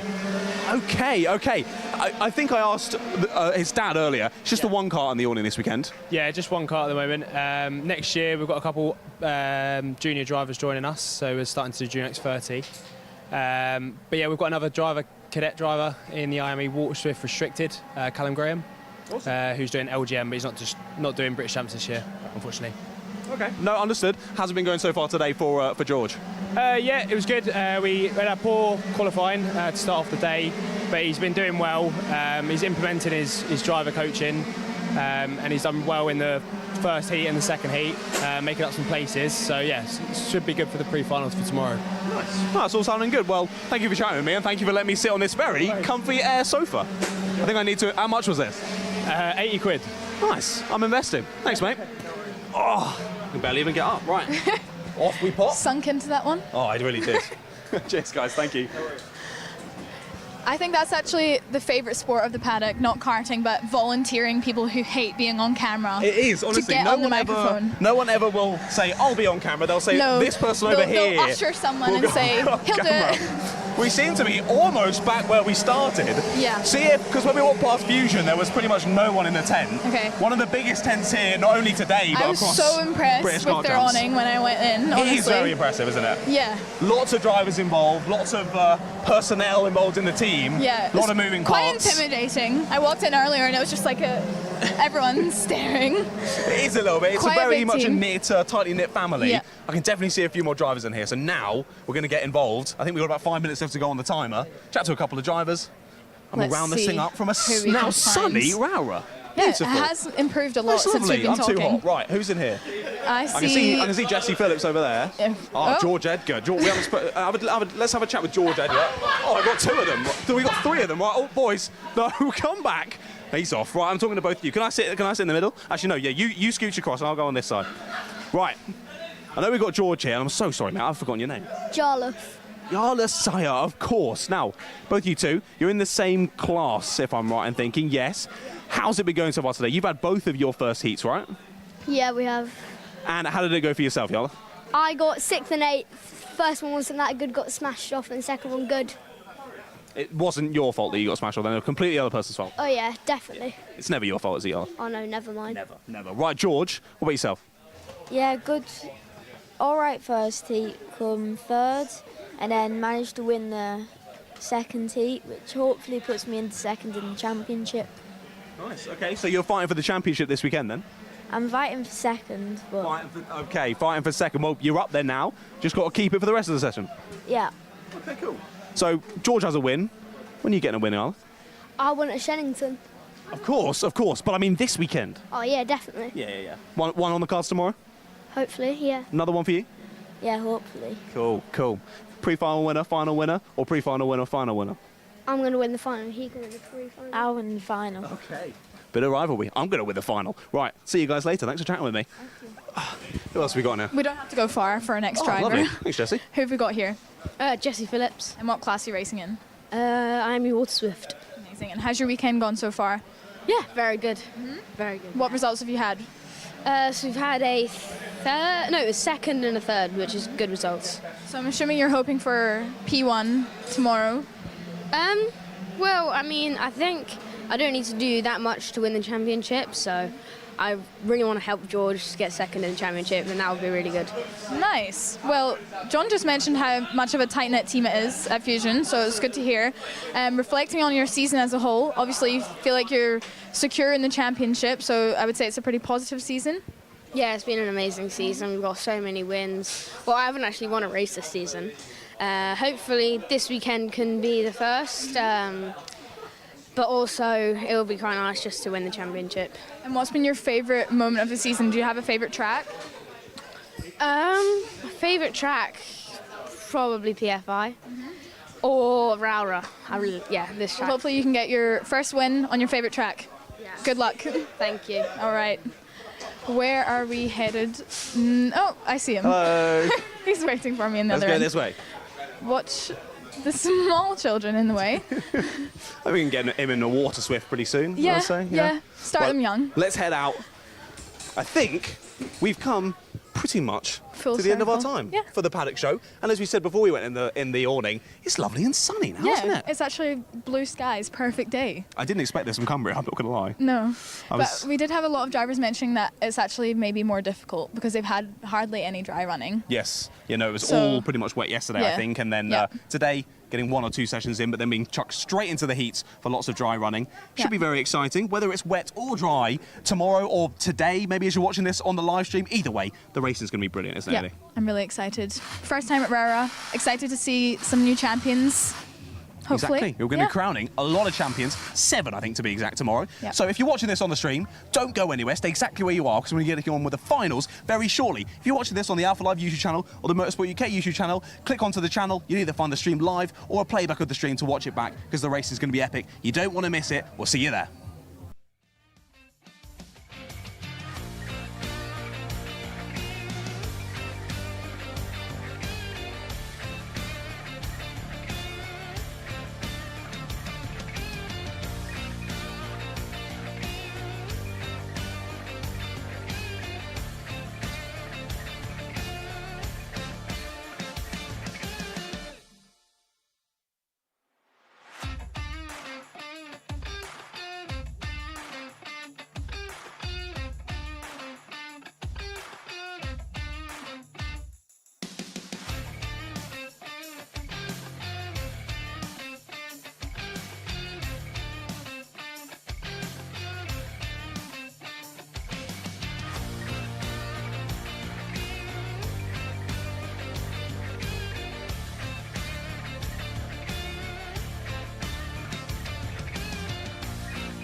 Good afternoon, everybody, and welcome back to still quite a cloudy Cumbria. We're here for round number 9 of the Wera Tools British Kart Championships. We've got the pre-finals done and dusted, and this afternoon we're going to be moving on to the all-important finals and deciding our 7 championships this afternoon. My name is John Radcliffe, still in the commentary box with Mr. Stuart Rice. Hello there.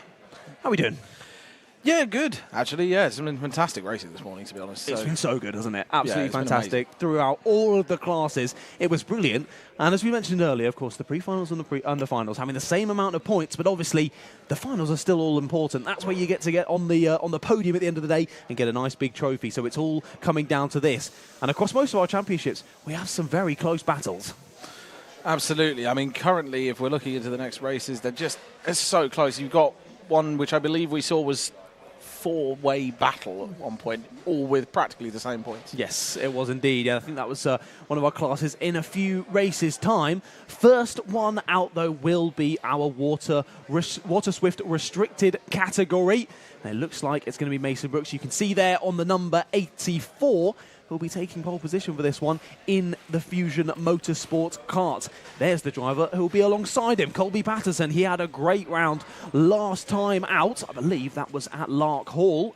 And he's there on second place on the grid for this one. You can see other drivers in behind, just getting those final checks before they get underway in racing, and final high fives, and getting the drivers zazzed up, ready to go for what will be a slightly longer final than what we've seen earlier. Of course, the pre-finals, 12 minutes plus 1 lap. These finals, 15 minutes plus 1 lap. And I think we can both agree that that adds a little bit more excitement, but also a little bit more possibility of jeopardy for some drivers. Absolutely. It's all very much down to basically the wire at this point. And it's not easy in the first place to race in karting. Most people know that, especially if they've tried it, but especially when it comes down to championships that, for instance, I believe it's in the Water Swift Restricted, you've got the 2nd, 3rd and 4th place drivers, all with the possibility to switch around. Indeed, yeah, only 3 points in between them. That's George House, Mason Brooks and Austin Newstead. Mason Brooks lining up on the pole position for this one. George House is down in 6th place. Austin Newstead, they're in 3rd, so still all to play for in this one, but it's Austin Gibson who'll be on 4th on the grid for this one with maximum points 773. He's the one to chase, but it's going to be very difficult. Let's take a look at the grid.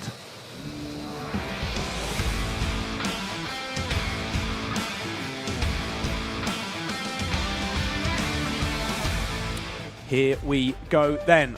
First final of event number 9. It'll be Mason Brooks who leads us to the green light. Alongside him, Colby Patterson. Then row 2, Austin Newstead and Austin Gibson. Then George House and Christian Kobe. They're on row 3. On row 4, it's Joshua Cook, Ronnie Carter, alongside Henry Clark on row 5 and Matteo Garcia. Row 6 is Charlie Clough and Jonty Restrick. Row 7, Lingan Lee and Harry Williams. And rounding out the 16 kart grid is Daniel Ferguson and Alfie Davidson. Dear, we've already got the 99 off. That's Christian Kobe.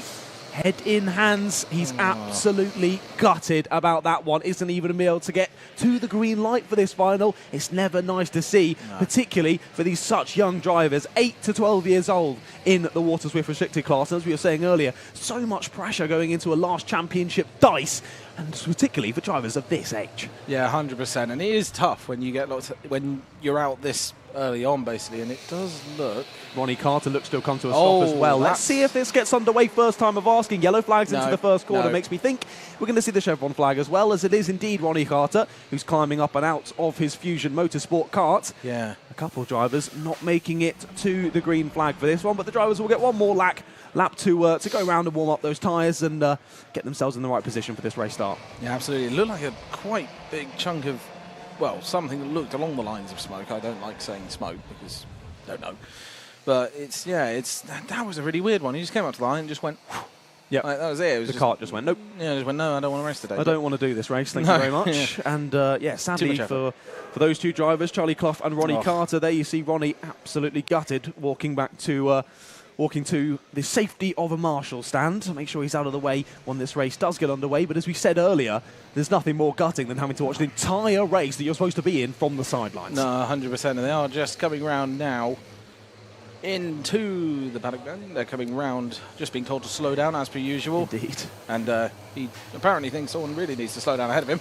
I don't know who that was, but they are off. And are we going to get racing this time round? That looks remarkably far ahead of the car in front of that as a go around. Yep. Yes, yeah. Austin Newstead really dropped back into the middle of the pack there. Yeah. Not quite sure exactly what happened. Maybe just didn't quite get the pickup. But either way, we're going round again for the third time of asking. This is what we saw in the Water Swift Restricted for the pre-final anyway, so we're used to this now.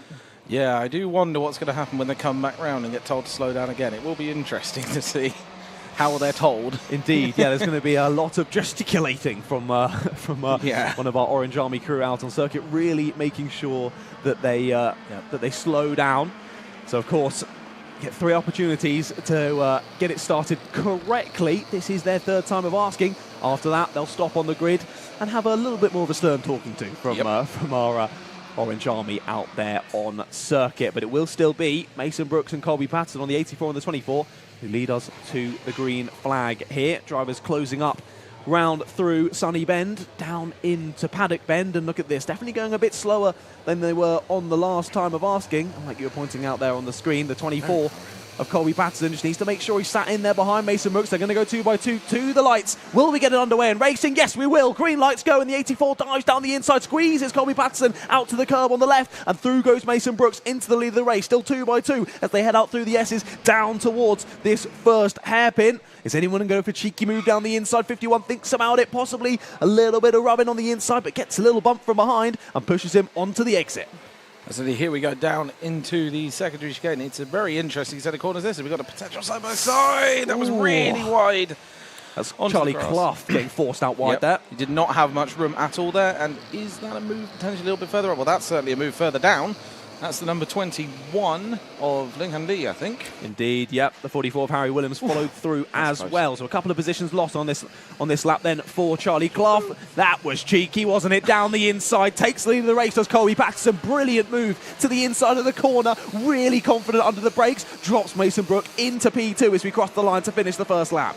Absolutely. Mason Brooks currently just losing a little bit of time by the looks to Colby Patterson as he's starting to pull away a tiny bit. We'll see if that gets to be a bigger gap, but I don't think it will. Not at all. That's come right back down.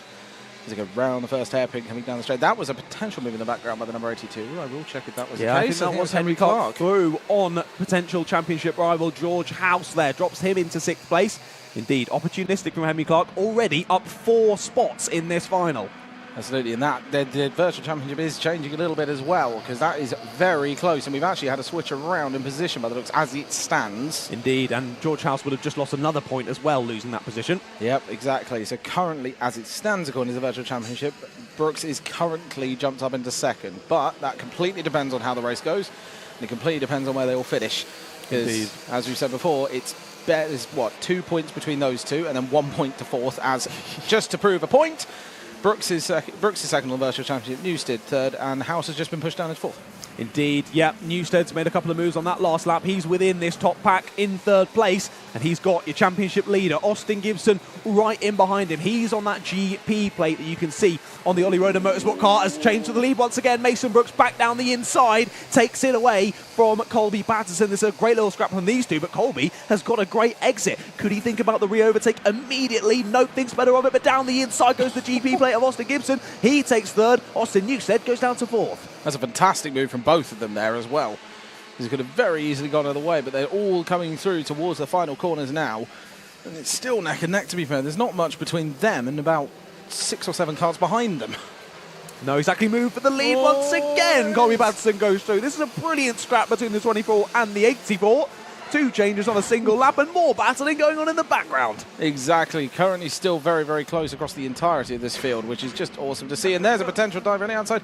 That might leave the door open for a position to be taken from the GP plate, taking that from Mason Brooks. And that's potentially Mason Brooks just managing to stick in 3rd place still. And that's potentially going to be a cutback again by Mason Brooks down the inside. And is the GP plate going to lose out just about? Yes, they are. He's going to get steam trained Austin here. Newstead On the outside, just about slots in front of the 82 of Henry Clark. Gets himself back into 4th, wide for Brooks. Opens the opportunity for the GP plate of Austin Gibson. Can't quite side this way through, sits back once more, now under a bit of pressure from Henry Clark and George House. This battle doesn't seem to be stopping anytime soon, but these 4 or 5 battling nose to tail is giving that opportunity to Colby Patterson to try and get away. Absolutely, he's pulling away a tiny bit of a gap now, 0.8 of a... Whoa, no! That was a big one. He's moving. That's Yeah. good. Hopefully he is up and out of the kart very shortly. Honestly, he's a race driver. He might try and continue, but I think the marshals are going to tell him to stop. Yeah. It was the 21. Was that Lingen Lee who found the wall there? It was. Looks yeah. like he's continued. So fair play to Lingen Lee. We saw him get the fastest lap. Only a lap or so ago. As there's a little bit of rubbing there down into the right-hander. George House thinks about a move. Alfie Davidson decides, no, I'm going to go up and under on yourself. Who's going to have it by the time they get to the apex, though? It is Alfie Davidson still on the inside and trying to follow through is the 75 as well of Joshua Cook, and he does get it done. George House demoted 2 spots then through 2 corners. Absolutely, and continuing to battle here. It's an absolutely brilliant side-by-side. George House just moving down as the timing updates. But currently, Colby Patterson is now under pressure potentially from Austin Newstead coming round onto the start-finish line. Austin Newstead got a way better exit from that corner than Colby Patterson did, which will be interesting to see if he manages to make the move going down into the set of corners, just coming up onto the first chicane. Is he going to be side by side with Colby Patterson? I don't think so.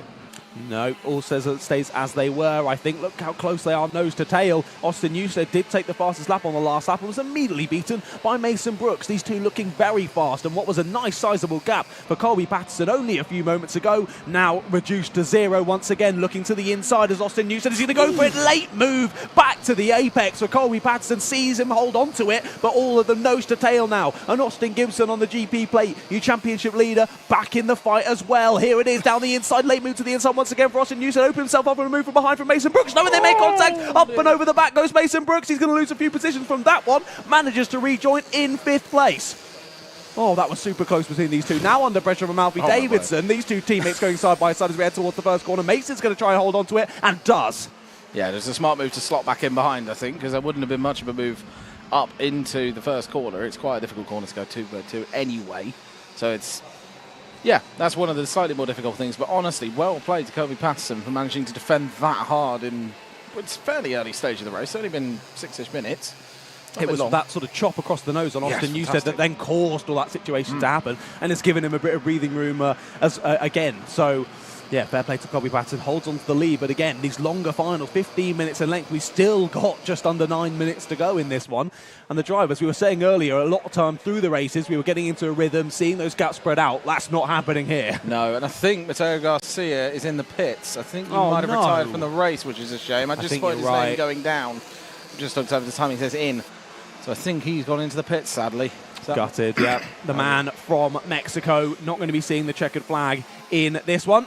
Lingen Lee is doing exceptionally well because he just, I think, jumped up above Jonty Restrick there. He has, yeah. Jonty Restrick has dropped down a position to 13th. So Lingen Lee, despite that incident early on in this one, he did well to keep inside the kart. Now continues on the race. Here's a move for the lead, though. Austin Newstead goes up and under, but look at Austin Gibson go. It's Austin versus Austin, side by side. As we head down to the middle section of the circuit, they're all chopping across left, right and centre. Who's down the inside? That's Colby Patterson. Reed takes 2nd place. Austin Newstead back to 3rd. But your championship leader, Austin Gibson, to the front of the field. That's a fantastic, fantastic bit of driving from all of them there. Absolutely brilliant racing side by side for most of that, to be fair, for a lot of them. And Austin Gibson takes the lead of the race and has just pulled a little bit of a gap. I don't think it's going to last too long because Colby Patterson is very quick, and especially since he'll be leading a pack as they come across the line and up into the first corner. Very much, well, it remains to be seen just how fast Colby Patterson can catch back up, and it already looks like he's catching back up. Yeah, indeed he does. Austin Newstead did have the fastest lap of the race. That now goes the way of Mason Brooks after that little incident earlier on. He's now right on the back of this pack once again in 6th place with a 53.92 as the fastest lap. He's sitting in behind Alfie Davidson. This is still very much a 6-way scrap for the win of this one, and it's only about half a second, then back to Joshua Cook, George House, Harry Williams, all going to get involved as well. There's some more jostling going on in the mid-pack as the 82 of Henry Clark losing out to Alfie Davidson. Absolutely, I have just spotted the best laps of, I believe it's Alfie Davidson and Austin Gibson, exactly the same. Identical. 54 seconds dead, straight on the point. Just it's 0.00. It doesn't happen very often, but... very impressive, very consistent, even though there's such young racers out there in the Water Swift Restricted class. To remind you again, 8 to 12 years of age. Incredibly impressive. Another fastest lap of the race, this time going the way of Alfie Davidson. The entire top 6 are trading fastest laps at the moment. but it's who can get to the front of this pack by the end of the race. 6.5 minutes plus 1 lap still left to go. Colby Patterson was thinking about it there. There's Mason Brooks in the background getting it down the inside. Bit of rubbing, squeeze is the 82 to the apex curb, and Henry Clark is going to try and keep his nose in as they get down. However, they're approaching a right-hander. Mason Brooks has the inside. Mason Brooks has the position. And that's exactly what you love to see as well. Good clean racing from them. And you even saw him look to the right to see exactly where he was going into the corner. So they're absolutely just, they're pushing right to the edge, but they know exactly where everyone else is. And it's absolutely fantastic to watch. And I think this battle is probably going to get very, very feisty very, very quickly because they're all nose to tail at this point. Gee, just straight up Austin Gibson, Colby Patterson, Austin Newsted, Alfie Davidson. So close. And this is going to get interesting. It's impressive. The ability for the drivers to know exactly where the other drivers are, even when they're not looking at them, when they're just behind them. You have that sort of feeling as a racing driver. You know sort of where the other driver's going to be placing their car, and watching them be so respectful. There's been very little touching throughout this battle. And the racing has been fantastic. And it's going to continue for another 5.5 minutes. So don't go anywhere, folks. Exactly. We're just seeing it coming down now. So that might be potential. The thing is, the two in the lead are both teammates. Indeed. So at the end of the day, they're trying to hold off half the field behind them, but at some point, when does it become sort of difficult to hold the field off, and when do you sort of realise, well, now we're just battling each other and we're slowing each other down? So. Indeed. Yeah, I'm surprised, to be honest. Of course, as you say, Colby Patterson is an Oliver Rowland Motorsport teammate of Austin Gibson. However, you think Austin Gibson might be a little bit easier to pass today than other times because he doesn't want to get knocked off. He doesn't want to finish last in this race. As long as he's involved in a decent position, he's totally fine. He does not need to win the race to take the championship here. He's a good 33 points ahead at the moment in the championship, so he just needs to get a solid finish here and keep it on the road. That's all that matters for Austin Gibson, but equally, you'd love to win the race as your final race in the championship, and he's going for it. He's doing just that at the moment. Continuing to follow line astern are these top 6. A little bit of a gap now to Joshua Cook in 7th. However, he is trying his best to close in. He's still very much within the same camera shot. Absolutely, and so it seems about 6 other drivers all wanting a piece of the pie, and they will want to try and get up to the front. But the problem is you then got to push your way, especially if you're the 6th car in the trade, you've got to push your way all through all the others, and they're just not going to let you do it. It's not going to be easy, which, to be fair, makes it very interesting, so that's a positive. Not at all, and as we were mentioning earlier as well, there was a little bit of pitter-patter during lunch, but not much. All the drivers very much on these slick tyres, but you can still see there, through the first corner, the big wet patch on the inside of the circuit. To go for those moves, moving off of the racing line, is still very, very challenging to hold on to the grip and get those moves done and dusted. As there's a bit of rubbing on the exit there, Austin Newsted and the 46 of Alfie Davidson. Davidson gets through, Mason Brooks slips through as well. Down the inside goes Henry Clark. That's the most Austin Newsted, all the way from 3rd to 6th place. But he's got a good exit. They're going to be pushing each other down towards this right-hander at the bottom as they head into the Stewart S's. Here go the front 2, though. This is their chance to break away. And they are certainly doing so, and I definitely think they're working together to try and just push each other further. They definitely are now. Austin Gibson will want to win this, and there's a move potentially. Whoa, that's taking a lot of curb. Newsted just stuck his nose in, didn't he, there? Hoped it would open up, but just didn't quite. Sits behind Henry Clark once again, but Mason Brooks has leapfrogged all of those 3. Back up to 3rd place he goes, back up to where he was earlier on in this race, and he is now full eyes ahead. 75 there. Joshua Cook tries to go alongside to the first couple of corners. It's a scary one at the best of times with those first couple of corners, and he backs out of it as helps with my nervous disposition. However, back down the inside he goes, and through follows Harry Williams as well. Absolutely, the gap is just increasing, and there's a move on the 44. Harry Williams on Henry Clark. They're still side by side, and they're 3 wide. 75 just out of nowhere. Fantastically read there from Joshua Cook to retake them both after being overtaken over the last couple of corners. Here comes George House, back down the inside of both of them. Nearly a bit of tyre rubbing for the 44 and the 82 there, but Harry Williams and Henry Clark giving each other lots of room. And here we look back to the leaders. Absolutely, and as we've been seeing, it's just close racing, but no one's giving an inch, but simultaneously no one is just bumping wheels at all. It's all really, really clean. And it's just been absolutely enjoyable as anything to watch this race. It's been fantastic. It has been fantastic. Spotting us again, Lingham Lee takes another position up to 11th place, through on Daniel Ferguson. Impressive for him to come back through after that earlier incident. Glad to see that he seems to be all okay, at least okay enough to do some pretty decent lap times and gain a few positions back, so that's fantastic.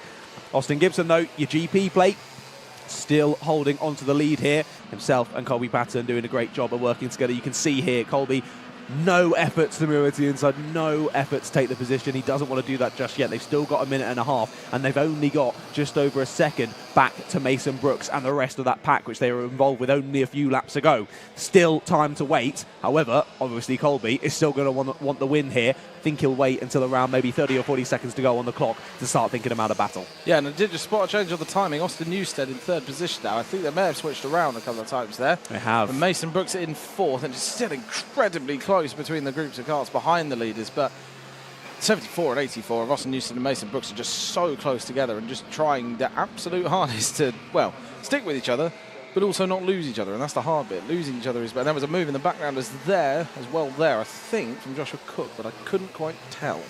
Indeed, yep. These two have been incredibly quick, though, in that group. 53.76 for Mason Brooks, fastest lap of the race. 53.77 for Austin Newstead. And just behind, Alfie Davidson at 53.79. He's up 11 spots as well in this final. Alfie Davidson up from 16th to 5th place. Impressive stuff. Was that a move there on George House? Henry Clark, I think, went back through. Nice little opportunistic move there down the inside. Mason Brooks, though, seems to be under a bit of pressure here from Alfie Davidson. Alfie Davidson looking to take more spots and does just that. Into paddock bend, up the inside, shows him a bit of wing on the exit. Through he goes to 4th place. Absolutely, and it does look like the gap is staying around the same to the leaders as well. We're currently on this group behind. It's all fairly close. Coming through the chicane is definitely close, but as it stands for the leaders, Austin Gibson, Colby Patterson, there's actually a little bit of a gap. Yeah, this is the formed. biggest the gap's been, I think, all race. Yeah, and I'm not sure what that is. It may just be Colby Patterson's fallen back a little bit, just on purpose or unintentional, who knows.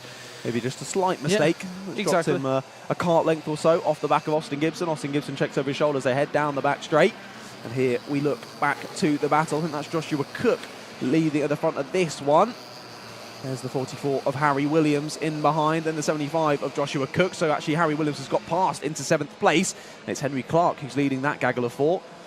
The timer has ticked to 0. We're hearing reports of a bit of light rain. Shouldn't affect this race too much, but we'll have to wait and see for our Water Swift unrestricted next time around. Austin Gibson on the GP plate starts the final lap then, and he has only got just over a kilometre to bring home not only this race win, but the Water Swift Restricted Championship for 2023. And they is not going to be made easy by Colby Patterson, because at this point they may be teammates, but at the end of the day he wants to try and make the move. There's the live championship. Austin Newstead up in 2nd, but 3rd and 4th. That is so close. George House needs to gain 2 points back basically to be in the lead of that, but potential move around the outside from Colby Patterson. He might try and get the cut back, but not quite, because that goes into the chicane.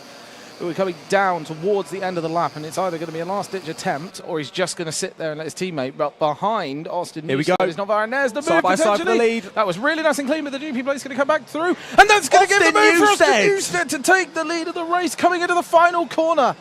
What a move from Austin Newstead. Unbelievable. He's going to take the win in the Water Swift Restricted Final, but your champion for 2023 will still be Austin Gibson. What a fantastic end to the race. Austin Gibson just trying to fend off from Colby Patterson, forces Colby wide, and opportunistic as ever from Austin Newstead. Up and under he goes, takes the win. What an end to the race. That's one hell of a way to finish it, that's for certain, because at the end of the day, that's the danger of battling as teammates, especially when you're slightly ahead. And yeah, that's just how it works. But here are the results for the Water Swift Restricted Final. Austin Newstead taking the win right at the death of that one. Austin Gibson in 2nd, Alfie Davidson in 3rd.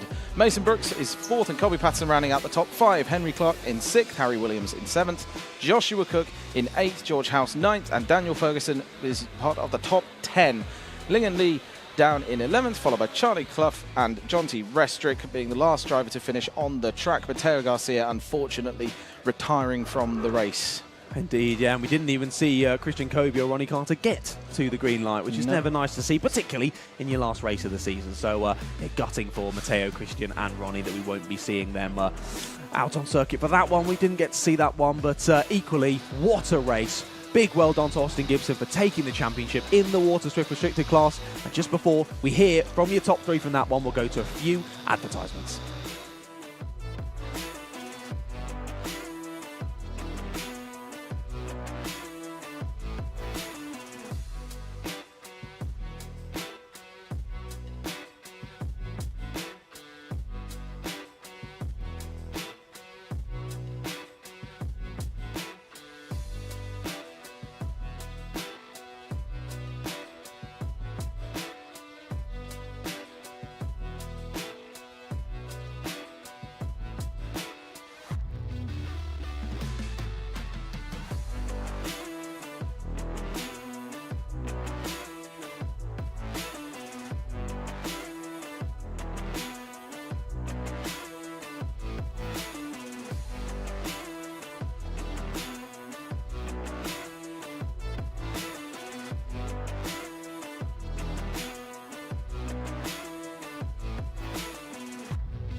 Oh dear, well it seems we've lost audio there from Ailey down in the pits. Hopefully we'll be able to hear from our top three very shortly, but we were just having a little chat off camera about how awesome that was anyway. So what a brilliant win from Austin Newstead. And you pointed out as well the fact that Colby Patterson, he was the one that just got slightly chucked wide by Austin Gibson through Sunny Bend.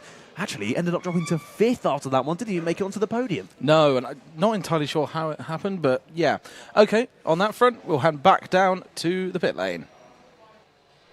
All right, we are here in Park Ferme after the Water Swift Restricted Final, and I'm here with my race winner, Austin Newstead. Austin, how are you feeling after that win? So happy. Obviously, Gibson and Patterson got a massive gap, but I just managed to get through Brooks, and I just managed to hold it where I was, and then they started fighting at the front. I just managed to catch up, and then in the second to last corner, I just managed to do them both. Talk a little bit about that last lap move. Was it a bit scary going for that one? You really went for it, but are you feeling confident? I was feeling quite confident. Obviously, I didn't think I could win it on the last lap, but then I just started fighting, and then they just both ran wide, and I managed to get up the inside. Amazing. And you said before you were crying, you were so happy. I'm assuming this is a very good way to top up the season. Looking back on the rest of your season, would you say this is your highlight, or is there any other that stand out to you? I'm not sure. This is definitely one of my favourites. It's either my favourite or my second favourite. Currently, my favourite is Shennington. Amazing. Well, congratulations on the win. Thank you. All right, moving on to our P3, we've got Alfie Davidson. Alfie, tell me how you ended up on the podium after that race, starting quite far back, but you ended up in P3. Yeah, so what happened is, I thought they all battled on the second to last corner, and they all Newstead went down the inside, and then Austin followed him, and then Colby went all the way up the bank. So I got through and just got third from the race. So I'm very happy with my team and everyone who's helped me on this way, because I wouldn't have done it without my mum and my dad and my mechanic for mechanicking me. Thanks to him. Amazing. Congratulations on the P3. Thank you. All right, now we have our race winner. How was that? Really good. Yeah. Sorry, not race winner, championship winner, P2 in the race. Yeah, I'm really happy that I won the #1 plate. It was really hard this season. Yeah. And on that race there was a lot of battling for the lead. How were you able to stay with that front pack and stay clear of any trouble in the last lap? I knew they were doing a battle, so I just needed to stay with them and not fall back even more. So, yeah, I just did, and yeah. Perfect. And we've got Dan Parker here to present you with your championship plate.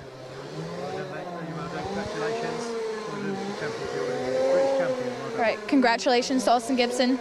Well done. Thank you. All right, next we have our Water Swift Interclass racing in their final. Lovely to hear from our top three finishers out there, and great to see Austin Gibson handed his #1 plate. Of course, if he's racing in the same class next year, gets to pop that on the car, and it's always nice having the #1, isn't it? It definitely gives you a few tenths of a second at least, I would say. Oh, 100%. Yeah, it's just that's the easiest way to gain some time on the track. Apparently, is just have the #1 plate. Easy, done. Ah, easy. Although it does mean that you've sort of got a bit of a target on your back. Yeah. For people like, oh well, that's the previous winner from last year. I've got to go down his inside. Yeah, exactly. It's a bit like the GP plate as well. It's the same sort of concept. Yeah. It's just so maybe Austin's used to that with the GP plate on now. Yeah. #1 doesn't really make much of a difference in terms of that. Would be an interesting one to see if he used the GP or the 1. Yeah, that's a good point. I think it's got to be the 1 in the British Kart Championships, right? Come on, that's the big deal in the UK across British karting. To win British Kart Championships is the highest honour for any karter. Oh yeah. So taking that #1 is nothing to sniff at even. So fair play to Austin Gibson on taking that #1 plate for 2024. Absolutely. As we're just looking currently at the lovely view on Rowrah Circuit, looking out towards the spectator areas. People definitely in coats. It's not warm. It's very much Cumbrian weather. And there is the dummy grid. Indeed, yeah. Like you were saying about the spectators, this is one of the better places, I would say, to spectate, just because of the fact it is in a quarry. So everywhere around is higher ground than where the circuit is. So you get a great view. And where we're watching those spectators up on the hill with the Demon Tweaks branding. That seems to be the best place to watch to get pretty much a full view of the circuit. And that's also where Chris Simpson, who we mentioned earlier, is up placed on the side of the hill to get you the fantastic shots from the Alpha Live crew. But it looks like all of the mechanics and dads and mums and helpers and whatnot are giving the final handshakes, and good luck to all the drivers getting out ready to go for the final for our Water Swift category. And I'm sure we'll soon look at the grid.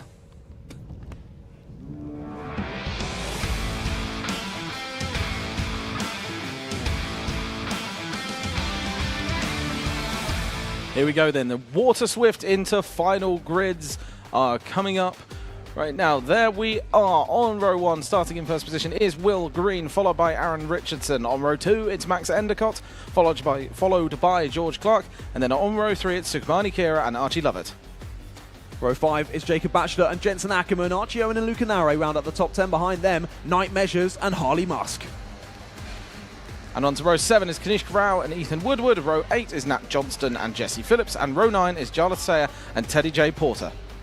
And then rounding out the grid, George Edgar and Ian Naya there in 19th and 20th. Of course, 2 drivers that didn't make it to the green flag in the pre-final. One to watch there, George Edgar, one of the Fusion Motorsport drivers, one of the championship contenders, and someone that we know is very quick. Now, all of these drivers, I think we can safely assume, are out there on slick tyres. We are still getting reports that it is starting to spit out there on circuit. Will that cause a bit of slipperiness under those slick tyres? It's going to be very difficult to deal with if it gets much heavier. I'll have to wait and see. They've got 15 minutes to try and deal with the conditions, and they're all in the same boat. Absolutely, and at the end of the day, the track is dry now, according to the timing, rather than previously what it was saying was drying. So there's definitely a dry line now, and it would take probably a fair bit of rain to make it back to a wet line. So I think for now, we shouldn't see anyone particularly picking up on the wet tyres, but now we just wait as they're all told to slow down, and hopefully we get underway for the first time round on this one. Indeed, yeah. Hopefully we do. Let's see if they can do that. One to watch from the mid-pack. Jesse Phillips, of course, left the race at the end of the pre-final. Let's see them go for the final then. Side by side, a lot of clattering of the curb on the inside on the right. Is everyone going to make it through the first right and left? A little bit of bumping and barging in the middle of the pack, but they all seem to have made it through. Big slide in the mid-pack there from one of our Fusion Motorsport drivers. He keeps it faced in the right direction. There's more driver one going up and over the back of a car in the background. Couldn't quite see who that was, but either way, they've all kept it out of the wall. They've all kept it out of the park, and they all continue on through the first lap. 3 wide on the exit there of the secondary hairpin at our days, but they continue through, and look at that. 4 Fusion Motorsports in a line, but one going down the inside. The 83 picks up a spot there. That's Ethan Woodward going through. Absolutely, and they'll want to try and stick as a group, to be fair. It makes it a lot easier to work together, even if you are in a big pack of karts. But the leader's currently off a little bit into the distance from them, but there's a very tight group straight behind, but there's potential for a move there, down the inside of the 89. Has he got a better exit? Potentially not quite, but they are 2 wide across the line in the midfield. There's quite a lot of battles going on, to be fair. It's very difficult to figure out where to actually look for them. Indeed, yeah.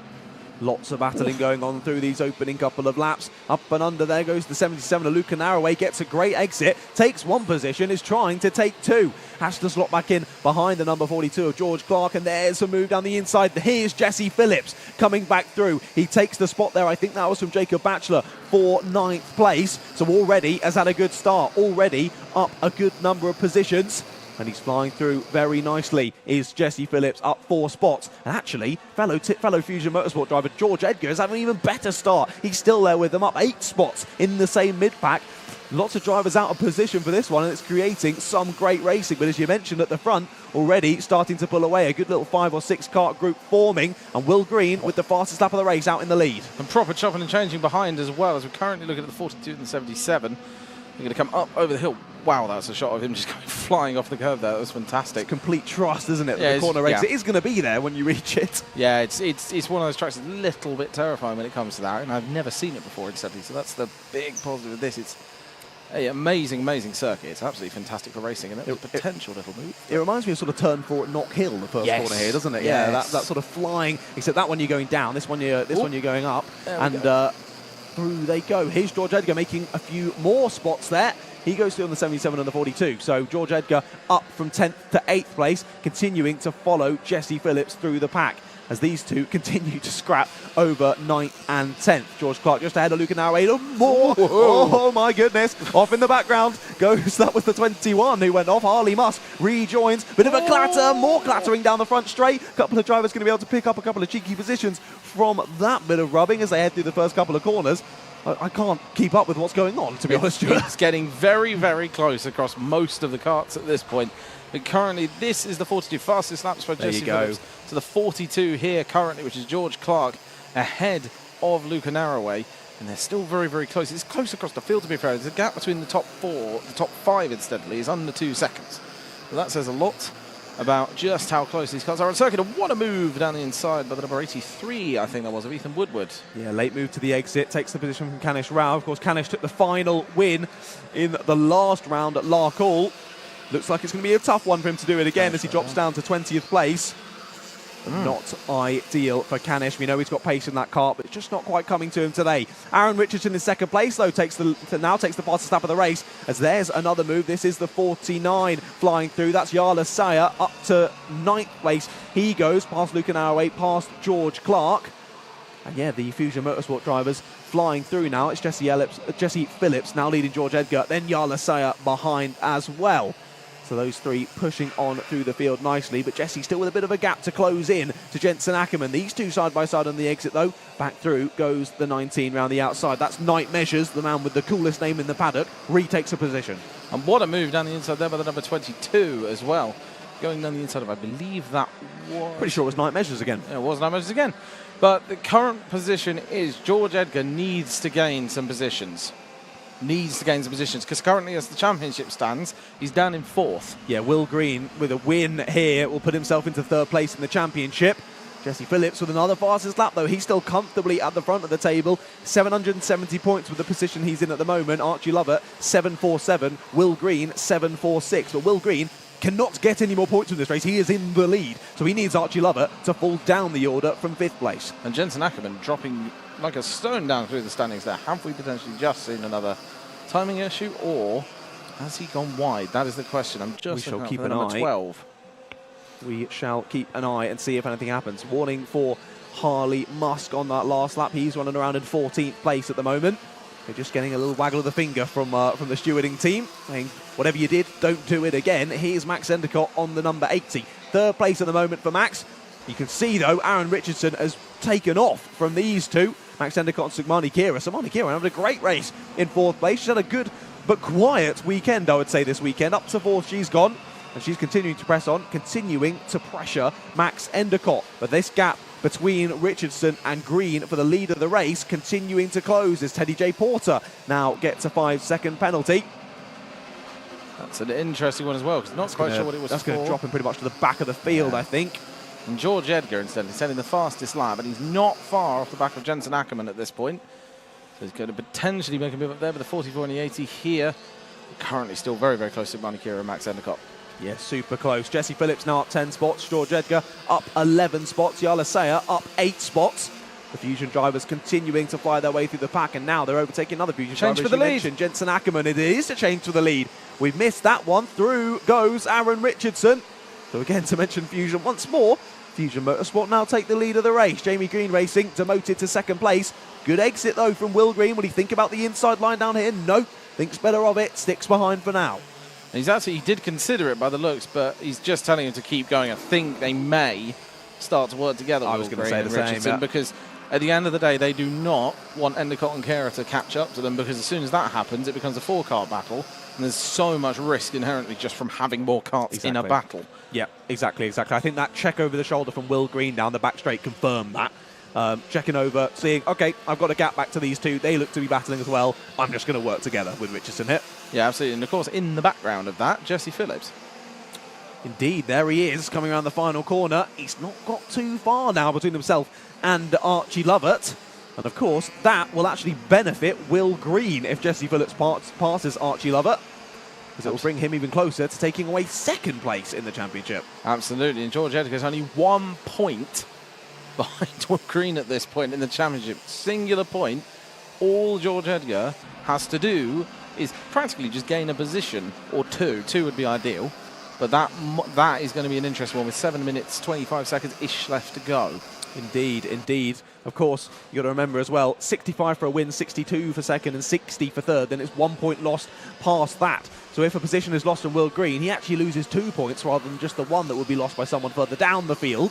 So yeah, it's all still to play for on this one. Lots of maths to be done, and I wasn't very good at that at school, so why have they left it to us? Yeah, exactly. Mental maths I'm quite quick at. It's the written maths I was always absolutely awful at. Just can't do any sort of fractions. But yeah, as it comes down to it, that's not what we need to do. So thank goodness. Yeah, More exactly. numbers to deal with though. 51.58, new fastest lap for Jesse Phillips. He's continuing to press on towards Archie Lover. Still a bit of about a second gap between himself and these three ahead. But Jesse Phillips, George Edgar, still very much within a shout of a podium here. There's the move. That's what he needs to see. Down the inside goes Sukmani Kira. Elevates herself to third place. Here comes the 88 of Archie Lover as well. Trying to find a way down the inside. Isn't able to do so.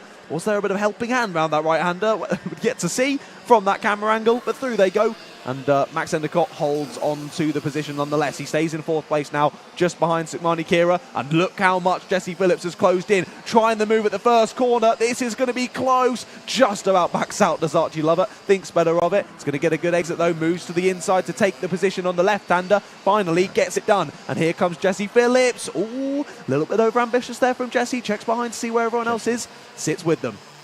And that might be a change for the lead, or that's just timing out. Yeah, let's wait and see when we see them next on the camera. Nope, they're definitely still together there ahead, aren't they? Yep, that's those two still together. Move once again, back down the inside goes the 80, and Lover drops 2 positions there. It's getting very, very close. The 80 and the 26 right nose to tail, and even up at the top is absolutely really, really close. The problem is that these carts are helping each other along, which means they're getting closer and closer to the leaders. And as much as the leaders may be working together to try and pull away, it's going to be difficult, that's for certain. Indeed, yeah, they built quite a nice 2-second gap to Sukmani Kira, but we've still got 5 minutes left in this one. Here's the move. Endicott defends it, though, heavily from Jesse Phillips. He knows he has to do that with who is your championship leader. Can he find a way through? Back to the outside goes the 88. Cheeky move down the inside. There goes the 17. There's George Edgar back involved with the battle. Phillips and Edgar now lows to tail. Right behind Max Endicott. This is for fourth place. Max is helped around the right-hander. And through goes Phillips and through goes Edgar. We'll see what the stewards think about that one. But Edgar points forward to Phillips. Let's work together. Let's catch those leaders. Exactly, and it's still right nose to tail. And number 26 and 17 is... Well, I mean, they kind of have to work together at this point, or they have the risk of falling backwards towards those 2 carts behind. Number 88, obviously, is just getting closer and closer. And it's going to become a problem eventually. That's the thing. Indeed, yeah. I don't think they have too much to worry about falling back. They're a good 0.2 of a second quicker than the drivers around them at the moment. Yeah. They're wanting to push on together, try and close in that gap to the drivers that they can see ahead. Sukmani Kira is a bit of a sitting duck there in third, all by herself.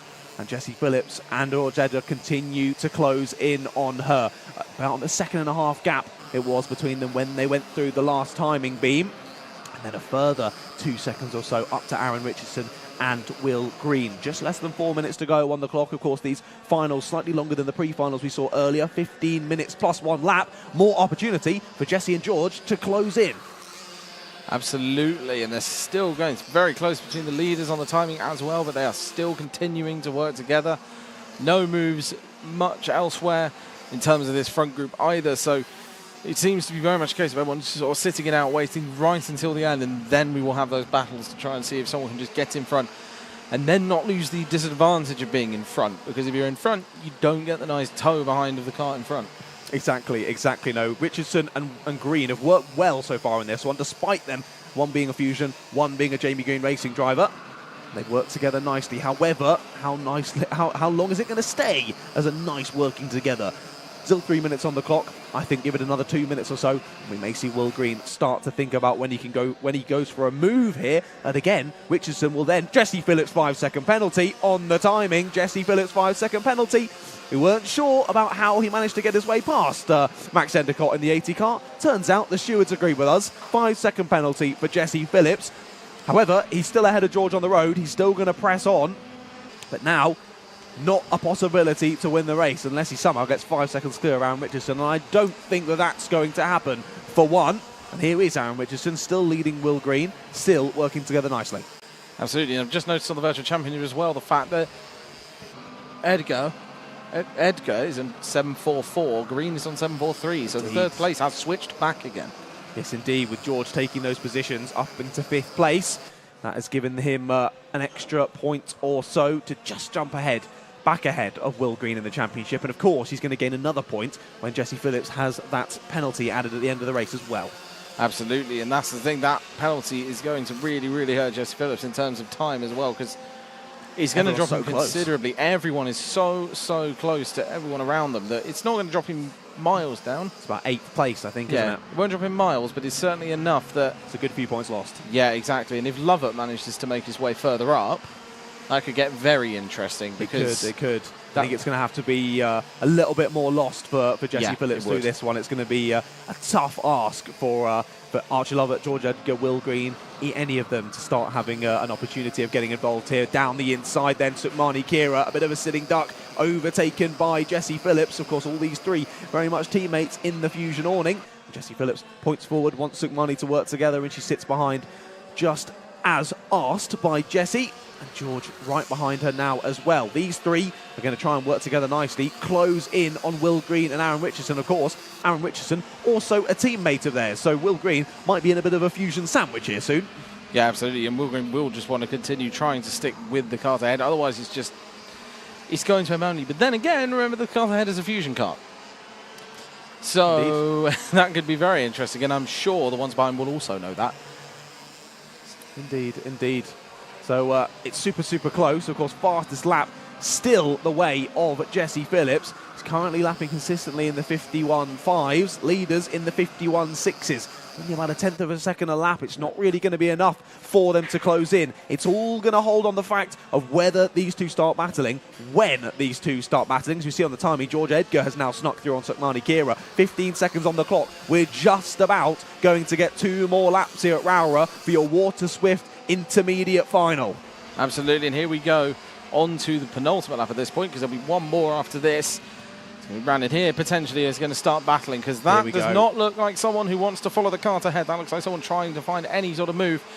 And they're both looking behind at exactly the same point, going wide, trying to potentially get a little bit of a cutback. That's the move that he wants to make. He's potentially got the over. Yes, he has. That's a tyre in line.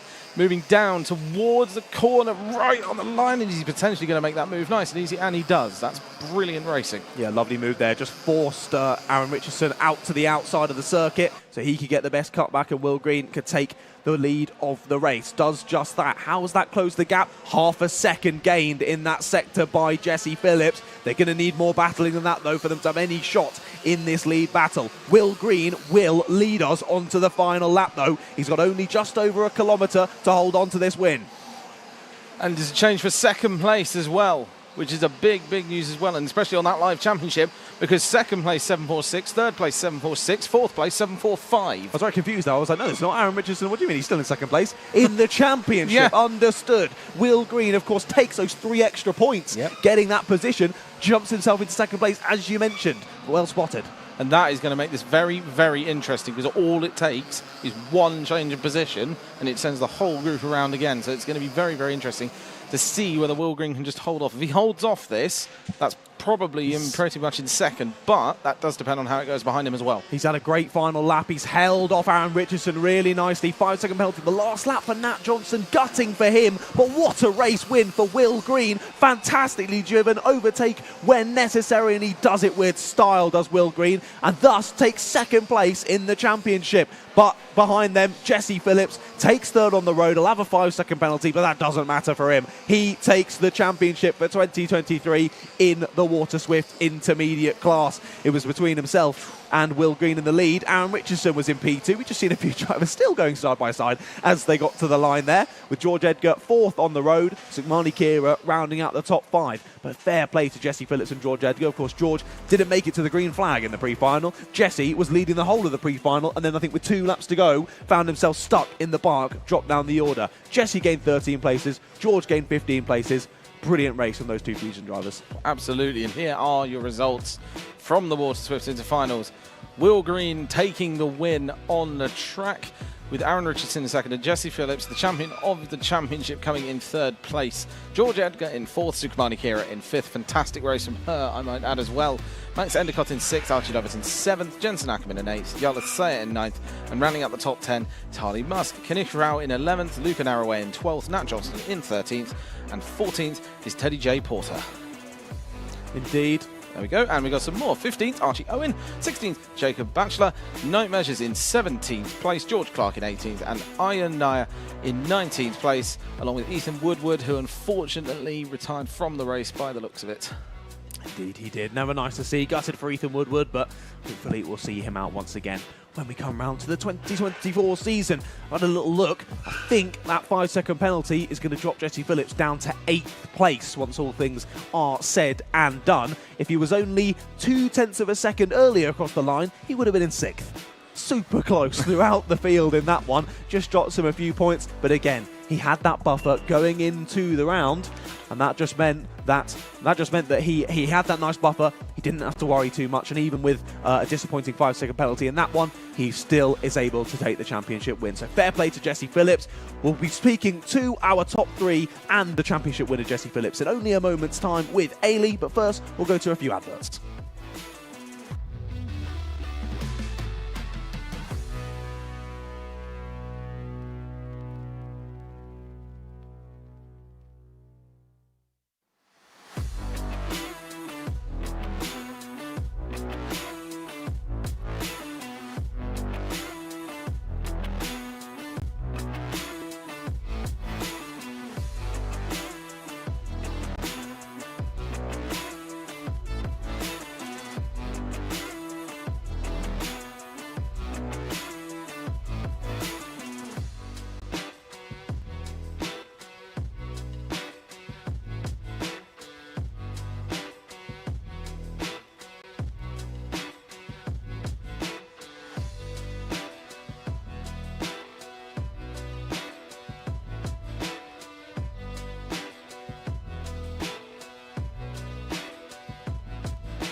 So I'm here in Park Ferme after the Water Swift Inter race, and I've got my race winner here, Will Green. Will, how was that? It was a little bit of a tight battle for first and second place, but you managed to come through in the end. So talk a little bit about that last lap.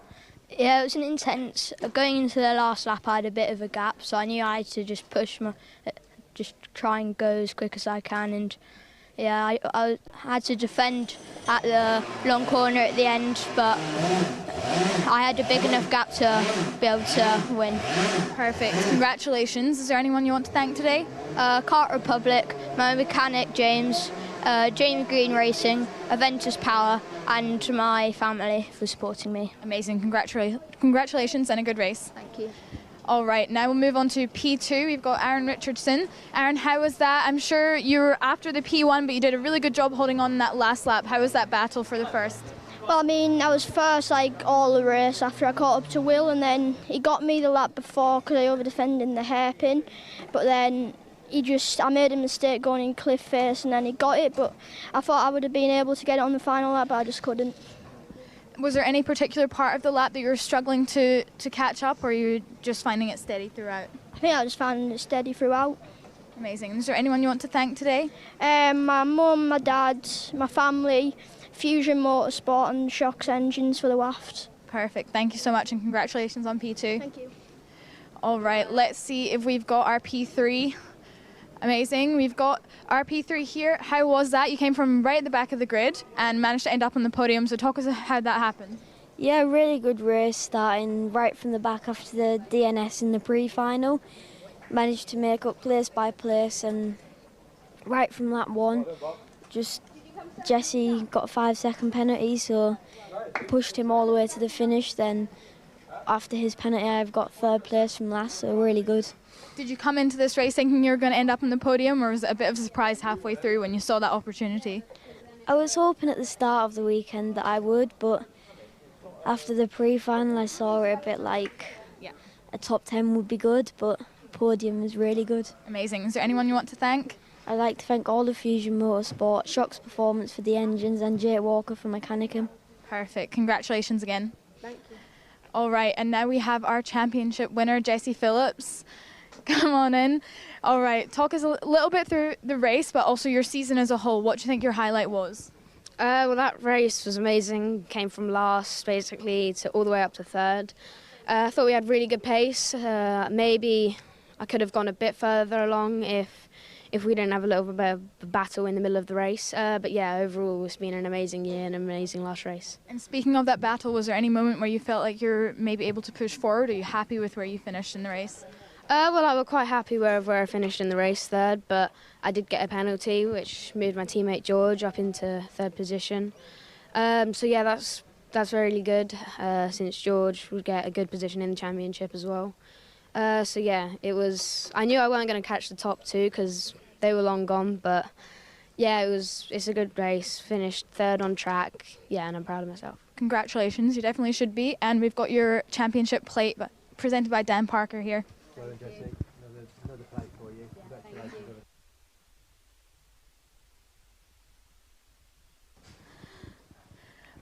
All right, we will head back up for the Junior X30 next. Yes, indeed. Well done to Jesse Phillips, securing that #1 plate for his kart next year. And nice as well in his acceptance speech to mention his teammate, George Edgar, that he happened to gift a position to because of that 5-second penalty. And indeed, we worked out while they were doing those interviews that actually it's going to be a tie for 2nd place. Will Green on 746, Archie Lovett on 746, and George Edgar all on 746 points after a number of rounds through an entire 2023 season. That's insane. It's very, very close to end that season. They're just right next to each other in the championship, which you don't see very often. It does happen, and there is the dummy grid for the next race, which is the Junior X30s, I believe. It is indeed. We just see there the #4, Macaulay Bishop, having his kart wheeled in on the kart stand. Down it goes onto the tarmac and ready to go for this final. He is your championship leader heading into this race, and we do believe he's possibly already wrapped it up with the amount of points that he had before this race. I think the same would have been with Jesse Phillips, but you never know. Things could always happen in karting, and I think it really needs a disqualification for Macaulay to not win the title. Of course, it's exactly what he's going to be hoping that he doesn't do. And we've got the inside scoop as well, I believe, from his mum, that he does still have 1 year of opportunity to stay in juniors. He's not too old now after this year than be forced to go up into seniors. He can still do another year in juniors after this with that #1 plate. Sorry, of course, he's got the #4 plate already on his kart from last year. Now, this year in this race, he's trying to take that #1. Absolutely, and it will be interesting to see if he can make that happen today as well. There's the #9 kart of Cian Geraghty, sat in 2nd place on the grid. It'll also be interesting to see how he does also. But as the championship stands, that is something I don't have right in front of me, but it's going to be close regardless. That's the thing. It's going to be super close. I think it's another one where we've got sort of one driver heading off into the distance in the lead of the championship, but then another driver scrapping in really closely in behind for second place in the standings. So still a lot to play for, because there's a big difference between having a number 2 or a number 5 on your kart for next year. Absolutely, and everyone wants the lowest number possible, of course, especially in the British Championships. Exactly, exactly. You can see there as well, the number 44, Kenzo Craigie, getting a little high five from his mechanic before he heads out. He had a fantastic pre-final, came from near enough the back of the grid to secure 4th in the final. Of course, then starts there for, sorry, in the pre-final, then starts there for this final. The Mercedes Junior backed driver is going to start pressing on for his Argenti Motorsport team, and I think he's going to want a top 3 in this one for sure. Absolutely, and all we can do now really is wait until that upgrade gets let out onto the circuit. But as you say, it's going to be close, it's going to be fast, it's going to have everyone trying to go for position. It's just, at the end of the day, that's how it is. But as we are now getting closer to the grids, let's go to the grids for the Junior X30 final.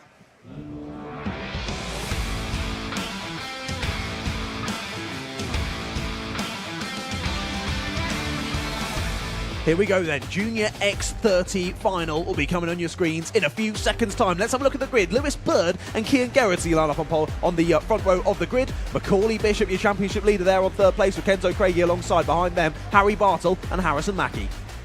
On row 4 is Riley Cranham, followed by Fred Green. On row 5 is Zach Green and Eden Spanswick. Row 6 is George Quartzman. George Quartermain and Monday Junior Canini are there on row number 6 with Samuel Woolley and Lewis Islin on row 7. Jensen Graham and Joey Brown line up on row number 8 with Henry Carter and David McIntyre on row 9. Row 10 sees Laith Khan and Aston Sharp, then Taylor Orridge, Hayden Massey and Morgan Moore round out the 23 kart grid for this one. Of course, in the pre-final, we saw Massey and Moore didn't make it to the start of the race. Ashton Sharp and Taylor Orridge had some incidents during the race and didn't make it to the finish. Taylor Orridge is right up there in the championship standings at the moment. 2nd place in the standings, 751 points as we go into this one. So he'll be one to watch from near enough the back of the grid. He'll be wanting to come through and gain some championship points back towards that challenge. But it's Lewis Bird who's looking to stop him on that one. He's 3rd place in the standings, 734 points, and he starts from that pole position. Will he lead through the first couple of corners though? We haven't got long to wait and see as we get it underway. First time of asking. Lewis Bird does indeed hold on and through. Actually, no, Kian Geraghty's got him at the start.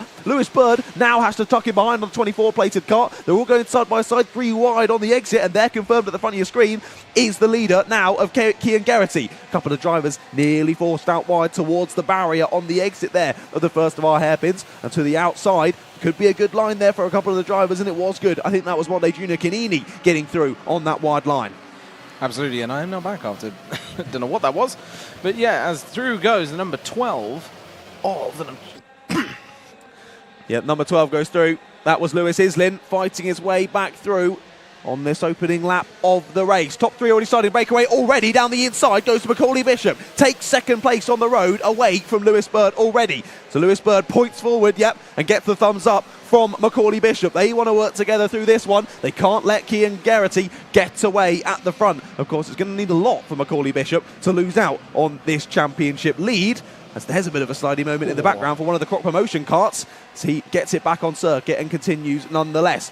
Indeed, look at how quickly Bishop has closed that gap to Kian Geraghty. And he's already going to go for it down the inside. Bishop late on the brakes. Who's going to brake later? It is Bishop. And he takes the lead as they head through the Stuart S's. Absolutely, and coming down towards it, it's so close between those 2 drivers. Just neck and neck. There's no holds barred at this point. I mean, down towards the final corner, and it's just when he tries to make that move. But the problem is, if he makes the move, all that's going to happen is if he gets it wrong, he's going to fall right back. Gets it right, it's going to be great for him, but then again, he's then at the front. So, yeah, certainly figuring out when. But there is this line of karts trying to catch, and that is a move potentially in the background. Just trying to see what that was. That was a move. Yep, for 5th place. That's Harry Bartle who's gone through, and Harrison Mackie there. Croc Promotion kart through on the Fusion Motorsport kart, and it's Fred Green on the E-plate in behind. I saw him get well acquainted with the rear bumper of Harry Bartle through the final corner earlier on. Still sat there in behind in 7th, now looking for a way through, this time on the 21 of Harrison Mackie. Absolutely, and currently still right between each other. And that is very close between those two, up at, I believe, the front. Oh, cheeky. That's a perfect move. down the inside by Lewis Bird on Kean Garrity. What a fantastic move that was. And now he's just got to try and hold it. But if they don't work together, they're going to start falling back off Macaulay Bishop, who's currently in the lead. And it's, yeah, they have to work together at this point to catch back up, because there's the fastest lap of the race. Yeah, Bishop takes it. Orridge takes it back. He's had a great start already. We're only a few laps into this one. Taylor Orridge on the GP plate, up 7 spots. Of course, had that difficulty in the pre-final, but he's making his way back through nicely. Here comes Fred Green down the inside of Harrison Mackie. Really tidy move there from the Jamie Green Racing driver. Takes away 6th position.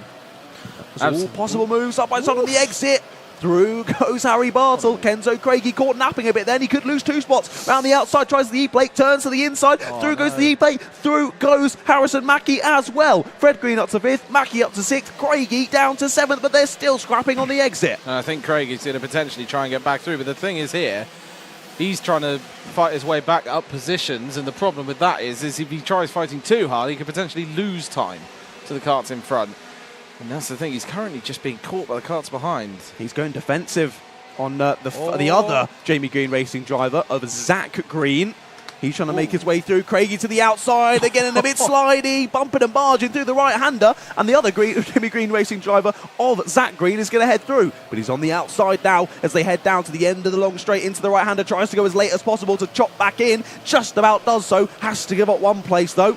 And through goes one of the drivers in that gaggle. I think it was Monday Canini, possibly. Riley Cranham it was who got involved. I can't even keep up. There's so much going on. To the outside goes, is that Harrison Mackie on the 21? Yes, it is. Rejoined, but through goes 1, through goes 2, almost 3 karts on the outside as well. That's a very, very difficult position for either driver to be in, to be fair there, because he's going fast around a left-hander. You don't really have a great deal of control over where you are to the left of the circuit at the very least, but you can control where you are to the right of the circuit, that's for certain. Indeed, indeed. They're all getting a bit bumping and barging, aren't they, in this mid-pack group? It's brilliant racing, but it's not keeping them in with a shot at the top 4, though. Harry Bartle, Kean Garrity, Lewis Bird and Macaulay Bishop have scythed off at the front. It was another fastest lap of the race on the last lap for Macaulay Bishop, 47.65. Lewis Bird's keeping with him nicely, 47.76, 47.74 for Kean Garrity, 47.75 for Harry Bartle, all within 200th of a second of each other. But they can't quite keep on the back of Macaulay Bishop. We'll keep an eye on him out of our window. We don't need to think about that just yet. Let's watch this battle on your screen. The E-plate of Fred Green still at the front of this long, long train of karts. And look at that. Taylor Orridge is right in the middle of this gaggle, and he now takes the fastest lap of the race. Absolutely, and it's not too far up to Riley Cranham either. They're currently still so together. It's very difficult to figure out who is currently just closer to one another, because they're all basically right next to each other. But yeah, it's just very, very close. That's the thing. And I think the main thing here is that was a potential move on the GP plate. That was a move down the inside of Craigie. Is that a move on Craigie? Yes, it is. What a move there by Lewis Isner, I believe that was. How has this changed so much from the pre-final to the final? Craigie was so quick in the pre-final, getting spot after spot after spot, lap after lap after lap. This one has just gone completely the opposite direction. 5-second penalty for Lewis Bird up at the front. Oh, that's a big one. He's just about holding on to the back of Macaulay Bishop, but that is not going to help his charge towards the win of the race. So now, effectively, Macaulay Bishop has an almost 2-second lead over Kean Garrity. Absolutely, and that's going to be difficult for Lewis Bird because it's not far back, and that's going to drop him to roughly around, will that be just, well, 6th place, just about, I think. Will be, yeah. They're all still so close in that mid-pack. I don't think we can even call that yet. Not quite yet. But these drivers are so close, they're still batting. They're going to drop further off of the leading karts, I think. So Lewis Bird still has the opportunities now. He would have been told on the digi-flag that he has that 5-second penalty as Kenzo Craigie gets one as well. So Kenzo Craigie's race goes from bad to worse. He's dropped 8 spots down to 12th place. Yep. 5 seconds is going to drop him even further towards the back of the pack. And I think we spotted that one when the kart went wide over the dirt. I think that might have been what that was, and that's why I said at the time, yeah, I think that might have been the stewards just noticing that, but we don't know. And that's not something we could really comment particularly on, but even so, it's not been the greatest of race for Kenzo Craigie at all. It's not been ideal. He's been really swinging to and fro in this season. He has a couple of races, a couple of weekends that go really well, and then other ones that just go absolutely terribly. He never seems to have a race where it just goes okay. It's either fantastic or awful for Kenzo Craigie. This one has gone the direction he did not want it to go. No, and he's dropped back quite considerably now, but in terms of everyone else on track over, it's still immensely close up at the top. I mean, it's We're still under a second. still watching this battle for 5th, aren't we, at the moment, headed up by Fred Green.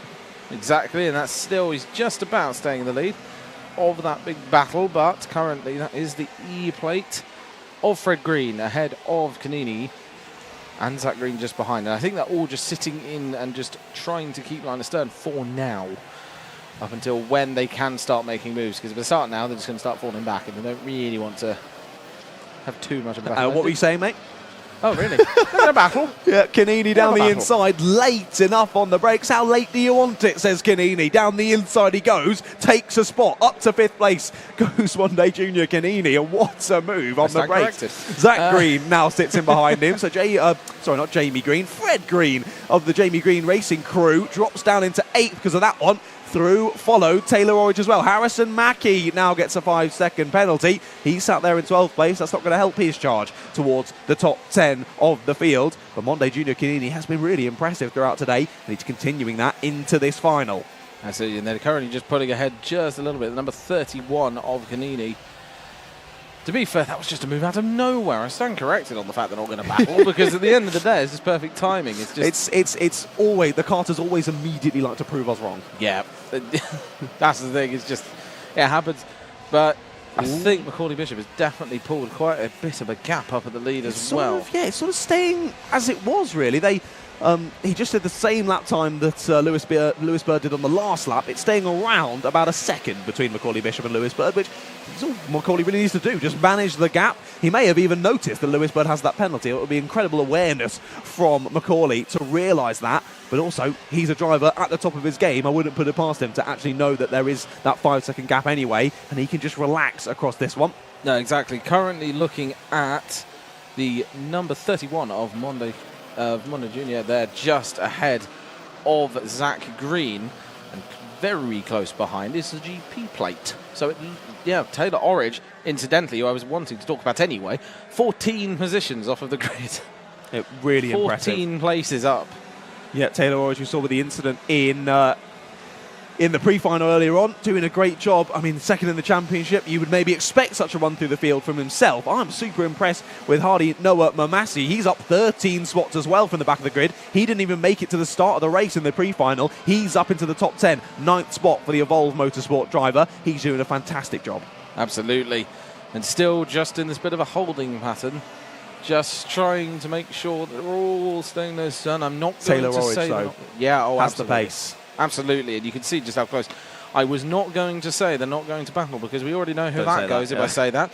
But they're stuck currently behind, and I think Taylor Orridge is definitely looking to try and battle, because he's just way too close to the Kart ahead to be working together through those corners. That would be a very interesting strategy, and there we go. Round he goes, and just going to wait and see if he actually did that. Yes, he did. Yeah, you can see him just waiting for the opportunity. Yeah. He saw he got a marginally better exit out of Sunny Bend and thought, well, I'll take this one. Go on, then down the inside he goes, late on the brakes.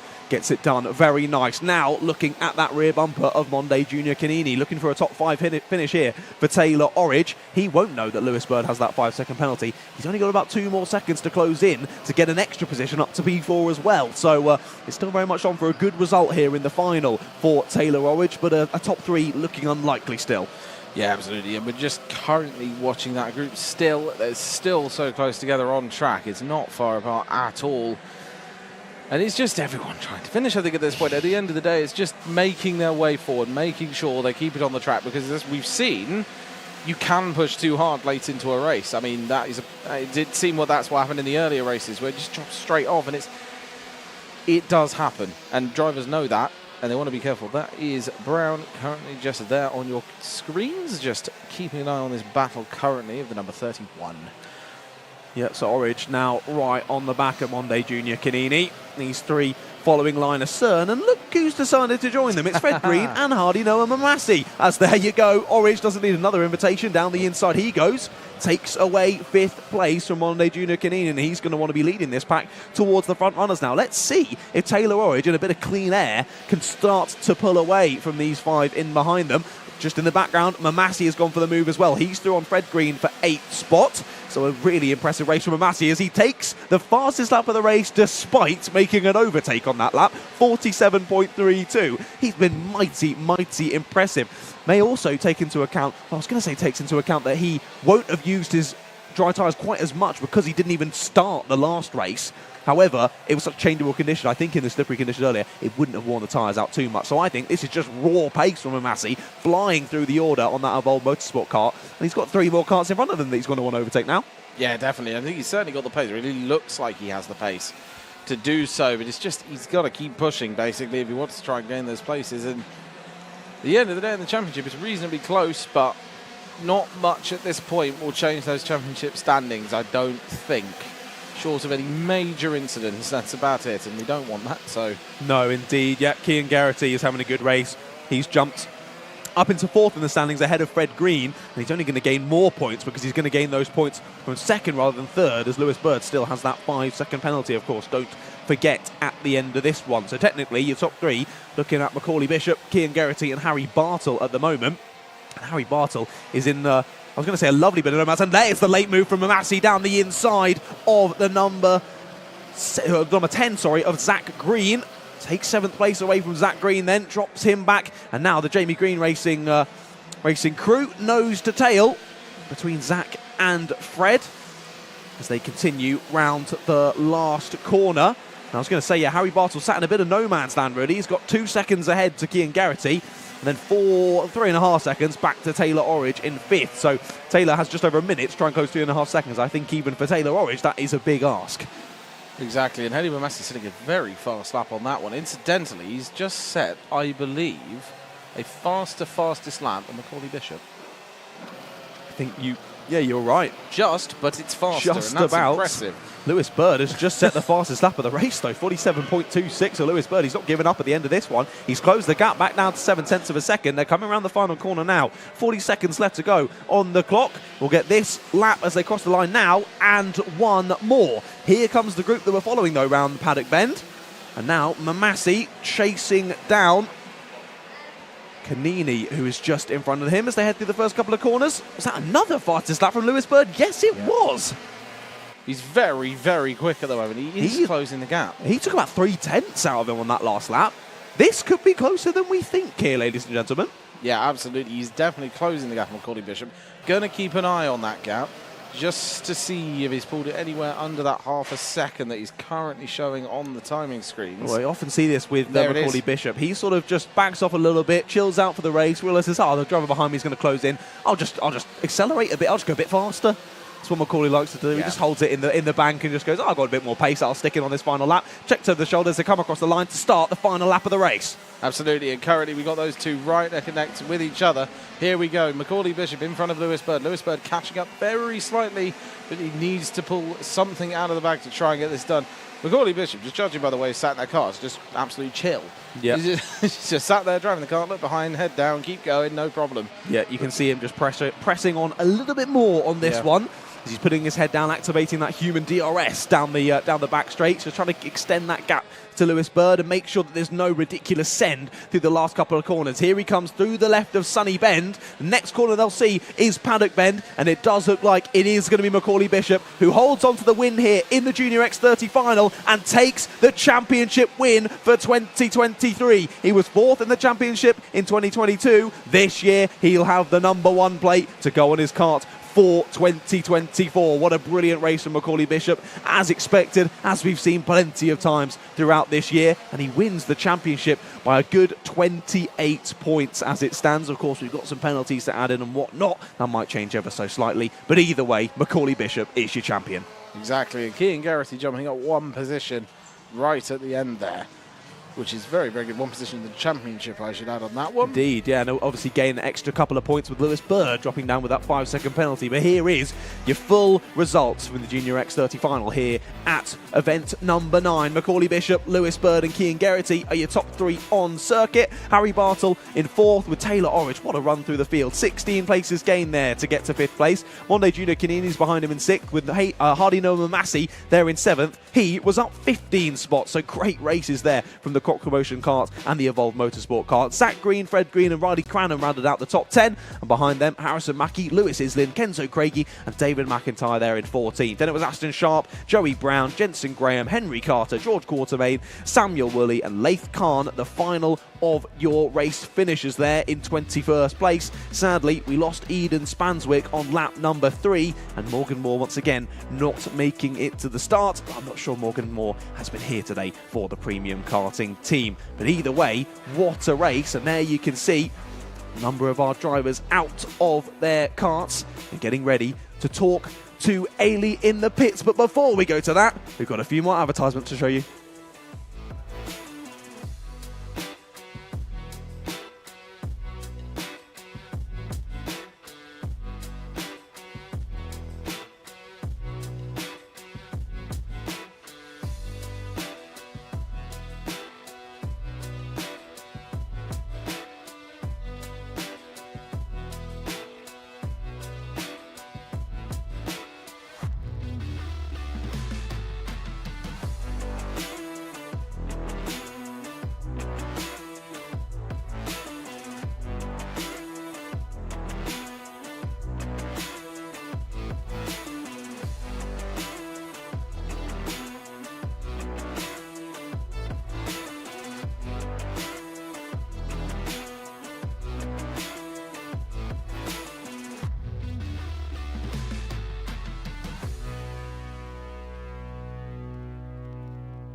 All right, we're here in Park Fairmate after the final of the Junior X30 and P2 Key and Geraghty. Can you just talk about that race and the battle for first? You did a good job to hold on to Macaulay, but you weren't able to grab that P1 in the end. We had a good start, got around the outside at the first corner, managed to take the lead, held on to it for I think 2 or 3 laps and then got overtaken, and we just didn't quite have the pace to hang on to Macaulay.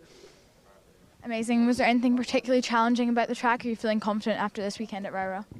We hadn't done loads of days here. It was our first time here last weekend for the LGM, and the weather was quite changeable on the Sunday, so we didn't really get much chance to properly test everything we wanted to. And with a wet day on Friday, we hadn't done loads of laps around here in the dry, but apart from that, yeah, it was all right.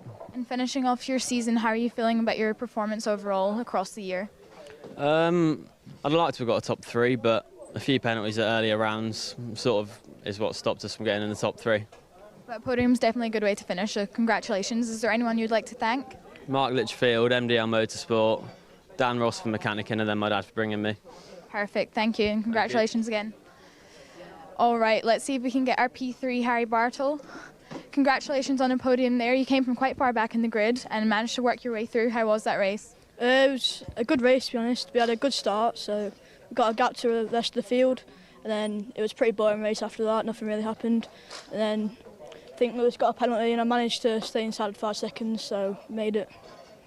And when you went into that race, did you think you were going to be able to make your way through the field, as it's quite a tight battle on the Junior X30 grid?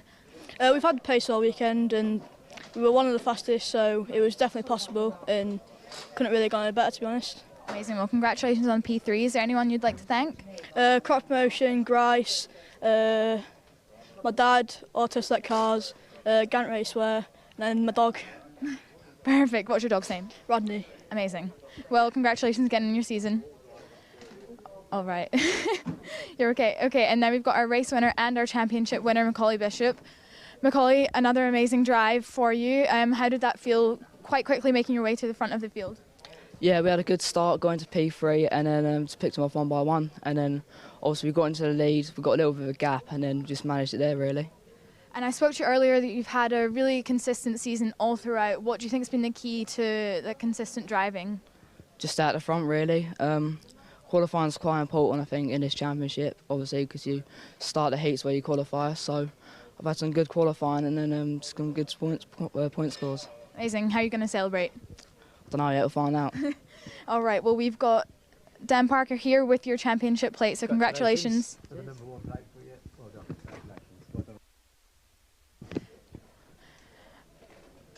All right, we will head back up to commentary for Senior X30 on next. Yes, indeed. As we mentioned, Macaulay Bishop trading his number 4 plate for a number 1 plate. A few tenths of a second again. Yeah, definitely a little bit of an upgrade as well. Definitely. Of course, already a seeded driver, so everyone knew he was quick coming into the season, but he's proven it this year.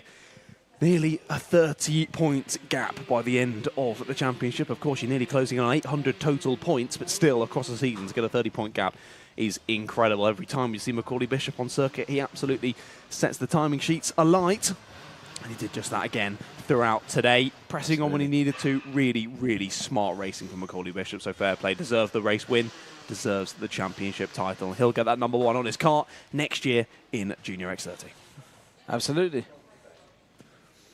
Indeed. Well, we are done and dusted with Junior X30s for this season. Next up will be Senior X30s, but first, let's hear from your driver of the day from event number 8 at Wilton Mill. Hello and welcome to event number 9 of the Wera Tools British Kart Championships. You join us here at Rowrah, but we're not going to talk about Rowrah just yet. We're going to look back to event number 8 at Wilton Mill. You join me here with Miss Jessica Fitch Hall, one of our TKM Extreme drivers and our winner of Driver of the Day from event number 8. Now, firstly, Jessica, well done. Congratulations. Thank you very much. Thank you. Now, how are you feeling this morning? Tired. Obviously, it's very cold here. It's very cold. But grateful to be here because obviously without everyone's help we wouldn't be here. So yeah, very grateful to be here. Oh, exactly. We'll get on to that in just a few ticks. Let's firstly talk about the on-track action at Wilton Mill. Now, just reading out your results, 16th in Heat 1, 15th Heat 2, 14th in the pre-final and 16th in the final. Nice and consistent over the weekend. How did you feel it went out on track? Obviously, it was my first time in a Birrell actually, so we completely changed chassis and running it was completely different. Brake setup is completely different, so there was a lot of progress made. Whether it was the positions I wanted, we wasn't too sure, but yeah, it was more about making progress and adapting to that new chassis really, so yeah. Okay, so yeah, you made some adaptations to your driving style for this new chassis, but then possibly, was it the chassis that was in the back of the van? Yeah, we lost the chassis in the fire. Okay, so in case people don't know, of course, we've got to get onto the elephant in the room. You had a bit of a difficulty after you left the circuit at Wilton Mill. Could you let the viewers know, in case they don't know, what exactly happened? Yeah, so we were on the way home, and the van exploded, basically. The fire brigades aren't too sure why, but yeah, everything kind of went in the fire. It was lucky we all got out in time, basically. It was very lucky, so yeah. Yeah, that's really scary and obviously horrible to lose all of your equipment and everything, but a positive that you all got out okay. Yeah. So yeah, I'm glad the hearing and everything come back afterwards as well. You were telling me last night about that it properly exploded, right? And the hearing was gone? Yeah, like the air all came out where the explosion happened, and then the hearing went, had the tinnitus ringing that you get in movies and stuff. And yeah, sister jumped out the van while it was moving, so she's still injured, but all here, so yeah. Oh my goodness, well yeah, scary experience. Good to see that you're all okay, and also great to see all the support, not only from the British Kart Championships paddock, but the whole motorsport community. I think I've seen as well online a Just Giving page where you can possibly send some money to Jessica. Yeah, so a good friend of mine, Jade, she also races in the karting industry. She set up the Just Giving page about an hour after the event, and everyone's been so generous to donate, so we're all very thankful for that. We've also had companies like Rally Replay and Colin Catchpole. They've donated a helmet and stuff like that to me, and then TMW have been a massive help with lending me a chassis to be here. So yeah, everyone from different areas of motorsport have come together, which is really nice. Yeah, that's amazing to see. The camaraderie amongst not only the paddock, but everyone involved with motorsport is brilliant. But of course, bit of a setback, to say the least. But you've made it here, event number 9 at Rowrah. You're out on circuit, you're getting stuck in and getting involved. You're obviously happy to be back. Have you got any specific desires for the weekend ahead? No, obviously this is my first time ever doing British, so we've only raced in MSA for a year, so top rookie would be amazing. We're not too far off a seeded, so if we can push for that, that would be even better. But for us, it's more of a learning year, so we can take what we get after the events and things, so yeah. Okay, fantastic. Well, certainly a lot learned from this year, but we'll go back to event number 8 at Wilton Mill. Congratulations. Of course, your mechanic not here with us currently. He's had to rush off to go and assist someone else having difficulties. But please present all of these wonderful Wera Tools goodies to your mechanic when you get a second. But also, a massive congratulations to you, driver of the day. I present you this lovely trophy. Cheers. Hello and welcome to event number 9 of the Wera Tools British Kart Championships. You join us here at Rowrah.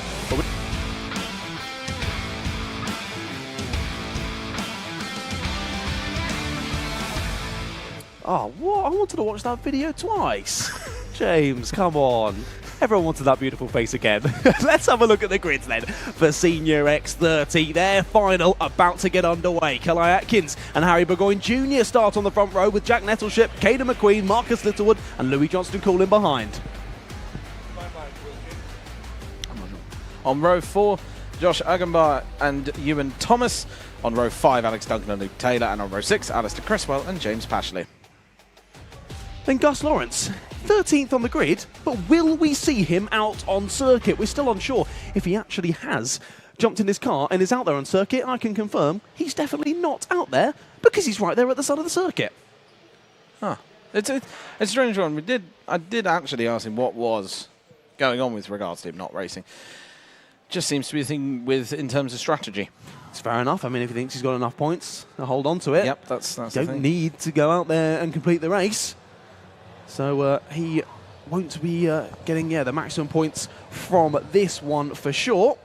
But we'll watch how that plays out and we'll keep you updated with the virtual championships because there's still lots of battling going on in behind. Carla Atkins second in the championship, 7.63. Marcus Littlewood, 7.43 in third. Harry Burgoyne Jr., 7.38 in fourth. And then Caden McQueen there in fifth, 719 points. Who's going to take the win though in the final for the last event of the season? Here we go then. Carla Atkins leads us to the green flag. He takes the lead of the race. A little bit of rubbing through the first couple of corners. Nearly rips the front nose cone off of Harry Burgoyne Jr.'s kart. Just about holds on to it, just about holds on to second place. No, he doesn't. Harry Burgoyne's dropped down into fourth. Through has gone Jack Nettleship, and through has gone Caden McQueen. That's a great start for those drivers especially, and we're just trying to see what's happening with regards to positioning. It's Marcus Littlewood who's got through, I'm mistaken. Caden McQueen's down there in sixth, so Marcus Littlewood has had a great start there, up into third place on the number 10 plated kart. Exactly, they're just coming around to finish the first lap of the race where we will finally get the actual updated standings of every driver on the track as of now, but they're all still very, very close coming round into the paddock bend. Indeed, it's been a good start for Josh Agenbar as well. He's up into fifth place. And look at this, Harry Burgoyne Jr. pressuring into the first couple of corners, gets a bit of a slide on though through the right, loses a bit of momentum, gives a bit of opportunity. Marcus Littlewood ahead, he's pressuring for second place now, with Jack Nettleship holding on to it as they head into the first left of McRae's.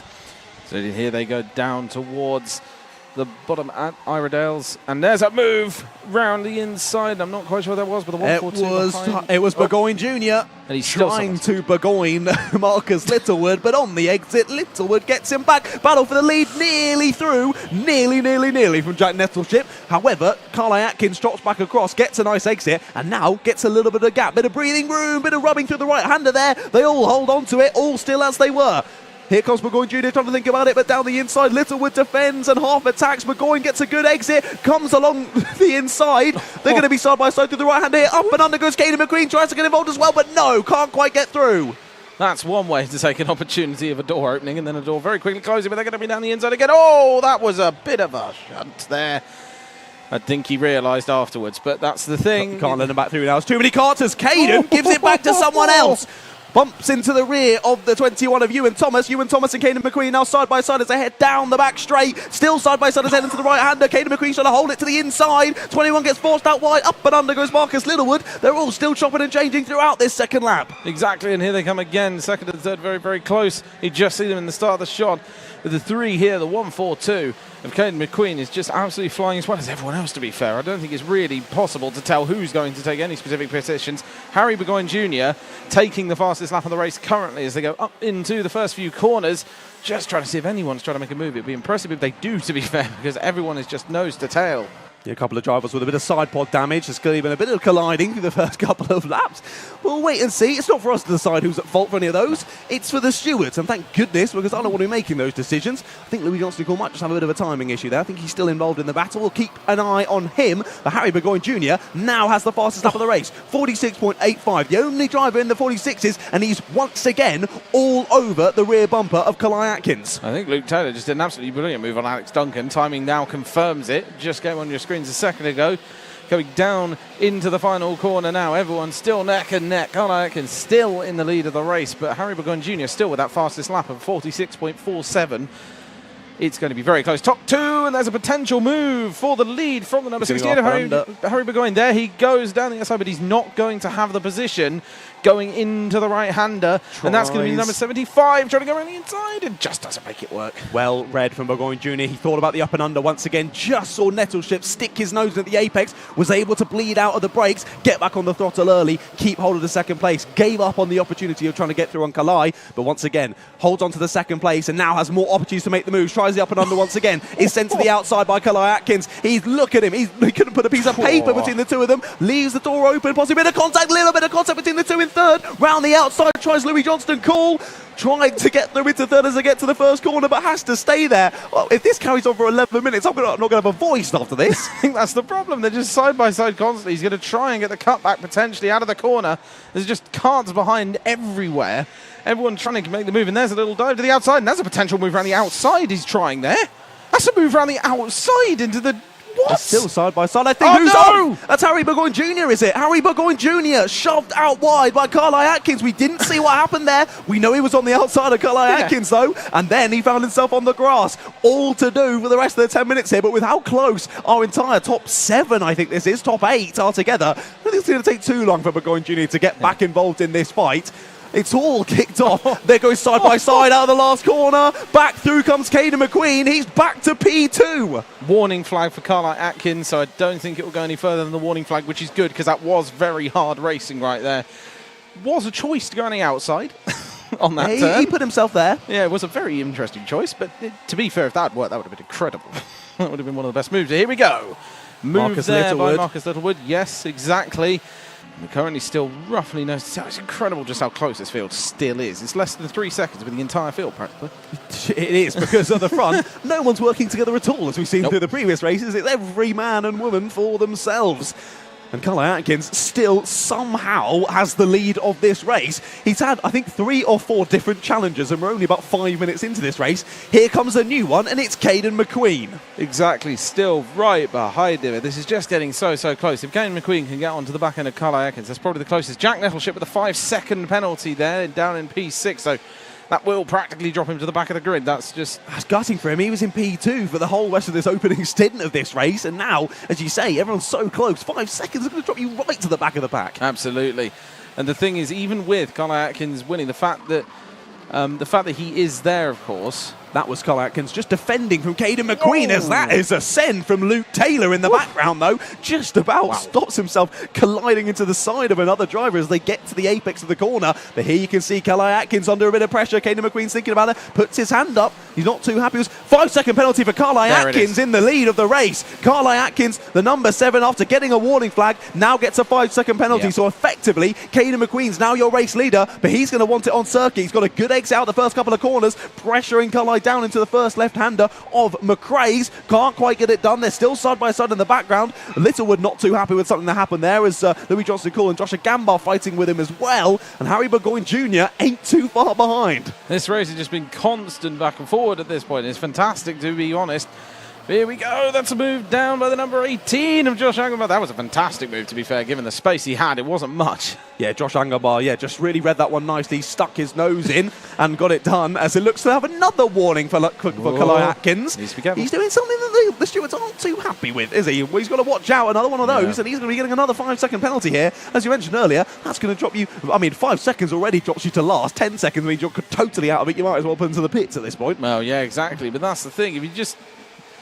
The worst part is that it's so close between Gus Lawrence and Kalai Atkins on the actual championship standings. It is really close, isn't it? But I guess that was the thing. Kalai Atkins is in the lead, and he still can't beat Gus Lawrence on the championship. So, Terry, but yes, great spot from our camera crew. Caden McQueen's nose looks to have dropped. We saw him go into the back of a driver at, it would have been Iredale's earlier on in this race, and possibly it could have caused a drop nose cone here, which once again is a 5-second penalty. So we're really not going to know the finishing order of this race, even when we get to the checkered flag. So stick around, ladies and gentlemen, because Ailey's going to have some interesting interviews, actually trying to find who she has to speak to. Yeah, exactly. Certainly, right at the last second, but the potential move there. Wow, that was some absolutely amazing dive out of the way, just trying to break it. Ooh. That nose is a bit wobbly, isn't it? Here's Burgoyne Jr. on the outside getting back involved. It was the two premium karting carts in front who were getting nose to tail. Bit of a wide moment. Through goes Burgoyne Jr. Through goes Marcus Littlewood. What a move that was as well. And that's the thing, just taking the opportunity of the driver ahead,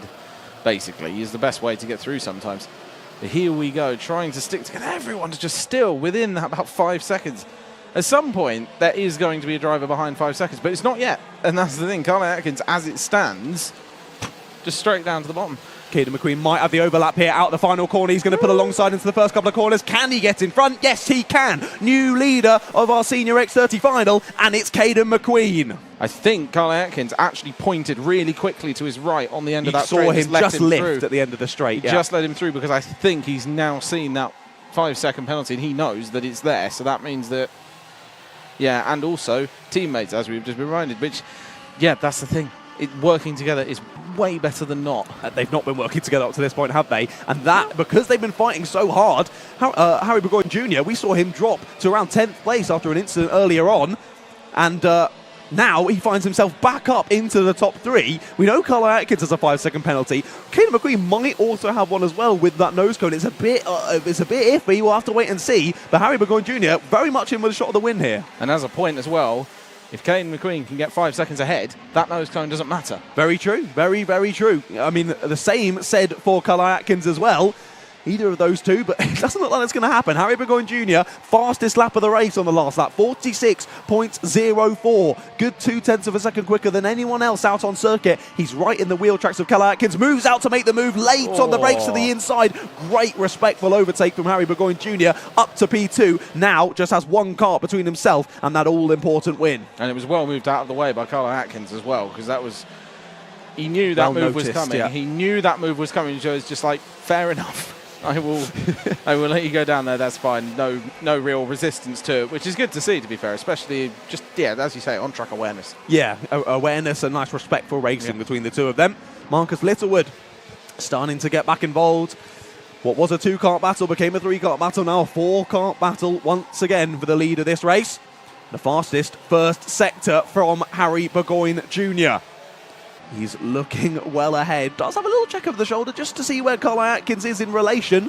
But he knows he's chasing down that rear bumper of Caden McQueen. And we still have over 4 minutes left to go in this. 4 minutes left to go, and we still have a 6-second gap between the entire field. That's ridiculous, isn't it? It's just crazy when you think about it. It's just so many cars so close together. Pretty much fit everyone in this race in one camera shot. Pretty much, yeah. It would be a challenge, but yes, we probably could. But hey, our Alpha Live camera crew are the best of the best. They can definitely do it. Yeah, exactly. It's like, that's the thing. It's just, I do feel slightly bad for Kalai Atkins in a way, because he had driven amazingly up until that point, but it happens. I think that's the only way I can really explain it. It happens, and he'll probably feel a little bit hard done by, but then again, he's got to take those on the chin. You drive to the rules of Motorsport UK, and clearly he didn't think that Just following the rules. Everyone was in the shop. Hey, there you go. Fantastic. Thank you to the Alpha Live crew. Hey, I backed them and they delivered. Move for the lead. Burgoyne Jr.'s gone down the inside. Great move on Caden McQueen. Takes the lead with 3 minutes to go. I think we can safely say that was a Burgoyne. He got Burgoyne there, Burgoyne did there, McQueen. yeah, McQueen got Burgoyne. Yep. Through goes Harry Burgoyne Jr., the Mick Barrett Racing driver from Scotland. Takes the lead, and we have a new race leader. I think that's our third race leader so far today, if I'm not mistaken, in this final anyway. Marcus Littlewood still there in with a shout, but it's, I mean, I'm going to say settled down in inverted commas. So, incidentally, I've just noticed something. Carl Atkins has a 5-second penalty. Carl Atkins drops, Marcus Littlewood goes up a place. Currently, Burgoyne has jumped ahead of Marcus Littlewood in the virtual championship. Very true. And Marcus Littlewood would then jump back up. Yeah, Burgoyne can't get any more points than the 65 for a win. But as you say, yeah, Littlewood will jump up into third. He'll gain 1 extra point. They'll be tied for third place on 746. And then it's basically, I'm not sure how those rules work with the tie, because I'd assume it would be just exactly the way that most motorsport works. It's the most amount of wins. It was, yeah, most amount of wins. So in that case, it's all to play for, basically, because Burgoyne just needs to stay where he is. If he stays where he is, he has a chance of getting third position in the championship, because I'm not sure on the exact statistics of who has the most wins, who has the most, just all of that stuff. So it could be very close at the end of this. It certainly could be. He's not dropping Caden McQueen, as I thought he might do with that fastest lap of the race. He's the only driver to have dropped into the 45s, a 45.90 for Harry Burgoyne Jr. He's been racing hard, though. He's obviously dropped back earlier on. He's chased back through the pack. He may have cooked those tyres a little bit over this 15-minute race. They might start to be falling off now. He's done a 46.04, though, so maybe I should just eat my words and shut up. But that's the thing. The thing with this is it's just, yeah, you can push these tyres up and over the limit. I think it's possible. It's just, we've seen sometimes where drivers have just ended it with completely destroyed tyres. Yeah. And those tyres can go ridiculously far considering the state they look in sometimes. Yeah, with it being pretty chilly today and pretty still moist in the air, I don't think we have any issue with tyres delaminating at all. I remember the one time we saw it this season was at GYG when it was very, very hot in the KZ2s. We saw 5 or 6 cars not make it to the flag just because their tyre went, I don't want a tyre anymore, and they had to pull over to the side of the race. Got pretty tired. They're all, we got 2 tyre puns in my ear at the same time there. Thank you, gentlemen. I'm not going to repeat any of them because they were both rubbish. Here we go. 50 seconds left to go on the clock. We think we should just about get 3 more laps in then of this race, including this one. Burgoyne Jr. still leads. McQueen in behind. Atkins in behind. Littlewood and Nettleship not too far off this battle either. Will it stay with these 3 in this order, or could it change once again in this race? Absolutely. I mean, there's a little bit of red on the track there. I'm not sure what that was, but drivers will have to watch out for that if they're going wide or around someone on that point. It could be anything. You never know on a track. On the last lap, McQueen was a 45.94, Burgoyne was a 45.95, and a 45.96 for Carl Atkins. So I think it's safe to say they're pretty close on pace. Yeah, and that's the thing as well. That virtual championship standing assumes that Carl Atkins finishes in third. Exactly, yeah. He's not going to drop any further down on the championship standings because of how far ahead he is on points compared to Burgoyne and Littlewood. But either way, yeah, he's definitely going to drop a few points than the 769 that's currently being claimed on our virtual championship. Time has ticked to 0. This will be the penultimate lap of the race. And on the last lap, Carl Atkins has had a bit of a second wind here. 45.87 on that last lap. New fastest lap of the race. And now the second of 3 drivers, actually, to drop down to the 45s. All our top 3 now in the 45s. And they're finding some pace late on in this one. McQueen all over the rear bumper of Burgoyne. He's got just over 1,000 metres left to try and make a move stick. And exactly, and he's going to want to do that fairly sharpish. But the problem is, if he gets too far, if he gets in front of him, it potentially gives the advantage to Burgoyne. But I don't think he's going to particularly mind about that, because just leading the lap would be nice. Right up the back end. Will he try and make the move? He will. What a move! Is he trying to go around the outside? He's going to lose a bit of time there, and does. Goes very wide. It was a good bit of defensive move there from Burgoyne Jr. Now it's Carl Atkins' turn to try and go for it. Thinks about an up and under there. Caden McQueen could get swapped by 2 karts here. He's got Littlewood and Nettleship in behind him. And here's another attempt for the lead. Atkins sent wide to the outside. He can't get it done there. The thing is, can Carl Atkins at least win on track? I think he'd be happy with that, given the 5-second penalty. I mean, he knows it's there, but win on track is a win on track at the end of the day. Exactly, it's all bragging rights, isn't it? He's trying to think Exactly. about it into the last corner, doesn't go for it. Harry Burgoyne Jr., what a race, battling back through over an earlier incident. It's side by side across the line, but it does go the way of the Mick Barrett Racing driver. Harry Burgoyne Jr. takes the win on circuit, and to our knowledge has no penalties, so will take the win and will be talking to Ailey down in the pit lane in only a few moments' time. Carly Atkins comes across the line in second place on circuit, just over a tenth of a second between Harry and Kalai over the line. But of course, Kalai, 5-second penalty. That is going to drop him to 7th place after that.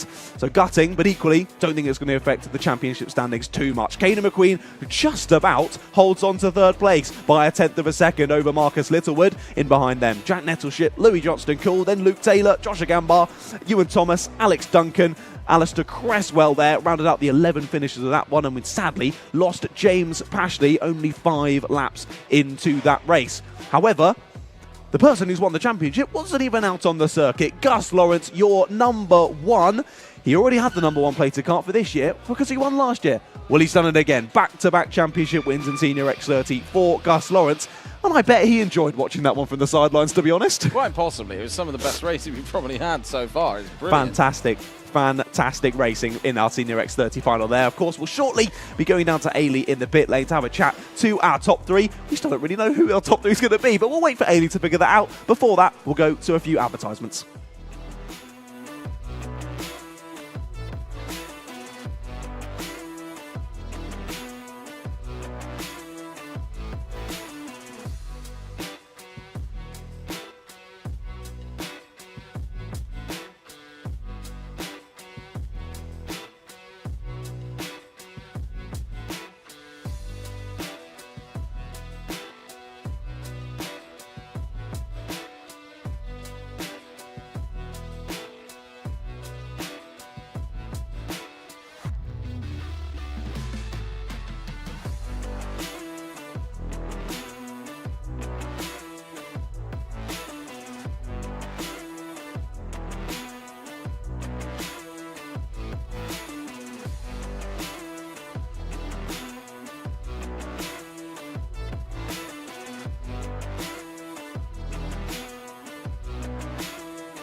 All right, we're in Park Farmate after the Senior X30 race. There was a lot of different sporting and technical regulations that we've still to look through, so all results are provisional. But we do have our P1 here, Harry Burgoyne Jr.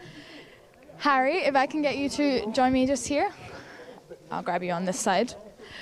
All right, that was a very difficult one for you. Obviously started strong, but had a little bit of an incident, but you managed to work your way back through. So just talk us through how that race went. Well, I didn't get the best of start. I got pushed wide, but then I managed to get back up to second. I went for a move around the outside at the second hairpin, but I got squeezed onto the grass through that which made me fall right back to last. Managed to work my way back up, got to the front, and then stayed at the front, defended on the last lap. Caden tried to go around the outside at the first hairpin, but I managed to defend them. So I think it was a good race. And like I said, there was a lot of battling. Reflecting on the season as a whole, how have you found racing in this class? I mean, it's been a good class to race in. It's just a shame that the numbers are down. It would be nice if the numbers were a bit further up, but it is what it is, it's racing. All right, well, amazing. Congratulations on your win. Is there anyone you'd like to thank? My mum, my dad, everyone who supports me, all my sponsors, Shots Performance for the good laugh this weekend, and just everyone who's watching. Amazing. Congratulations again. Perfect. All right, I will grab Marcus Littlewood in P2. Come on in. All right, so managed to find yourself in P2 after that one. Obviously, a lot of things happening up the front, a lot of battles going on, but how was that race for you? Yeah, I think from the start, because it's obviously the last race of the year, it was going to be scrappy. So like I knew when I went down to 7th or 8th, I was sort of panicking, but like I just knew it's a long race. Like still anything can happen in the race, and yeah, managed to come away with 2nd somehow. But yeah, you got to have a bit of luck sometimes, I think. And I think I'm not too sure I'm going to have to work it out, but I think that might be P3 in the championship as well. So yeah, it was a good weekend. I think there's a lot of points to work through. Maybe best to wait a couple minutes till everything's settled down. But there was a lot of close battles, especially in that midfield pack where you found yourself. How was it being such tight racing? Did you get used to racing with all these drivers throughout the season? Yeah, obviously it wasn't that aggressive all year, but yeah, it's to be expected on the last round. It's been pretty fair. Like top 5 this year has been really strong and really fair. So yeah, fair play to everyone. They've done a really good job. Amazing. Is there anyone you'd like to thank? Yeah, I want to say a massive thanks to my brother on the spanners. He puts up with me. So, and then Bailey MK, my sponsor, Jade Racing, and my family for all the support. Amazing. Well, congratulations again. All right, going on to P3 now. All right. How was that for you? Obviously, a lot of hard battling out there. How did you find the race? It was quite chaotic, to be honest. It was a bit of a scrap at the start, Cly obviously defending. And then I got into 3rd, stayed there for a bit of the race, and obviously got shuffled back.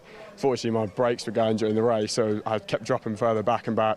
But I just stayed strong, and then the rest were battling and all got penalties, and I just kept my nose clean, so P3 it was.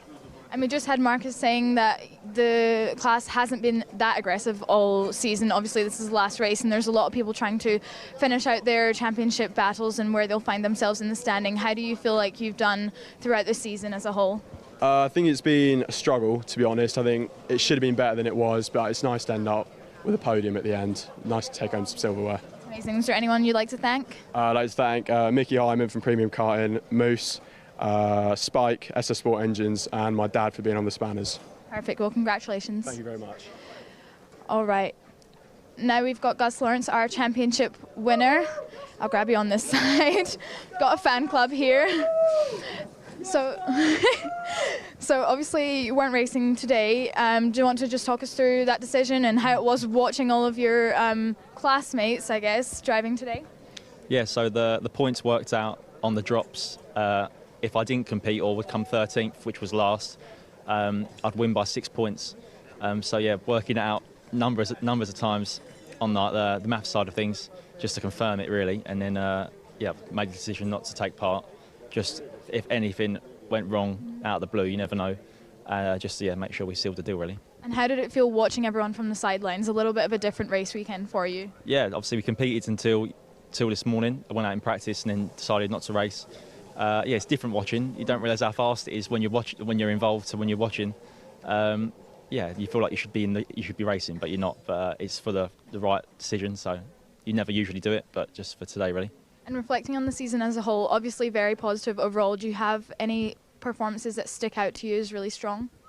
Yeah, GYG. We won every classification, pre-final, final, and yeah, that was probably my highlight of the year. PFI won a few races here and there. Yeah, we've had a good, strong year, been consistent. Won the classification, a pre-final, and a final, probably at every event. Some not sealing the complete deal, and yeah, it's been great.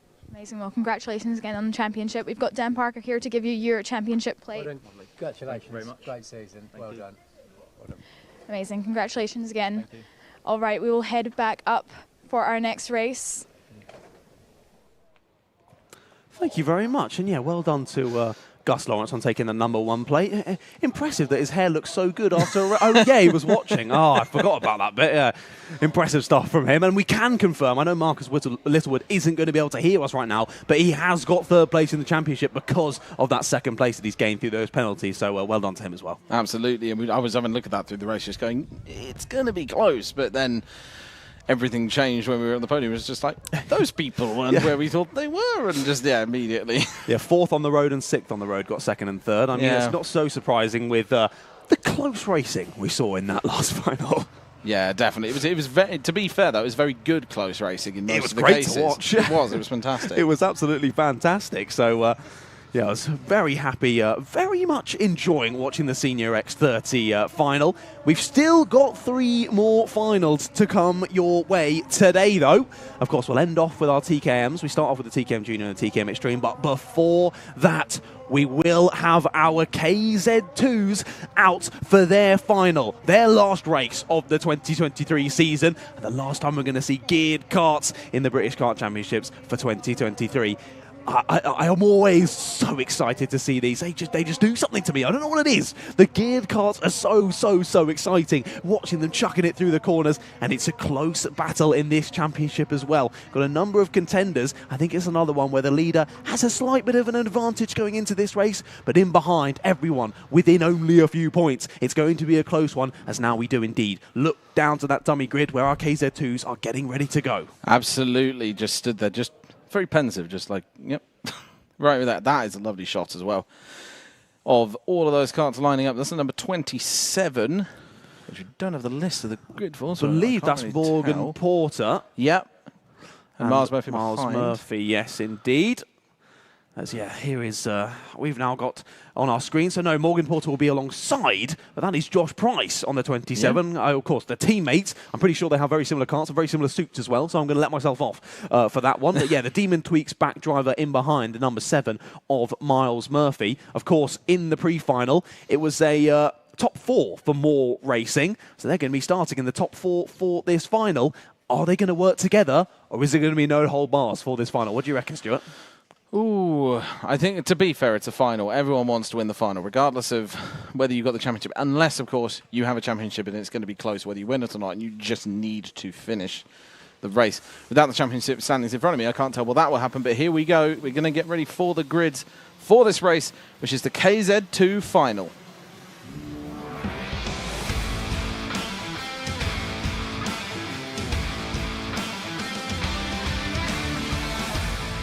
Here we go then for the KZ2s here at Event 9 in the Wera Tools British Kart Championships. On row 1, starting on pole is Morgan Porter, followed by Josh Price.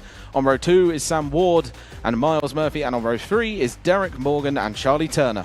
Big smiles from Miles Murphy on that photo. I love it. Ella Stevens and Ashley Lewis are there on row 4. Lee Ward and Nat Thomas round out the top 10. Behind them, Dan McEwen and Ryan Green.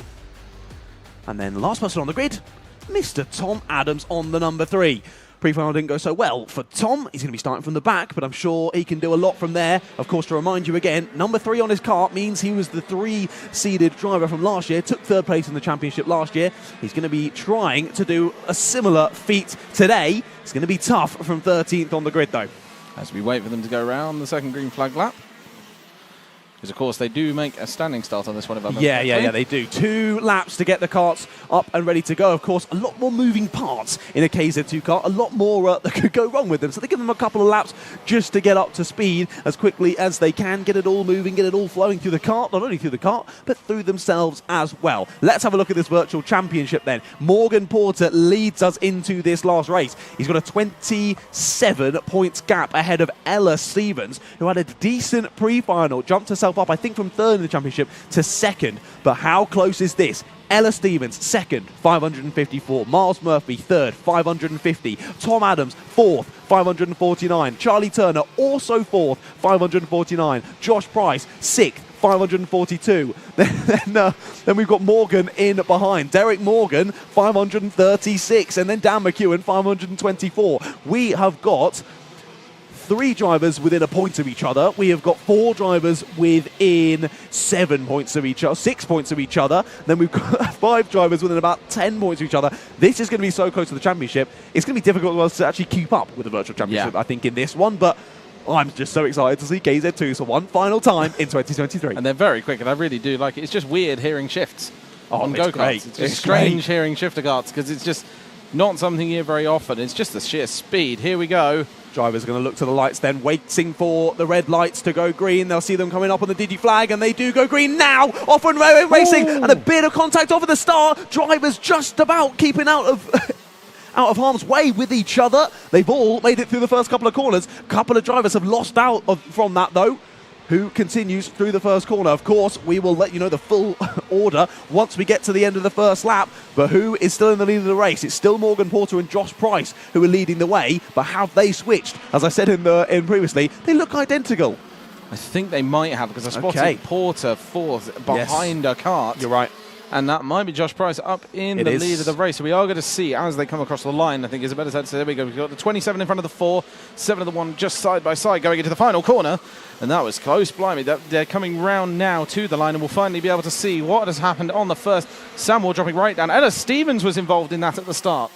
She's dropped down 3 places off the start there. So has Derek Morgan. He's dropped a few positions. Sam Ward down 2. It's been a good start, though, for a couple of drivers in the mid-pack. Ashley Lewis up 2, Lee Ward up 2 as well, as that's the 63 of Sam Ward trying to get involved in this battle with Miles Murphy and Charlie Turner. But Charlie Turner has got through on Miles Murphy. He gets himself up into 3rd place, but already a gap forming between Charlie Turner and the two more racing drivers in the lead of the race, Josh Price and Morgan Porter, still leading the way.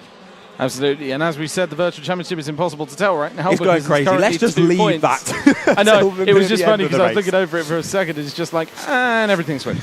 But yeah, here we go, across the line for the second time round, and everyone's still battling at the back, and all those karts that got involved at the start will want to try and pull back up to where they were, and certainly, yeah, I think some of them won't be too happy about that. No, indeed. There's Ella Stevens in the 75 trying to battle back through. This has not gone well for her. It's a four-way battle for second place in the championship. It's a 3-way tie at the moment between Josh Price, Charlie Turner and Miles Murphy, all on 555. Ella Stevens there on 554. If she just gains one more spot, she gets herself up into that tie as well. She just did. So there we go. We've got a 4-way tie for second place in the championship at the moment.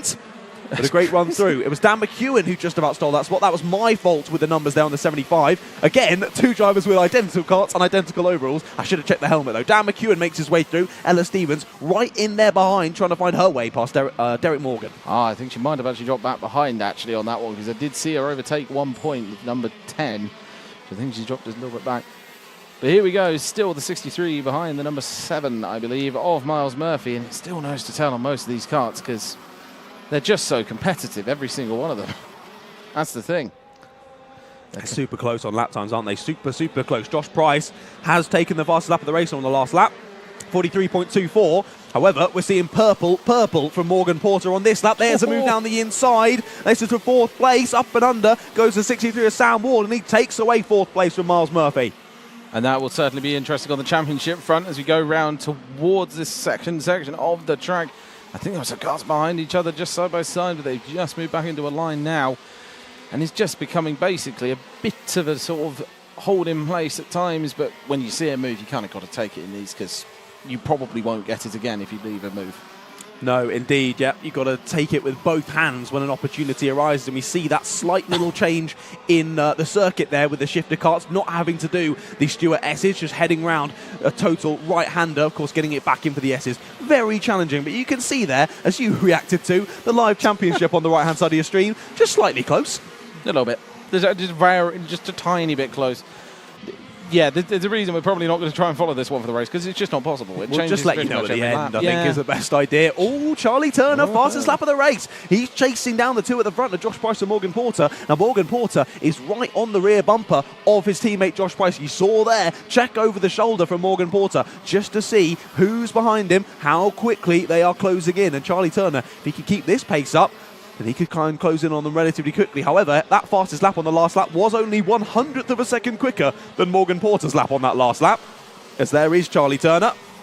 We had a great little chat to Charlie yesterday. Of course, you've already seen that interview on the stream today.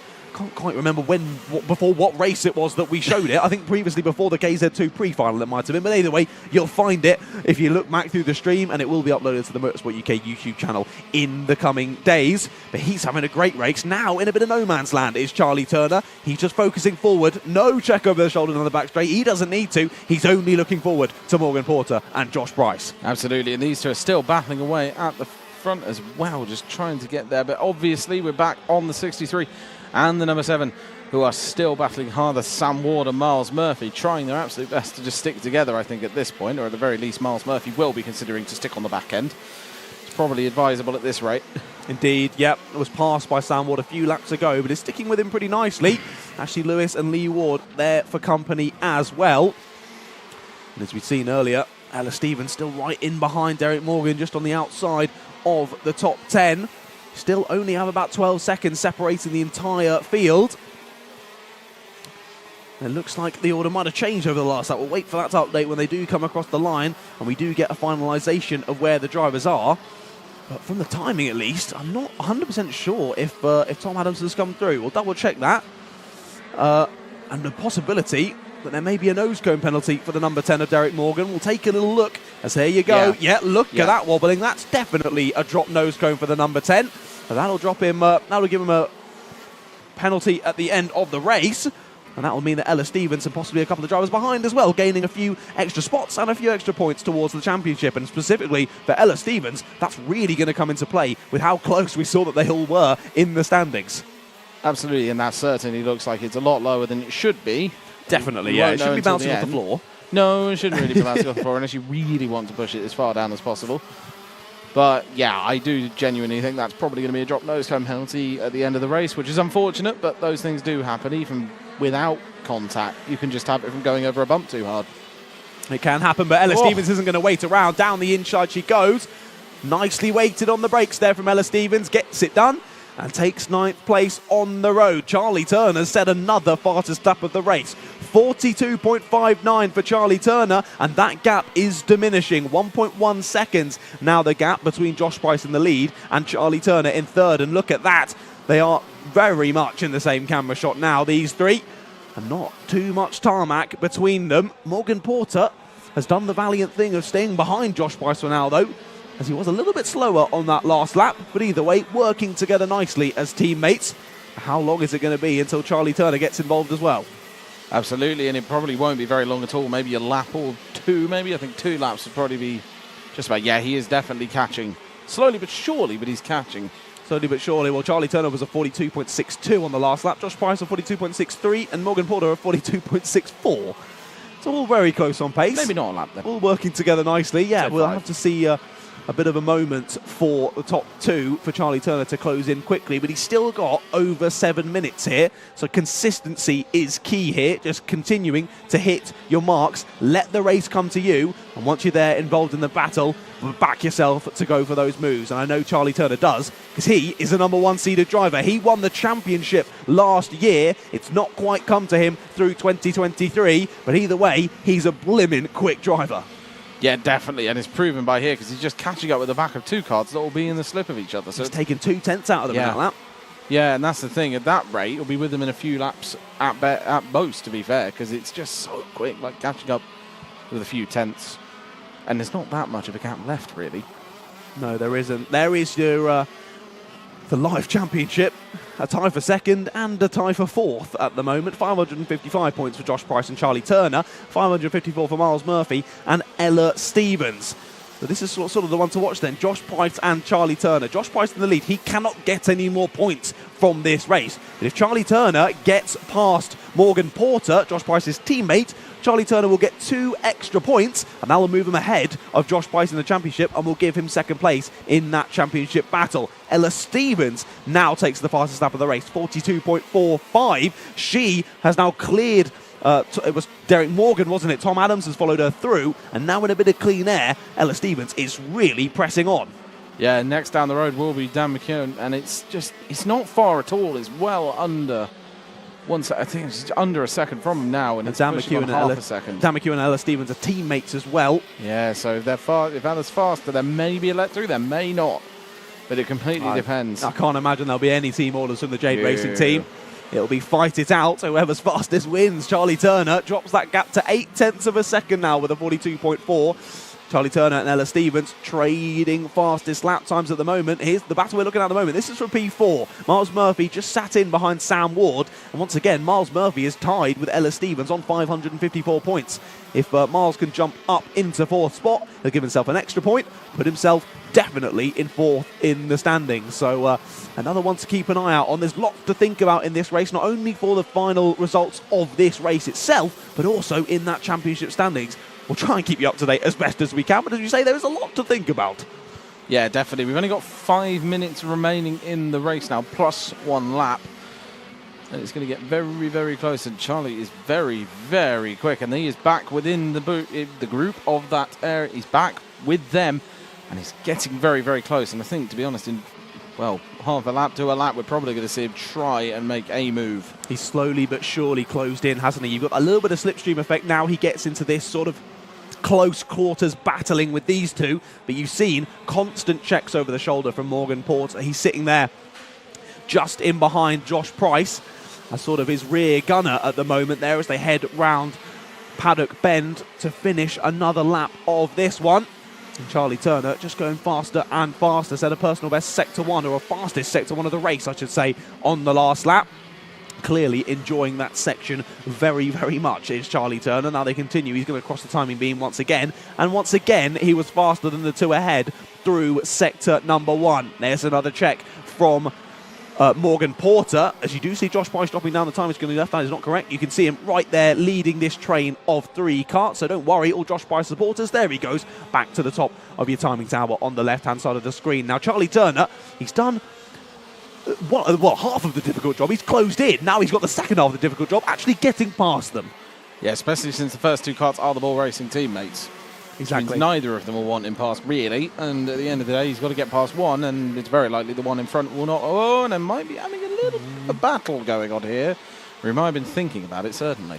Deep on the brakes, yeah, for Morgan Porter. I think just a bit of an overshoot there from Morgan Porter. Gets out of the brakes and manages to get out of the way of Josh Price taking the apex as planned.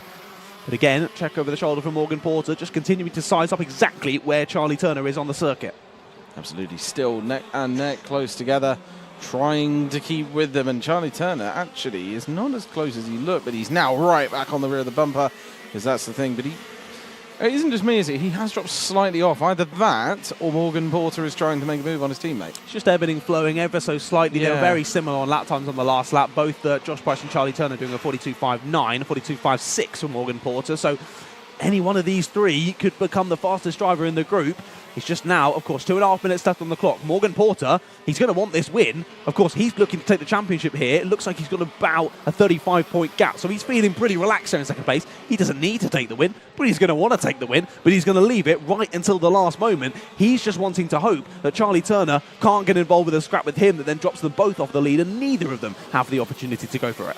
Yeah, that's the thing. We saw it earlier a few races ago where the teammates start battling at the last second and someone can just come through and just take it.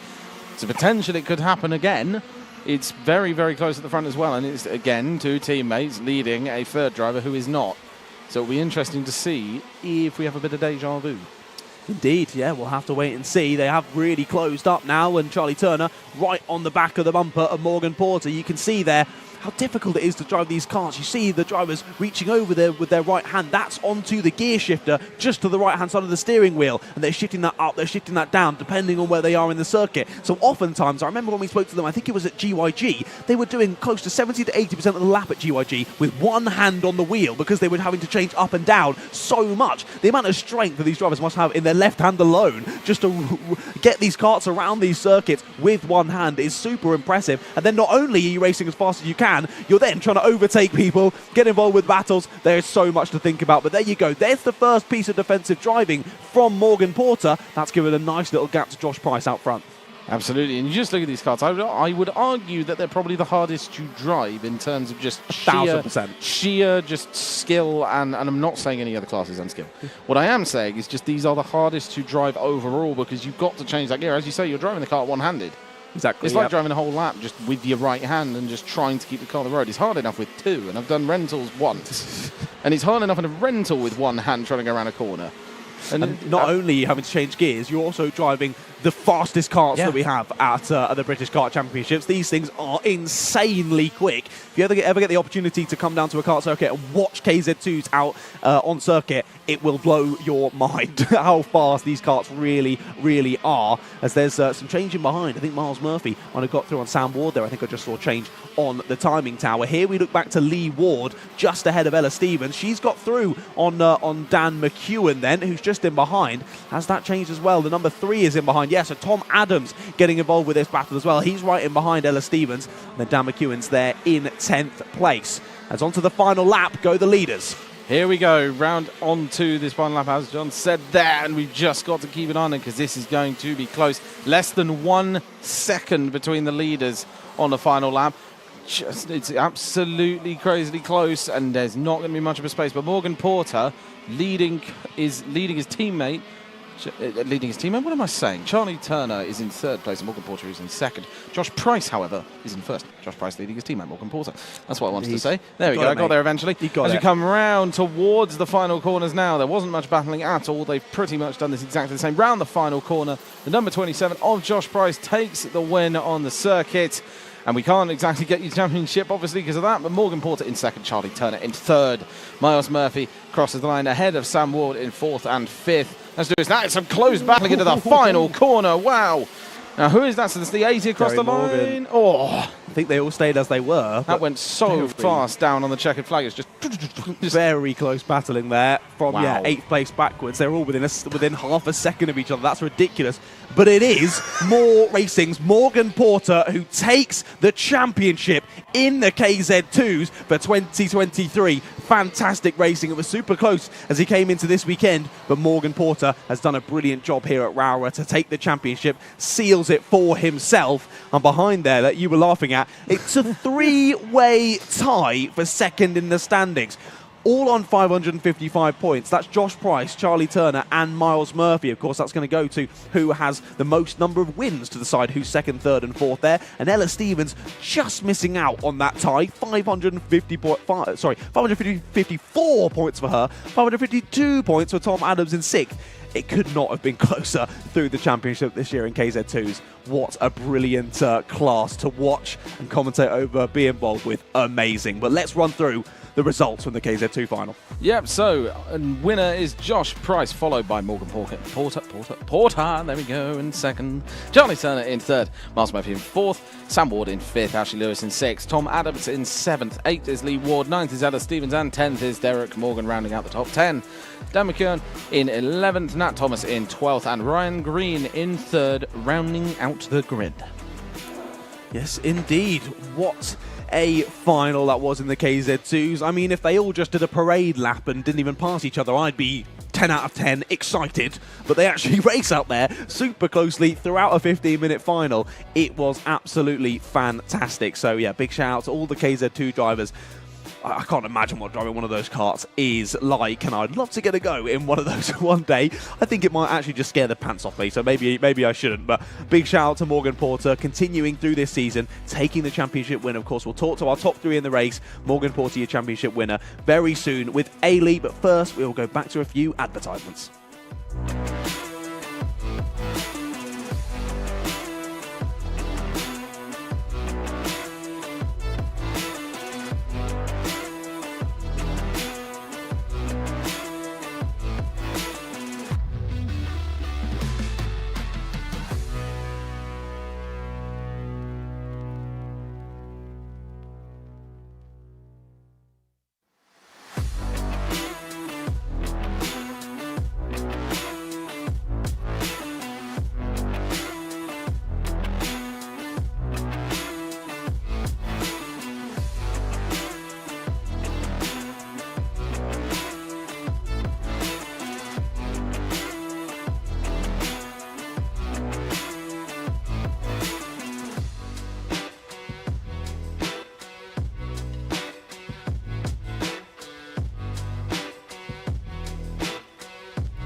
All right, I'm here in Park Fermé after that KZ2 race, and I've got with me Charlie Turner, who was our P3 finisher. Charlie, how was that? There was quite a group of you at the front that kind of split off, so how did you manage to stick with those two? I'm really pleased in the end to come away with a podium. It's been a really frustrating and challenging weekend. Lost there. For OK, got stuck over in qualifying, but to start at the back in for all the heats, and I had to make my way through back to 6th for the pre-final and started 6th for the final. And got away, got into 3rd, just where it all mattered. We caught the leaders, and Kart was just coming on nicely, and unfortunately just couldn't follow away past the front two. But overall, a bit disappointed to lose the championship with a close fight. But no, so congratulations to Morgan, he drove really well. I think I finished 3rd in the championship, so it's not particularly well like to finish compared to last year, but we'll try again next year maybe. And looking back in your championship, was there anything in particular that you think that you could have worked on to come away with a better result, or do you think it was just circumstance this year? I think we just had overall bad luck, really. I mean, round 2, I had a puncher, and we could have potentially again had a podium. That cost us mainly, I think. But no, I'm pleased to come away with a podium. But I just want to say a big thank you to Rush Performance for this year. It's been a really challenging year, but my mechanic Ollie Kay and my dad have been great support all year. Perfect. Congratulations again. Thank you. All right, we will move on to P1, Josh Price. How was that? Obviously happy to come away with P1. Do you think that was one of your stronger performances this year? Yeah, I think this weekend's been good as a whole, really. Between me and Morgan, I think we've won every race. Morgan qualified pole. So yeah, I mean, for me personally, it's good to leave the end of the year with a win. I think we come 2nd overall in the championship then as well, which looks. I haven't really looked at the points, but apparently it's very close between all of us. But no, for me, it's been a good weekend. Credit to really more racing, Khalifa, engines, and the Kart Republic Kart's been really good for us this year. Amazing. And how was it to have your teammate up there? Did that make you feel a lot more confident and comfortable throughout that race? Yeah, it made it a lot easier for me because I could see, I think it was Charlie, was in 3rd. I could see him coming at us sort of halfway through it. It sort of, I didn't think he was going to get past Morgan, so it took a lot of pressure off my shoulders. Amazing. Well, congratulations on the P1 and a good season overall. Cheers. Perfect. All right, we'll get Morgan now. P2 in the race, but champion overall. I spoke to you earlier and you said your goal for this weekend, the pre-final and the final, was just to keep it clean, bring home the championship, and you've done that, so congratulations. How was that race there? Yeah, it was just a steady race. I didn't have the greatest of start off the line, so Josh sort of got me.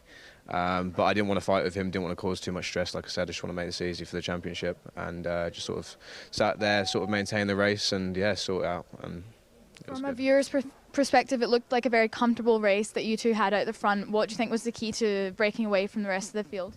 I think it's just those first few laps that were really, really important for making the gap, and Josh was able to push hard, so was I, and we just sort of, like I say, maintained it until the end of the race, which was really nice.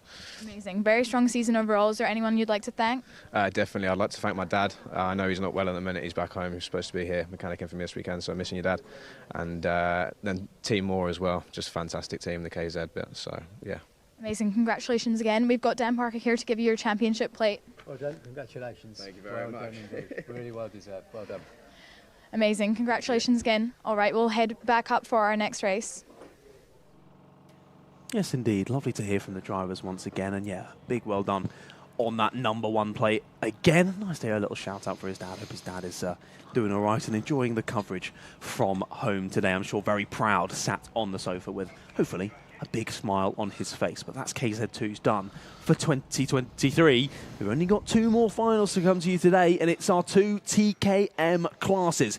We're kicking off with Junior TKM, and the pre-final was pretty interesting. I hope that's going to continue into the final. Absolutely, and I mean, if there was anything to go by in the pre-finals, this will be a really, really good race. We just need to wait and see. That was the one I'm pretty certain we were just talking about a second ago, where Kalachenda started to slowly fall back, and not sure why. If there was any problem with the car, hopefully it's been fixed. But I don't think there was. I don't think there was either. I'm not sure quite what was happening there. He just was around 4/5 of a second a lap off of the 2 precision racing carts of Harry Blore and Aidan Mitchell. We'll see if he's able to get a little bit more pace in the car through this final. But again, Jehan Kalachern is your championship leader. Can't quite update you on the exact points. We'll be able to do that once they get out on circuit. But definitely Kalachern in the lead of the championship. Aidan Mitchell just in behind. But interesting to see if the 2 precision racing carts off Harry Blore and Aidan Mitchell from that front row are able to sort of blockade the circuit, not allow for Kalachern to come through, and they'll hope that he gets eaten up by the rest of the pack and they can charge on ahead. But again, it's difficult to plan anything in racing. It usually doesn't quite go how you're thinking it will. There we go, just on your screens right now is Aidan Mitchell, currently sat with that Lovely tinted visor. Indeed, yeah, of course we saw in the wet conditions this morning, all the drivers had their clear visors on, as I believe you have to with the regulations. Most of them now for this afternoon's a lot drier racing. A switch back to those tinted or even iridium visors. That's what we can see on the number 14 of Aidan Mitchell. Nice iridium. A nice iridium visor means you can't see their eyes, which I do enjoy in the wet conditions. You can see the focus of the drivers and where they're looking, where they're placing their karts and whatnot. But equally, the iridium visors do look pretty cool. Yeah, they do look awesome in terms of colour. I think just behind is Patrick Leaf potentially, which has a board being shown, so they're potentially going to be out on circuit very, very shortly. Yeah, that's them getting told to get in their karts. I'll soon get the engines started, and they'll head out onto the circuit. We'll be getting the second to last final of the 2023 season for our TKMs, our IAMEs and our KZ2s underway. We'll have 12 karts on the grid for this one. A couple of stragglers from the back, a couple of people out of position that maybe we would expect. Willoughby Steele being one of those on the O plate. He didn't make it to the end of the pre-final. We know he's very quick. One to watch to come through the order again. I think he'd had a difficult couple of heats yesterday as well, which saw him start from the back of the pre-final and then coming through the pack. Again, didn't make it to the finish. He's got another opportunity here in the final, but we'll see how it goes. Absolutely, just currently still sat in the dummy grid, just watching till they leave and go out onto track. That was perfect timing. Perfect timing from yourself. We've got a couple of people in the chat. We'll just give a shout out. Alice Powell is there, just saying hello to everyone. Maisie Creed saying congratulations to Corley, obviously Macaulay Bishop, Austin Gibson getting a well done as well. But we'll look straight on to the grids for our second to last final of the day in Junior TKM.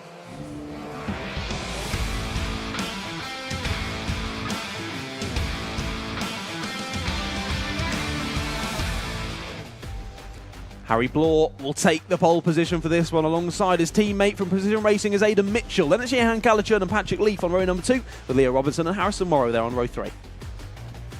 On row 4 is Monty Braithwaite, followed by Jake Humphrey.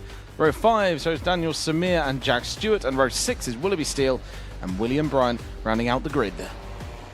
So, the number 15, something's already gone wrong. He's not too happy with himself for that one. That's Daniel Samir. He's got it back going though, so whatever happened there, not terminal, at least for the number 15, and he's got it back underway. It's going to take him a bit of time to get up to the back of the field, though. He was well involved in Sector 2, I think that was, so it's going to be a challenge for him to get back onto the back of the pack before this one gets underway, but he'll surely try. There's a couple of them off the back of the pack, actually. One's into the pits. We have indeed got a driver back into the pits. We will wait and see, but they're coming around the final corner now to get this one underway. Jack Stewart. Here we go, just starting now, just spotted Jack Stewart's in and across the line, and we are underway for this final of the Junior TKM. Side by side, was that a potential move? Whoa, no! Oh, straight towards the camera. But that was that can't have gone too well there. I would be surprised if there was not yellow flags. Ooh, MSUK might have some fun times with their CCTV cameras on that one. Indeed, yeah, they got pretty close, didn't they, there? A couple of drivers off into the barrier on the outside. I think one of them was Leah Robinson. We'll double check as they come through the sectors. I think it was Leah Robinson and Harrison Morrow who have gone off there, the 6 and the 75, heading into the barriers on the outside. One of them certainly got back underway. We'll wait and see if both of them are able to. And our cameraman was pretty close to the firing line as well there. Good to see that he is all okay as well. But the drivers make their way then through Sector 3, and the top 3 are as they were when we got this one underway. Nearly a dive to the apex there from Jehan Calichurn. Thought the move was on, just not quite. And Aidan Mitchell holds on to second for now. Exactly, and it does look like it was Jack Stewart who went into the pits at the start of that race. So gutted for Jack, not even seeing the green flag. What a start it's been, though. As who is it that's off there, out of the car? It is Harrison Morrow, who isn't going to get this one underway. Leah Robinson was able to get the kart back on circuit, but of course he's well behind the main pack. Massive shout out though to Willoughby Steele, up 7 places on the first lap of this one in P4, and on the back of this battle. He's someone who we've been missing at the front of the Junior TKM races today and yesterday. Great to see him back there, and could he cause some upsets here with Calichurn, Mitchell and Blore at the front? There's always a possibility. I mean, at the end of the day, he's caught right back onto the end, and he's not a slow driver, as proven by his O-plate. That's exactly, the thing, he's not slow. Like, you've got to do something fairly good in karting to get that O-plate. So here we go into the first few corners again. Is there going to be any moves? Probably not as of yet, because there's not much of an opportunity. That would be very much a going move. Warning flag for Jake Humphrey, I just spotted on there. Just a little warning, just something he's done that the stewards were saying, naughty, naughty, don't do that. Here could be a move. He thought about it, did Willoughby Steele on the inside of Jehan Callaghan. Just thought better of it, though. Sits behind for now, and he has a big check over the shoulder. He sees he's got a nice little gap back to Jake Humphrey and Monty Brathwaite. They're right in there behind them, but if these four begin to battle more heavily than they did in the earlier race, we can have 2, 3, possibly even 4 drivers getting involved with this front battle as well. Bit of a slidey moment there from Callaghan. Just uses a kart length or so through Sunny Bend there. But unable to pick up any pieces there for Willoughby Steele. And he sits in behind in 4th as they start a new lap of the race. And incidentally, the group behind starting to catch a little bit. And would be nice to see an entire grid race. We've only seen one sort of once, which was the case of 2s, if I remember correctly. That was very, very close in the final. But that was, something, I think, a tyre into the grass just for a second there. Not too long, but it's enough that it probably would have given a little bit of slowdown. They were very close behind. Indeed, yeah. Don't want to put any wheels on the grass. I've heard it's not very grippy out there, so try and keep it on the black stuff as best as you can. Deep into the corner there for Callaghan, really clatters the curb on the way through. I think he's feeling a bit of the pressure from behind for Willoughby Steele, and we saw earlier on in the lap the pointing forward from Aidan Mitchell saying, come on, let's work together, we're teammates here, let's push on ahead, get away from Callaghan, get away from Steele, and let's leave it to battle amongst ourselves in the last couple of minutes. Good to see as well, Leo Robinson, clearly no damage on that kart, he sets the fastest lap of the race, as now that's actually taken away by Monty Brathwaite. He's in the duo behind with himself and Jake Humphrey trying to chase on these top 4. Here's a move for the lead though. Oh dear, 14 of Aidan Mitchell goes down the inside. He's wide on the exit though, slots back in. So although about half a lap ago, Aidan Mitchell was telling Harry Bloor, let's work together, my friend, let's work together. He went against that, takes the position, at least tries to, goes back to second place. Here's Willoughby Steele trying to get down the inside. Who's going to be latest on the brakes? It is Willoughby Steele, takes himself into 3rd place. Fantastic move by Willoughby Steele to make that change stick. for the lead. That is a change for the lead. Yeah. Aidan Mitchell ahead of Harry Bloor and Callaghan has lost a place by the looks according to the timing. Indeed he has, we just saw Willoughby Steele go down the inside and we just missed ahead of them. Bloor losing the place to Mitchell. It's all swapped around in this top 4. And despite them losing a bit of time, in behind, Humphrey and Brathwaite haven't really closed in. You would have thought with the fast times on earlier from Brathwaite, as he's still a good bit faster. And there he goes. As if by magic, down the inside goes Monty Brathwaite. Takes P5. And of course, once you've made a move, you've got to point forward and say, now let's work together. Now that I'm in front of you, let's work together. If they do, though, I think they could close in on this battle as Callaghan, he's fallen off the back of this. He's looking down at his engine. He's looking down at his engine and he's slowing down. Is Jehan Callaghan.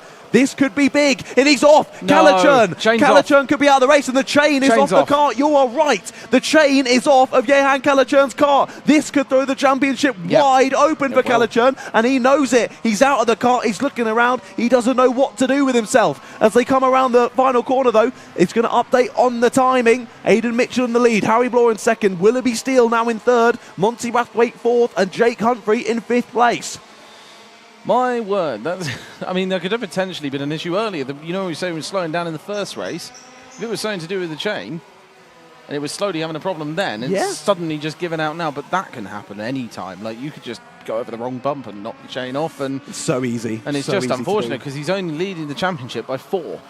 Yeah, only 4 points now, I think, because obviously he'll still be given the points for what will now be 10th place. Yeah. As he drops to the back of the order now on the timing screen as he's completely out of this race. So 2 Class and Motorsport drivers lost out of this one, Jehan Callaghan and Harrison Morrow. They've still got 1 fighter involved in this, Jake Humphrey. He's looking decently quick and he's right behind these top 3 in with Monty Brathwaite. Can they work together to push on? Monty's trying to do just that. 49.64, new fastest lap of the race. Absolutely, and still trying to push on the driver ahead. Number 11, Harry Bloor, trying to get round Aidan Mitchell. And only close behind is Willoughby Steele, and that's an impressive race, to be fair. Up 8 positions from the start. And it remains to be seen whether he can go up 10 positions, which would be absolutely impressive. That would be mighty impressive, wouldn't it, for Willoughby Steele? He's had a great race so far. The win is definitely still on. Now, I believe, if our virtual championship is correct, I don't think the championship can change because Aidan Mitchell's in 1st. He can't get any more points from this race, and he's still 4 points off of Jehan Callaghan's total. So I think it's still done and dusted. Despite Callaghan losing the chain, dropping out of the running for this race, I still think he should just hold on to the championship. Yeah, what I didn't notice was that 776 change.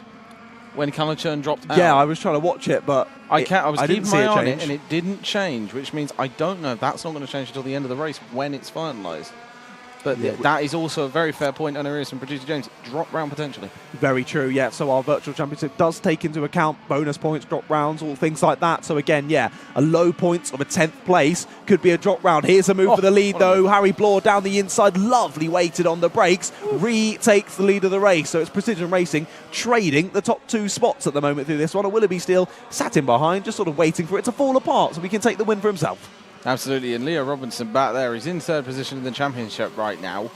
And Blore's up in the lead, and it's still not enough to put him into 3rd in the championship. That's the big thing here. No, it is! It is! It's just changed.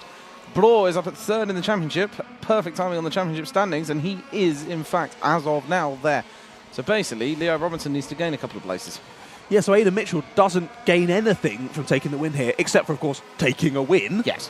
Of course, you obviously want to win. You want to get that trophy to take home to put on the mantelpiece. But equally, you can help out your teammate here. Just push him up into 3rd place ahead of Leo Robinson, who, of course, had that shocker on the first lap. He's trying to battle through, but he's a good 30 seconds behind the rest of the field here. So his position is not going to change in this one. He's not going to gain any points than where he is in P9. I say that if he gets another couple of points from any other drivers falling out of the running, that could help. So it's still on. It's still on there. It's still on for that to change. So Harry Blore needs this win here to be on for 3rd place in the championship. No, absolutely. And I think they would be smart to keep together, but it doesn't look like it. They're sitting right on the back end of each other. But the problem is, if they stay too defensive, then they slow down. And the problem is, then Willoughby Steele jumps through, and they're not on 3rd place anymore. So it's kind of difficult to keep this up as of now, I think, because number 12 behind it is starting to catch. Braithwaite is catching. He is, yeah. Braithwaite's been doing a great job through this race. Constant fastest lap. That has now gone the way of William Bryant. He's stuck in a 49.44 on the last lap. Great pace, and he's now closing in on these front runners as well. He's got Jake Humphrey to clear before he can join these top 4, but they're really not that far behind. Braithwaite trying to get involved with this battle. Any sort of battling between these top 3, and he is going to be right there in with a shout of the win as well. Still over 5.5 minutes plus 1 lap left to go on the clock. Still as they have been for the last couple of laps. Still a lot of time for things to change. Absolutely, and it potentially will. And I think the hardest bit about all of this is it's still, as you say, 5.5 minutes. With all of the action that we've had, that is, you just did see in the bottom of your screen, I think that was Kalachurn just standing and watching onto the race. Indeed, as we said earlier, it's never nice to be out of a race and then have to watch the rest of your competitors continue to fly around the circuit. However, I think Kalachurn won't be too dismayed by the incident. Of course, it's obviously nice to finish the race. He was up in the top 3 as well, looking on for a good result. But he should still be able to hold on to the championship win here today. I don't see a way that Aidan Mitchell can close that gap. With him in 2nd place now on 769 total points. It's just him versus Harry Blore here for the win of the race at the moment. But look at this. Braithwaite has completely closed the gap now. Less than a kart length between himself and Willoughby Steele. And how long are the two precision racing drivers, I can get it out of my mouth, how long are they going to wait before the battle kicks off? Of course, they've been trading places a couple of times through this race, but when are they really going to start attacking and defending? I think into the last sort of minute or so of this race, we might all start to see this kick off and more drivers get involved. Yeah, because if you start too early, then you're effectively just hindering your speed around the track. If you start battling with your teammate, it's not really going to help you too much. But then again, the fact that he's so close on the back end, either he's trying to follow really, really closely, or he's going to make a move soon. And I wouldn't be surprised, but simultaneously I also would, because, as you say, it's 4 minutes till the end of the race. I'd be amazed if they start battling now. That's a long time to battle. No, indeed, and they've been trading places through the race. We've had each of them at the front once or twice, and neither of them have been able to pull away at any point. The pace is just too close. I mean, look at the timings of these four. 49.63 for Harry Blore, 49.60 for Aidan Mitchell, 49.63 for Willoughby Steele, and a 49.59 for Monty Braithwaite, all within 400th of a second on that last lap. Incredibly close on pace. Braithwaite just that little bit faster, but as we've seen in the earlier pre-finals and finals, it's one thing closing up to the back of the pack, it's another thing getting past them. Absolutely, and he's making it very, very difficult at the front to actually allow them past.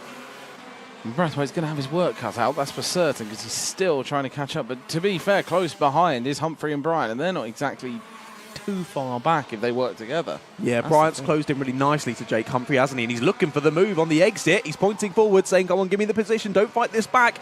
But he's not going to listen to that. William Bryant goes back through.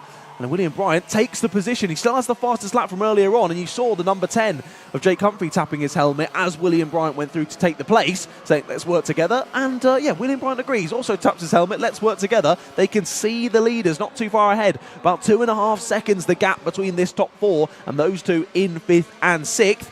And we've not seen any penalties through this race, so we don't have to try and do any mental gymnastics to try and work out who's actually in what position, thank you. So cheers for being nice and clean in this race, our junior TKM drivers. 2.5 minutes left to go on the clock, still as they were for the last few laps. Look how close he is. Could this be another move for the lead? Down the inside goes the 14, but up and under goes the 11. Harry Blore retakes the lead. And that's the problem. Now it's bought Willoughby still right onto the back end. And oh, slight contact between yeah, the he apologises. Yeah, fair play to him for apologising like that. But yeah, he's also not very happy behind either, because he was like, "What are you doing? Why would you do that? Just keep racing as they are." Because at the end of the day, Blore wants to win because it will push him into a better championship position. Yeah, just a little mistake from Mitchell there going into the back of his teammate. Brathwaite in the background, nearly goes into the back of Steele. He's trying to find his way through. What's happened to them? Oh, no. Willoughby Steele's out of the race. Willoughby Steele has had a mechanical issue with 1.5 minutes left to go on the clock. He was battling so well, and his awful weekend goes from bad to worse for Willoughby Steele. I'm absolutely gutted for him. What a race through the field it has been. He was up a number of positions to get up into the battle for the top 3. But now that all goes to nothing. He's going to drop down to the bottom of the order. And that, of course, is going to give Leah Robinson an extra championship point in this race. That's going to affect how the championship standings sit, particularly if Blore loses out to Mitchell through this last minute of the race. And I think Brathwaite was just held up a little bit through those last couple of corners that's dropped him now a second off of this battle. Absolutely, and that car was right on the exit of that corner. There we go. It's just been moved out of the way now, so that's good. However, that's the thing. It's just, he's gutting. That is. It's just no worse feeling. No, there is no worse feeling than being that close. It was a minute before the race was finished. And it could be anything. It could be chain, as we saw with Calichurn, which is just, that is part of karting, unfortunately. Just the run-off chains. There's no straight motors to the wheels. That is a keep working forward move. That one is just like, stop trying to battle me and just go. Yeah, Mitchell was not happy with that. Blore went very defensive into the first of the hairpins. And look at that again. He's continuing to gesture forward out of McRae's and through Iredale's, now into the Stuart S's. Mitchell just wants to work together with Blore. He has nothing really to gain from getting the lead, as we say. He's not close enough to challenge Calichurn for the championship win. He will want to win the race, but equally he'll want to wait until the timer ticks to 0. And that's about now. Round the final they come, the final corner they come. On to the final lap of this race. This is going to be very, very close, because even though they are teammates, they're still going to want to win the race. Blore, however, will especially... 14! Oh, no! Aidan Mitchell's got a problem as well! That could be massive. That's a problem with the engine. By the looks about it, there's no chain off. That's for certain, but we've still got Aidan Mitchell and Harry Blore up at the top. And Brathwaite. Aidan Mitchell, that'll be a timer because there's no change to the gap. No, Aidan Mitchell was the one who just pulled off to the side. Yeah, Aidan Mitchell was the one who has just dropped off. And Brathwaite is in there behind now in second place. So it's been a great race for Monty Brathwaite. Absolutely gutting for Aidan Mitchell. And a number of drivers dropping down the order on this last lap. So many issues with the karts in the class. And look, Mitchell's absolutely gutted with that. Has to stand with his championship rival, Jehan Calichurn. But it doesn't matter, because Harry Blore is going to come around the last corner and take the win in the final for Junior TKM here at event number 9 of the Wera Tools British Kart Championship. How close across the line was that for 5th place? Patrick Leaf just gets it ahead of Daniel Samir.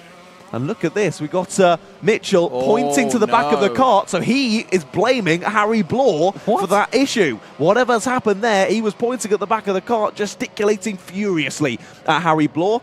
Either way, I don't think Harry's going to be too worried. He's taken the win of the race, and by the looks of it, I think he will get 3rd in the championship because of that.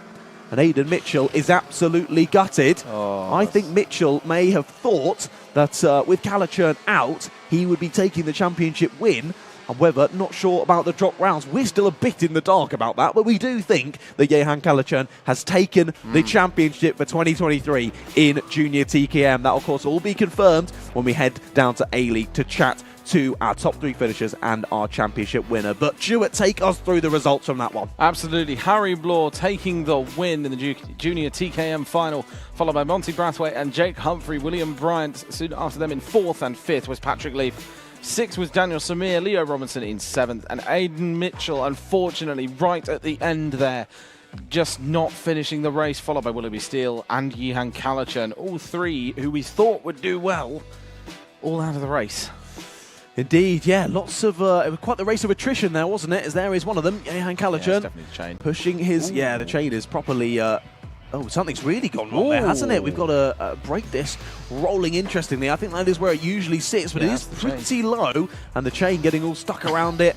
Kart looking a bit worse aware, but either way, we do think he's won the title. But we'll wait and see when we get down to the pit lane. But equally, what a race there. Second to last final of the day. Junior TKM done and dusted for 2023. Looking like Jehan Kalachern, Aiden Mitchell and Harry Bloor, your top 3 in the championship. Leo Robinson should have been on for that 3rd place, but obviously involved in that first lap incident. Then he dropped down the order, and there was no chance he was going to catch up 30 or 40 seconds throughout that one. But what a race. Second to last one of the day, done and dusted. We've just got TKM Extreme, which will be coming very, very shortly. I can see the drivers already down in the dummy grid getting ready to go, but I think it's going to be a few minutes until we see them get underway. Of course, you've got to get these karts off the circuit. Got a few barriers to repair as well before we send it down to A-League. We'll do that in just a few moments after another few advertisements.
All right, I'm here in Park Fermé after that Junior TKM race, and I've got our winner here, Harry Bloor.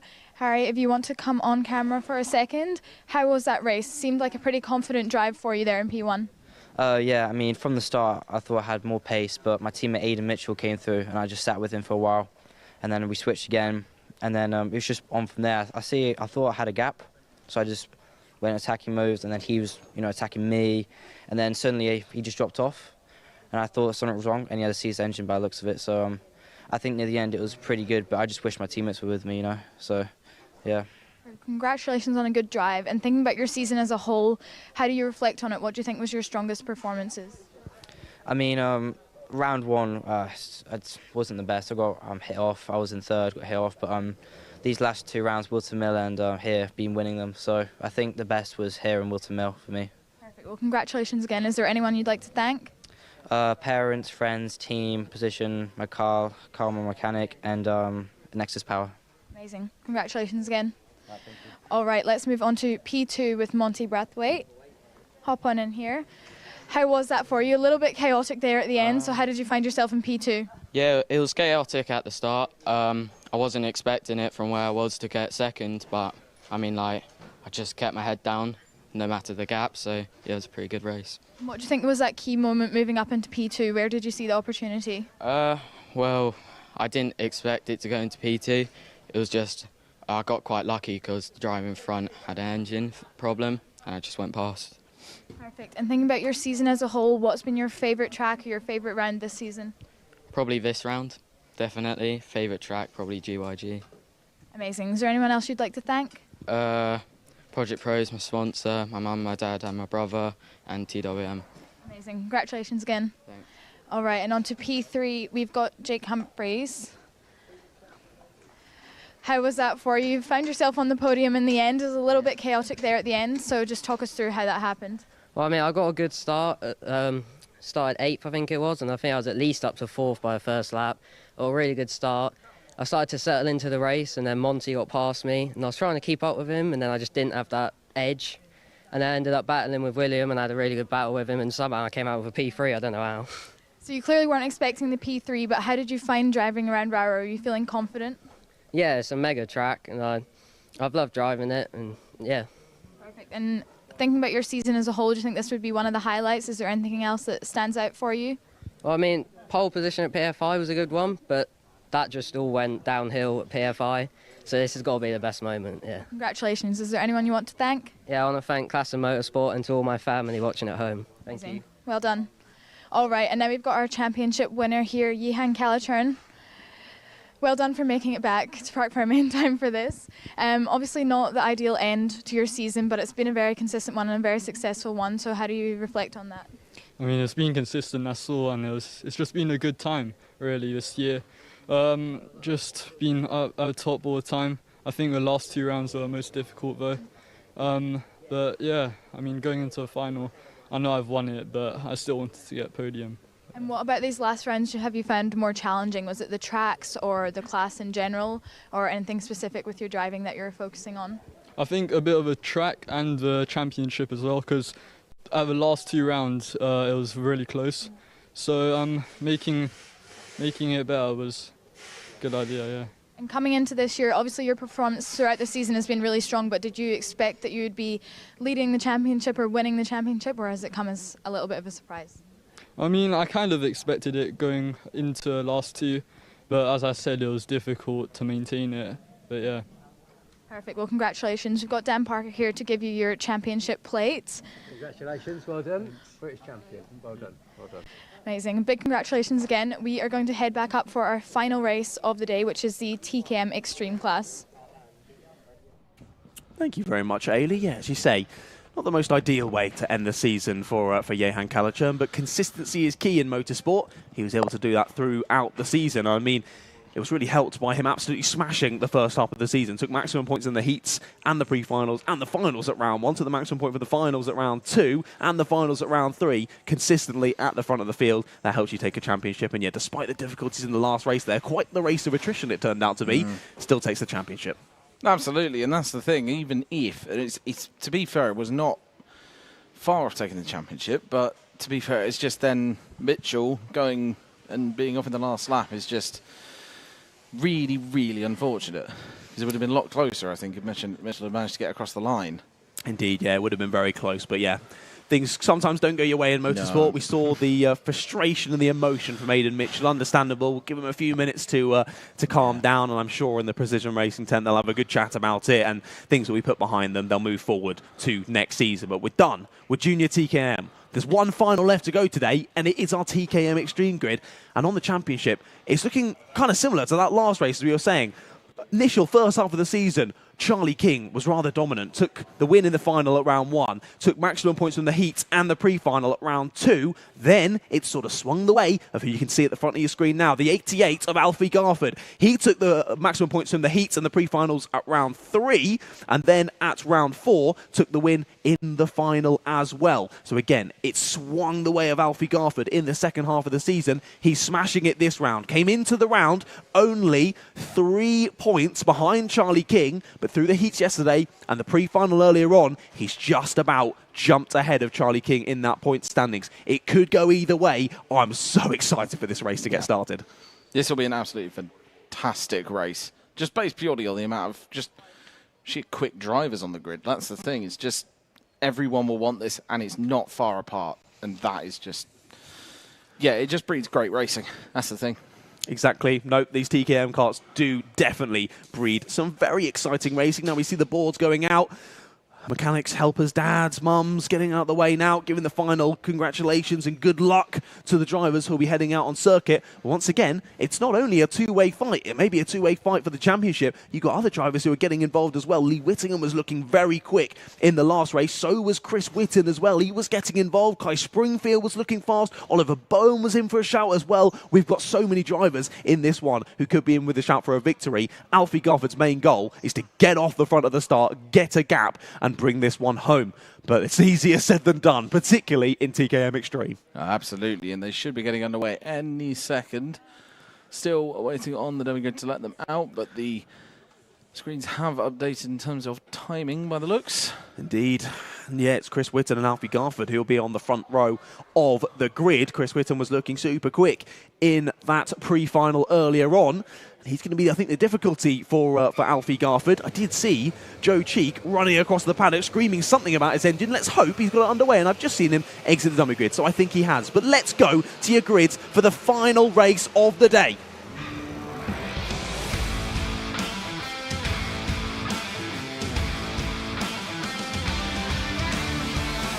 Here we go then for the TKM Extreme final, and it is Chris Whitten who lines up on pole position. Alongside him is Alfie Garford. Joe Cheek and Lee Whittingham line up behind them with Kai Springfield and Charlie King there on row 3. On row 4 it's Kian Bennett followed by Luke Jarman, and then it's Alvin Choi on row 5 and Oliver Bowen. On row 6 is Andrew Platt and Jessica Fitch Hall. And then rounding out the grid, here's Mr. Michael Cornell there on P13 for this one. You see the billowing of smoke that we come so accustomed to with the TKMs as they oil up and get ready for the race to get underway. You see the drivers, that's Charlie King there, trying to get a little bit more heat into those tyres as they peer around the last couple of corners. We have got a few stragglers in the background there, just trying to get their way onto the back of the field before the drivers take us around the final corner. Of course, TKM Extreme, slightly older drivers in this one. They've got lots of experience.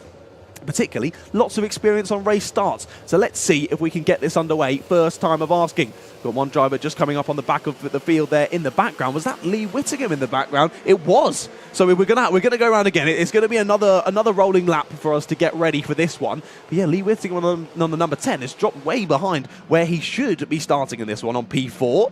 But he'll try and scythe through the pack now, as you can see he is doing in the middle in that red and black kart, to get himself back to where he should be on the grid. Yeah, absolutely. Just keep an eye on this now, because we're coming back round, hopefully, final part of the formation lap. Because we went round once, we've gone round again. We're hoping that they can get started this lap. I've been pretty impressed this afternoon, to be fair. I think we've got it done first time of asking. Every race except the first final, I want to say. So it's been impressive. Let's see if we can get it done second time of asking for our TKM Extreme drivers. Of course, people like the number 10 of Lee Whittingham just dropping back a little bit. You can often find that with these karts when they oil up. It can bog quite a bit. You can't get the power down. Thus, you lose all the time to the grid. They're going super quickly, getting those tyres warm, and it's difficult to keep up. But here we go then. Last race of the day, TKM Extreme final for the Wera Tools British Kart Championships, event number 9 here at Rowrah. Let's see who leads through the first couple of corners. We are underway and racing. Who takes the lead? Joe Cheek is over the front and he spins in front of the rest of the drivers. Up and over go a few more karts, and it's all chaotic through the first couple of corners. And who is that involved? Joe Cheek, we've got the 44 there of Kian Bennett, and the number 10 of Lee Whittingham. Props to him for actually helping him out there, because he pulled his kart off of his own and just let him continue on, which is excellent. It's good to see. Good camaraderie from the field there. I mean, you've all lost a lot of time, so losing a couple bit more seconds. Who's to give on that one? Who is 97. Off the side? That's the 97 of Kai Springfield, another driver who we saw was very quick in the pre-final. Looks to have got it back underway, possibly, so not quite sure what's happened there for the 97, but either way, he's lost a lot of time. Yeah, definitely, and that was, I'm not sure what happened there. I just think everyone got a bit sort of bunched up and caught on each other's wheels. And we're coming through the final quarter. Leaders coming round to finish the first lap. Whitton still in the lead, followed by Garford. And then Charlie King in third, Luke Jarman in fourth, and Oliver Bowen rounding out the top five currently, with Choi currently in sixth position. Indeed, it's been a good start for Charlie King, up 3 spots into third place. He benefited from that mayhem at the first couple of corners. However, a bit of a move in the background there. That was a cheeky send down at the first switch back there. That was Michael Cornell getting through on Andrew Platt. But what I was going to say is Charlie King's made a great start. He's in a good position to get some good points. The problem is Alfie Garford is still ahead of him. Yeah, I think that is the problem. It's like, short of Alfie Garford not being in the race, there's not... That's what he needs. That's Alfie Garford what he needs to retire. Yeah, he needs a retirement, which obviously no one wants, because it's not nice seeing people retire from a race. But that is practically the only way, as it stands on track, that he can not win. And that's a nice little move by the looks of it, by number 8. Michael Cornell's flying. He just overtook Andrew Platt. Now he gets Alvin True. What a move. He goes into 6th place. It was great to chat with Alvin in the Paddock Show. I hope you all enjoyed that at the lunch break. If you didn't quite catch it, you can always go back onto the Motorsport UK channel or Alpha Live channels and re-watch the Paddock Show to see if we had a chat with your favourite driver in the Wera Tools British Kart Championships paddock. But either way, just less than 13 minutes to go on the clock, and Chris Whitton has a fantastic lead, nearly 4 seconds to the good. I didn't quite realise how much Alfie Garford had dropped off. There we go, because the timing was wrong. 1.5 seconds behind is Alfie Garford. Then it's another further 1.5, possibly even 2 seconds back to Charlie King, as he's under a lot of pressure from Luke Jarman. Absolutely, and there's Alfie Garford taking the fastest lap of the race for now, with a 48.84. It's certainly getting close, and the thing is, Alfie Garford doesn't really need more points. I mean, if he can take the win, he'll take the win, but I mean... He's just got to stay relaxed for the rest of the race, really. He He's got a bit of side pod damage from that contact at the first corner on the opening lap. He's nursing that fine. Doesn't seem to be affecting his pace at all, does it, as he just sets on the new fastest lap of the race. No, that's the thing with side pod damage. It doesn't do a great deal unless you've got it pushing into something where it shouldn't, or there's been more damage to the wheels or the axles outside of it. So, and 44 has come into the pits. That is Kian Bennett into the pits. Unfortunately, that will be where, hopefully not, but most likely his race ends. Yeah, he was involved in the incident at the first corner. He was on the kart, so clearly something terminal on that kart, and the team, or the driver even, just decides we're coming to the pits, race over. It could also just be the time lost. Yeah, very true. Either way, it's good. I mean, you've paid to be out on circuit for this time. You might as well use it, even if it's just as a practice session. You know you're not going to get good points. You might as well use it. Yeah, but either way, pulls into the pits, does Kian Bennett. Yeah, exactly. Just looking here at the number 6 of Charlie King ahead of Jarman. Jarman might be making a move here, Still under lots of pressure, isn't he? I think Jarman's been pretty close. Both times of asking there down into the Stewart S's, but he hasn't gone for it. So, whether he's trying to work together to push towards Alfie Garford and Chris Whitton in the lead, we'll wait and see, but I don't think it's quite working. They seem to be dropping further and further off them, if I'm brutally honest. No. However, Garford is closing in on Chris Whitton. Exactly, and it's going to be a move, like if there is a move, it's going to be soon. It's more of a when rather than if. But again, Chris can be much more aggressive than Alfie can. Alfie's got to be thinking about the championship here, whereas Chris doesn't need to be thinking about that at all. Alfie wants to go for a move, or wants to take the race win in his final race of the year, sealing the championship. However, he's got to make sure it's really, really on. He can't just stick it up the inside and hope. That's not going to work. He really needs to keep his nose clean and make sure that he finishes this race, whether that's in first, second, or wherever. He just needs to get to that checkered flag. Absolutely, and currently just everyone seems to be settling in a little bit, which is good to see, just settling in, letting it go. I mean, it's going to happen eventually. Yeah, settling into this race nicely. We've just seen Michael Cornell take another position. He is still flying through this one. Up to 5th place goes the number 8 seeded driver. Past Oliver Bowen for 5th place then. as they are flying around the final corner. These drivers, here comes the 92 and the 14. This is Andrew Platt and Jessica Fitch-Hall battling over 9th place. Of course, you would have seen earlier on Jessica Fitch-Hall's interview I did with her for the Driver of the Day at event number 8. And good to see her battling out on circuit. Here's the battle for the lead, though. Yes, they're getting very, very close on circuit. And the fact is, they're going to...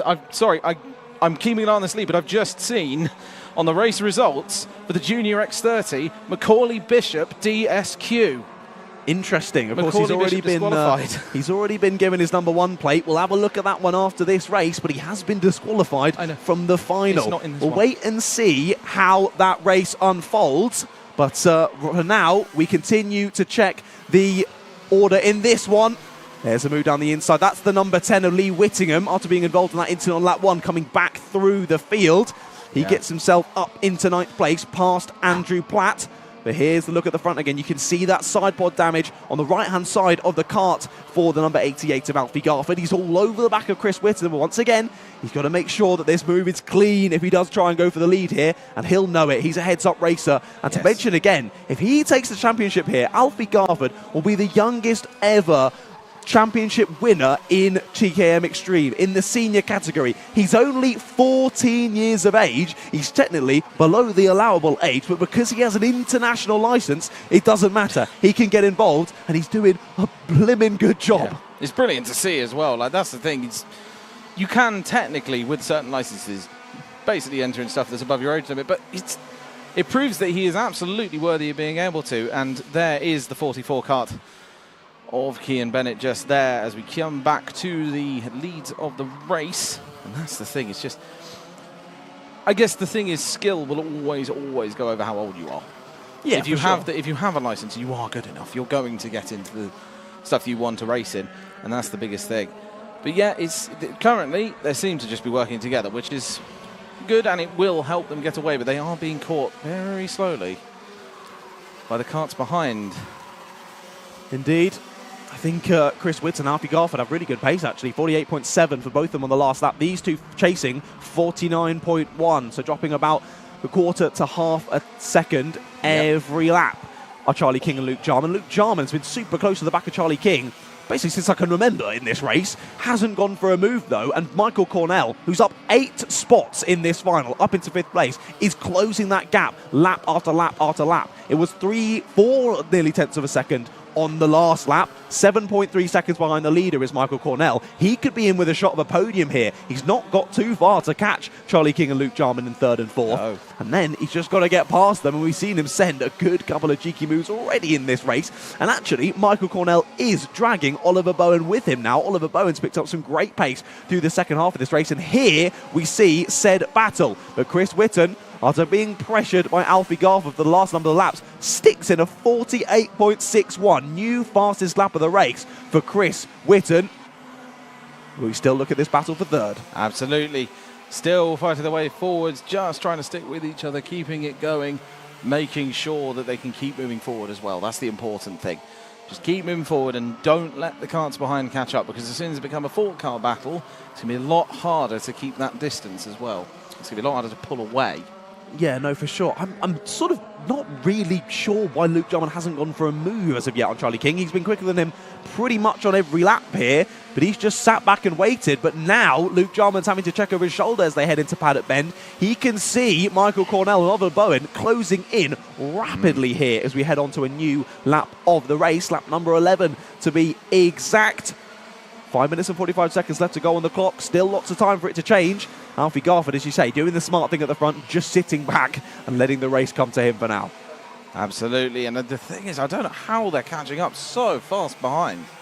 Now, these two Michael Cornell has been so quick in this race. Yeah, and there you go. You can just see behind the 6 as well. It's just so quick. Like, the number 8, there he is. Michael Cornell, I completely forgot that is not. Anyway, you're good. But yes, 6 and an 8 do look quite similar, I have to say, especially when they're slightly rubbed off. Indeed, that is true. Yeah, clearly a bit of contact already happened in previous races there for Michael Cornell. But either way, he's chasing them down absolutely rapidly as he now sets the fastest lap of the race. 48.56 for Michael Cornell. Clearly smelling blood in the water is Michael, and he's right on the back of these two drivers. He can see a podium right within his grasp, and he's going to go for it shortly. Charlie King now starts to defend here as we head through the secondary right-hander of Iredale's. And what an exit for the 8. He's going to be sent to the outside, though, as they go down towards Stuart S's. Can he chop across before they even get there? Yes, he can. All the way around the outside for Michael Cornell. Takes 4th place. What a move. It's not a corner you'd expect to be able to go around the outside, but fair play. He had so much confidence on the brakes, didn't he, there? And it's just the fact that he knew exactly when to turn across as well, so he wouldn't hit the kart. And that's the thing. It's just a fantastic move to get that. Really, really nice overtake. Yeah, now we can see Luke Jarman.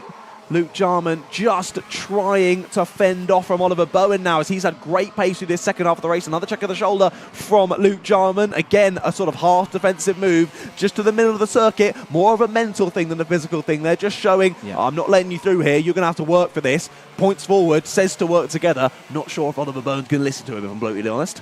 No, I'd be surprised if he did. He's closed up on him. He's kept with Michael Cornell. Is absolutely flying. Yeah. I think Bowen just want to get through and get ahead as well. He can get a P4 out of this potentially. And Cornell now almost right on the back of Charlie King.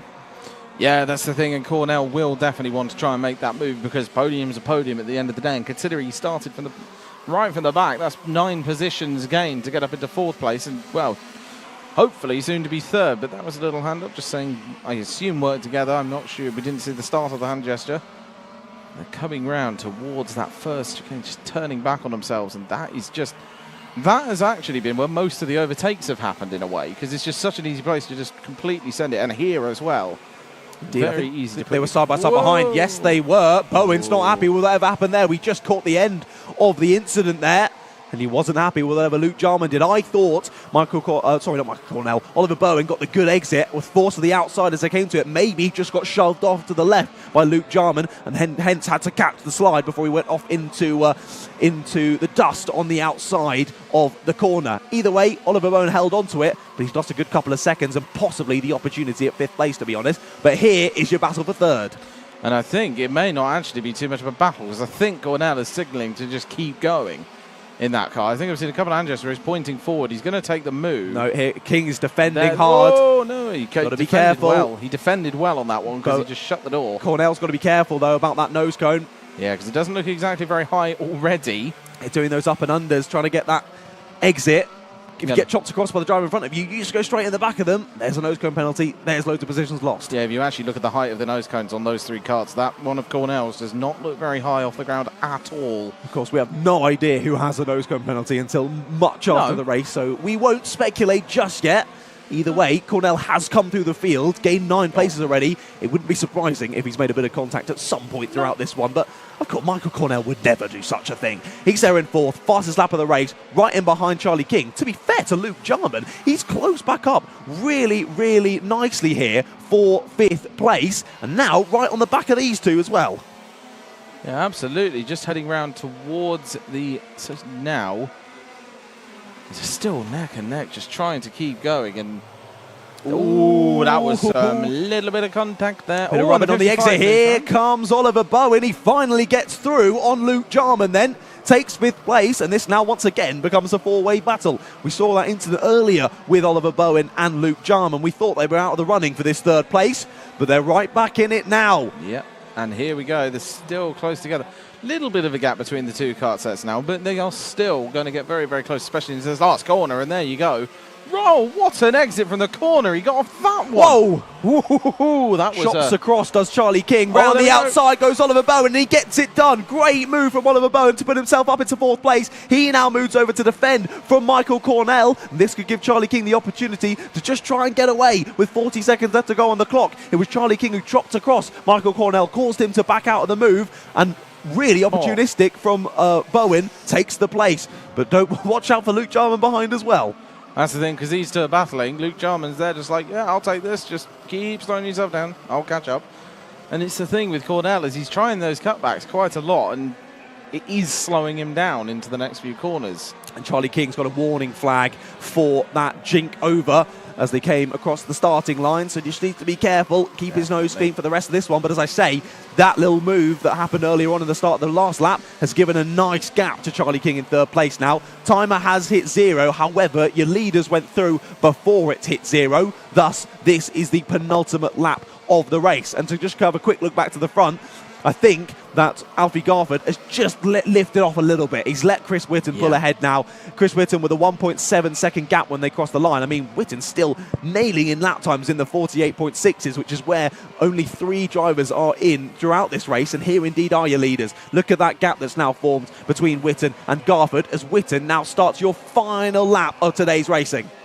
And here we go. He's going to come across with 2 seconds at the line. Is definitely going to be close, unless there is some sort of mistake from Whitten. I think this is probably the win done, but never count out Garford, to be fair, because he's very, very quick and he's very capable of catching up very fast.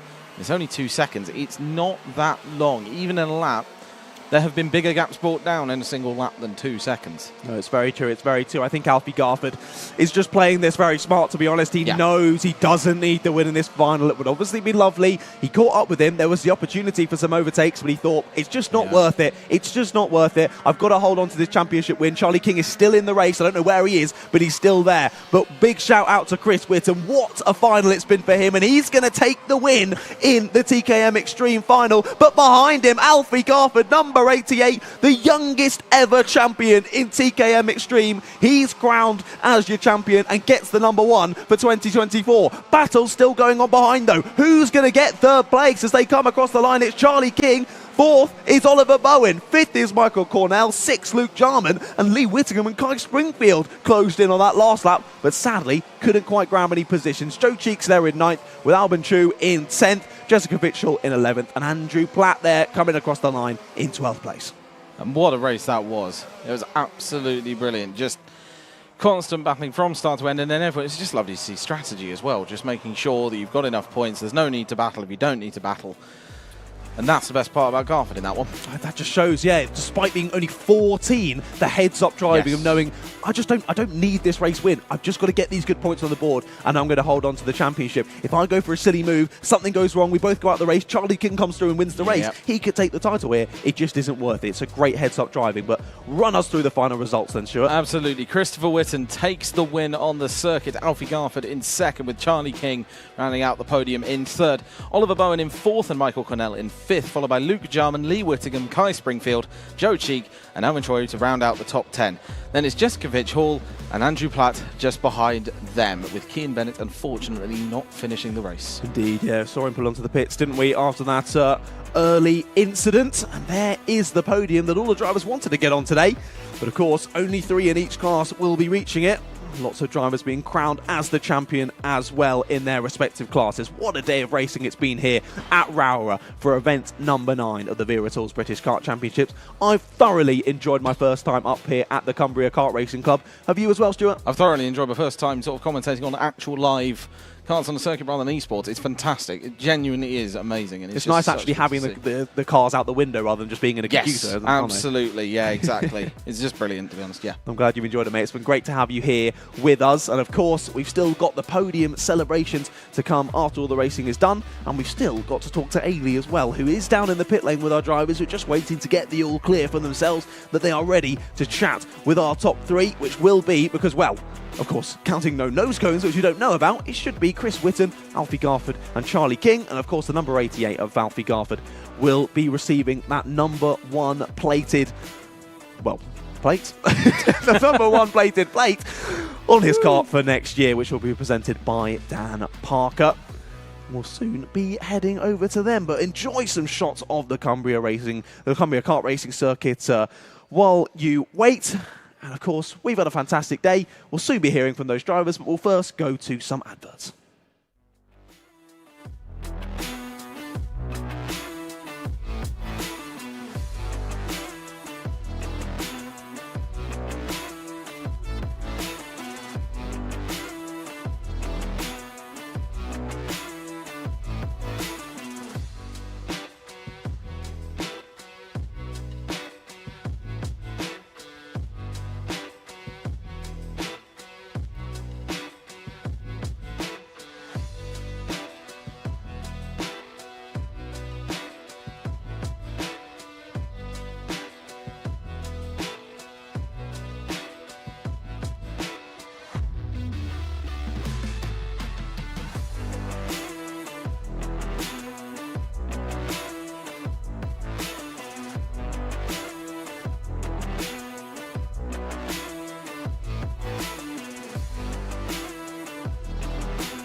For the final time, I'm down here in Park Ferme after the KTM Extreme race, and I've got our race winner here, Chris Whitten. Chris, if you want to come in and give a few words about the race and then have a talk about your season overall, how you found it. Yeah, the race this weekend was quite good. I think coming up sort of here where people don't really come so much, definitely changed it a bit with the wet and the dry and the changing conditions, so we made full advantage of it this weekend, so it's quite good.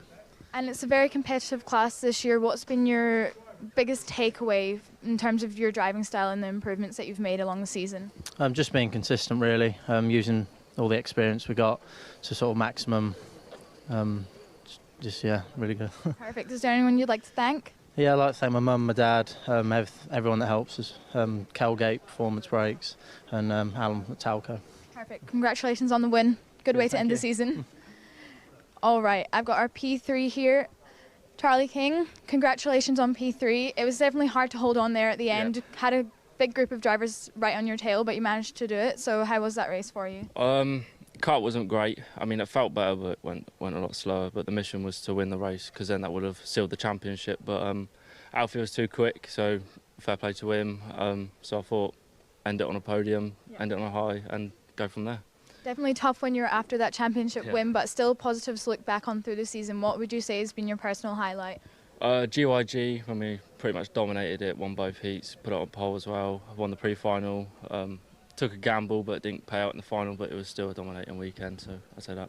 Amazing. Is there anyone you'd like to thank? Yeah, I'd like to thank the whole class of motorsport, my mum, my dad, Kong, Sam Johns as well, everyone who helped, family, friends, and also baby Jesus.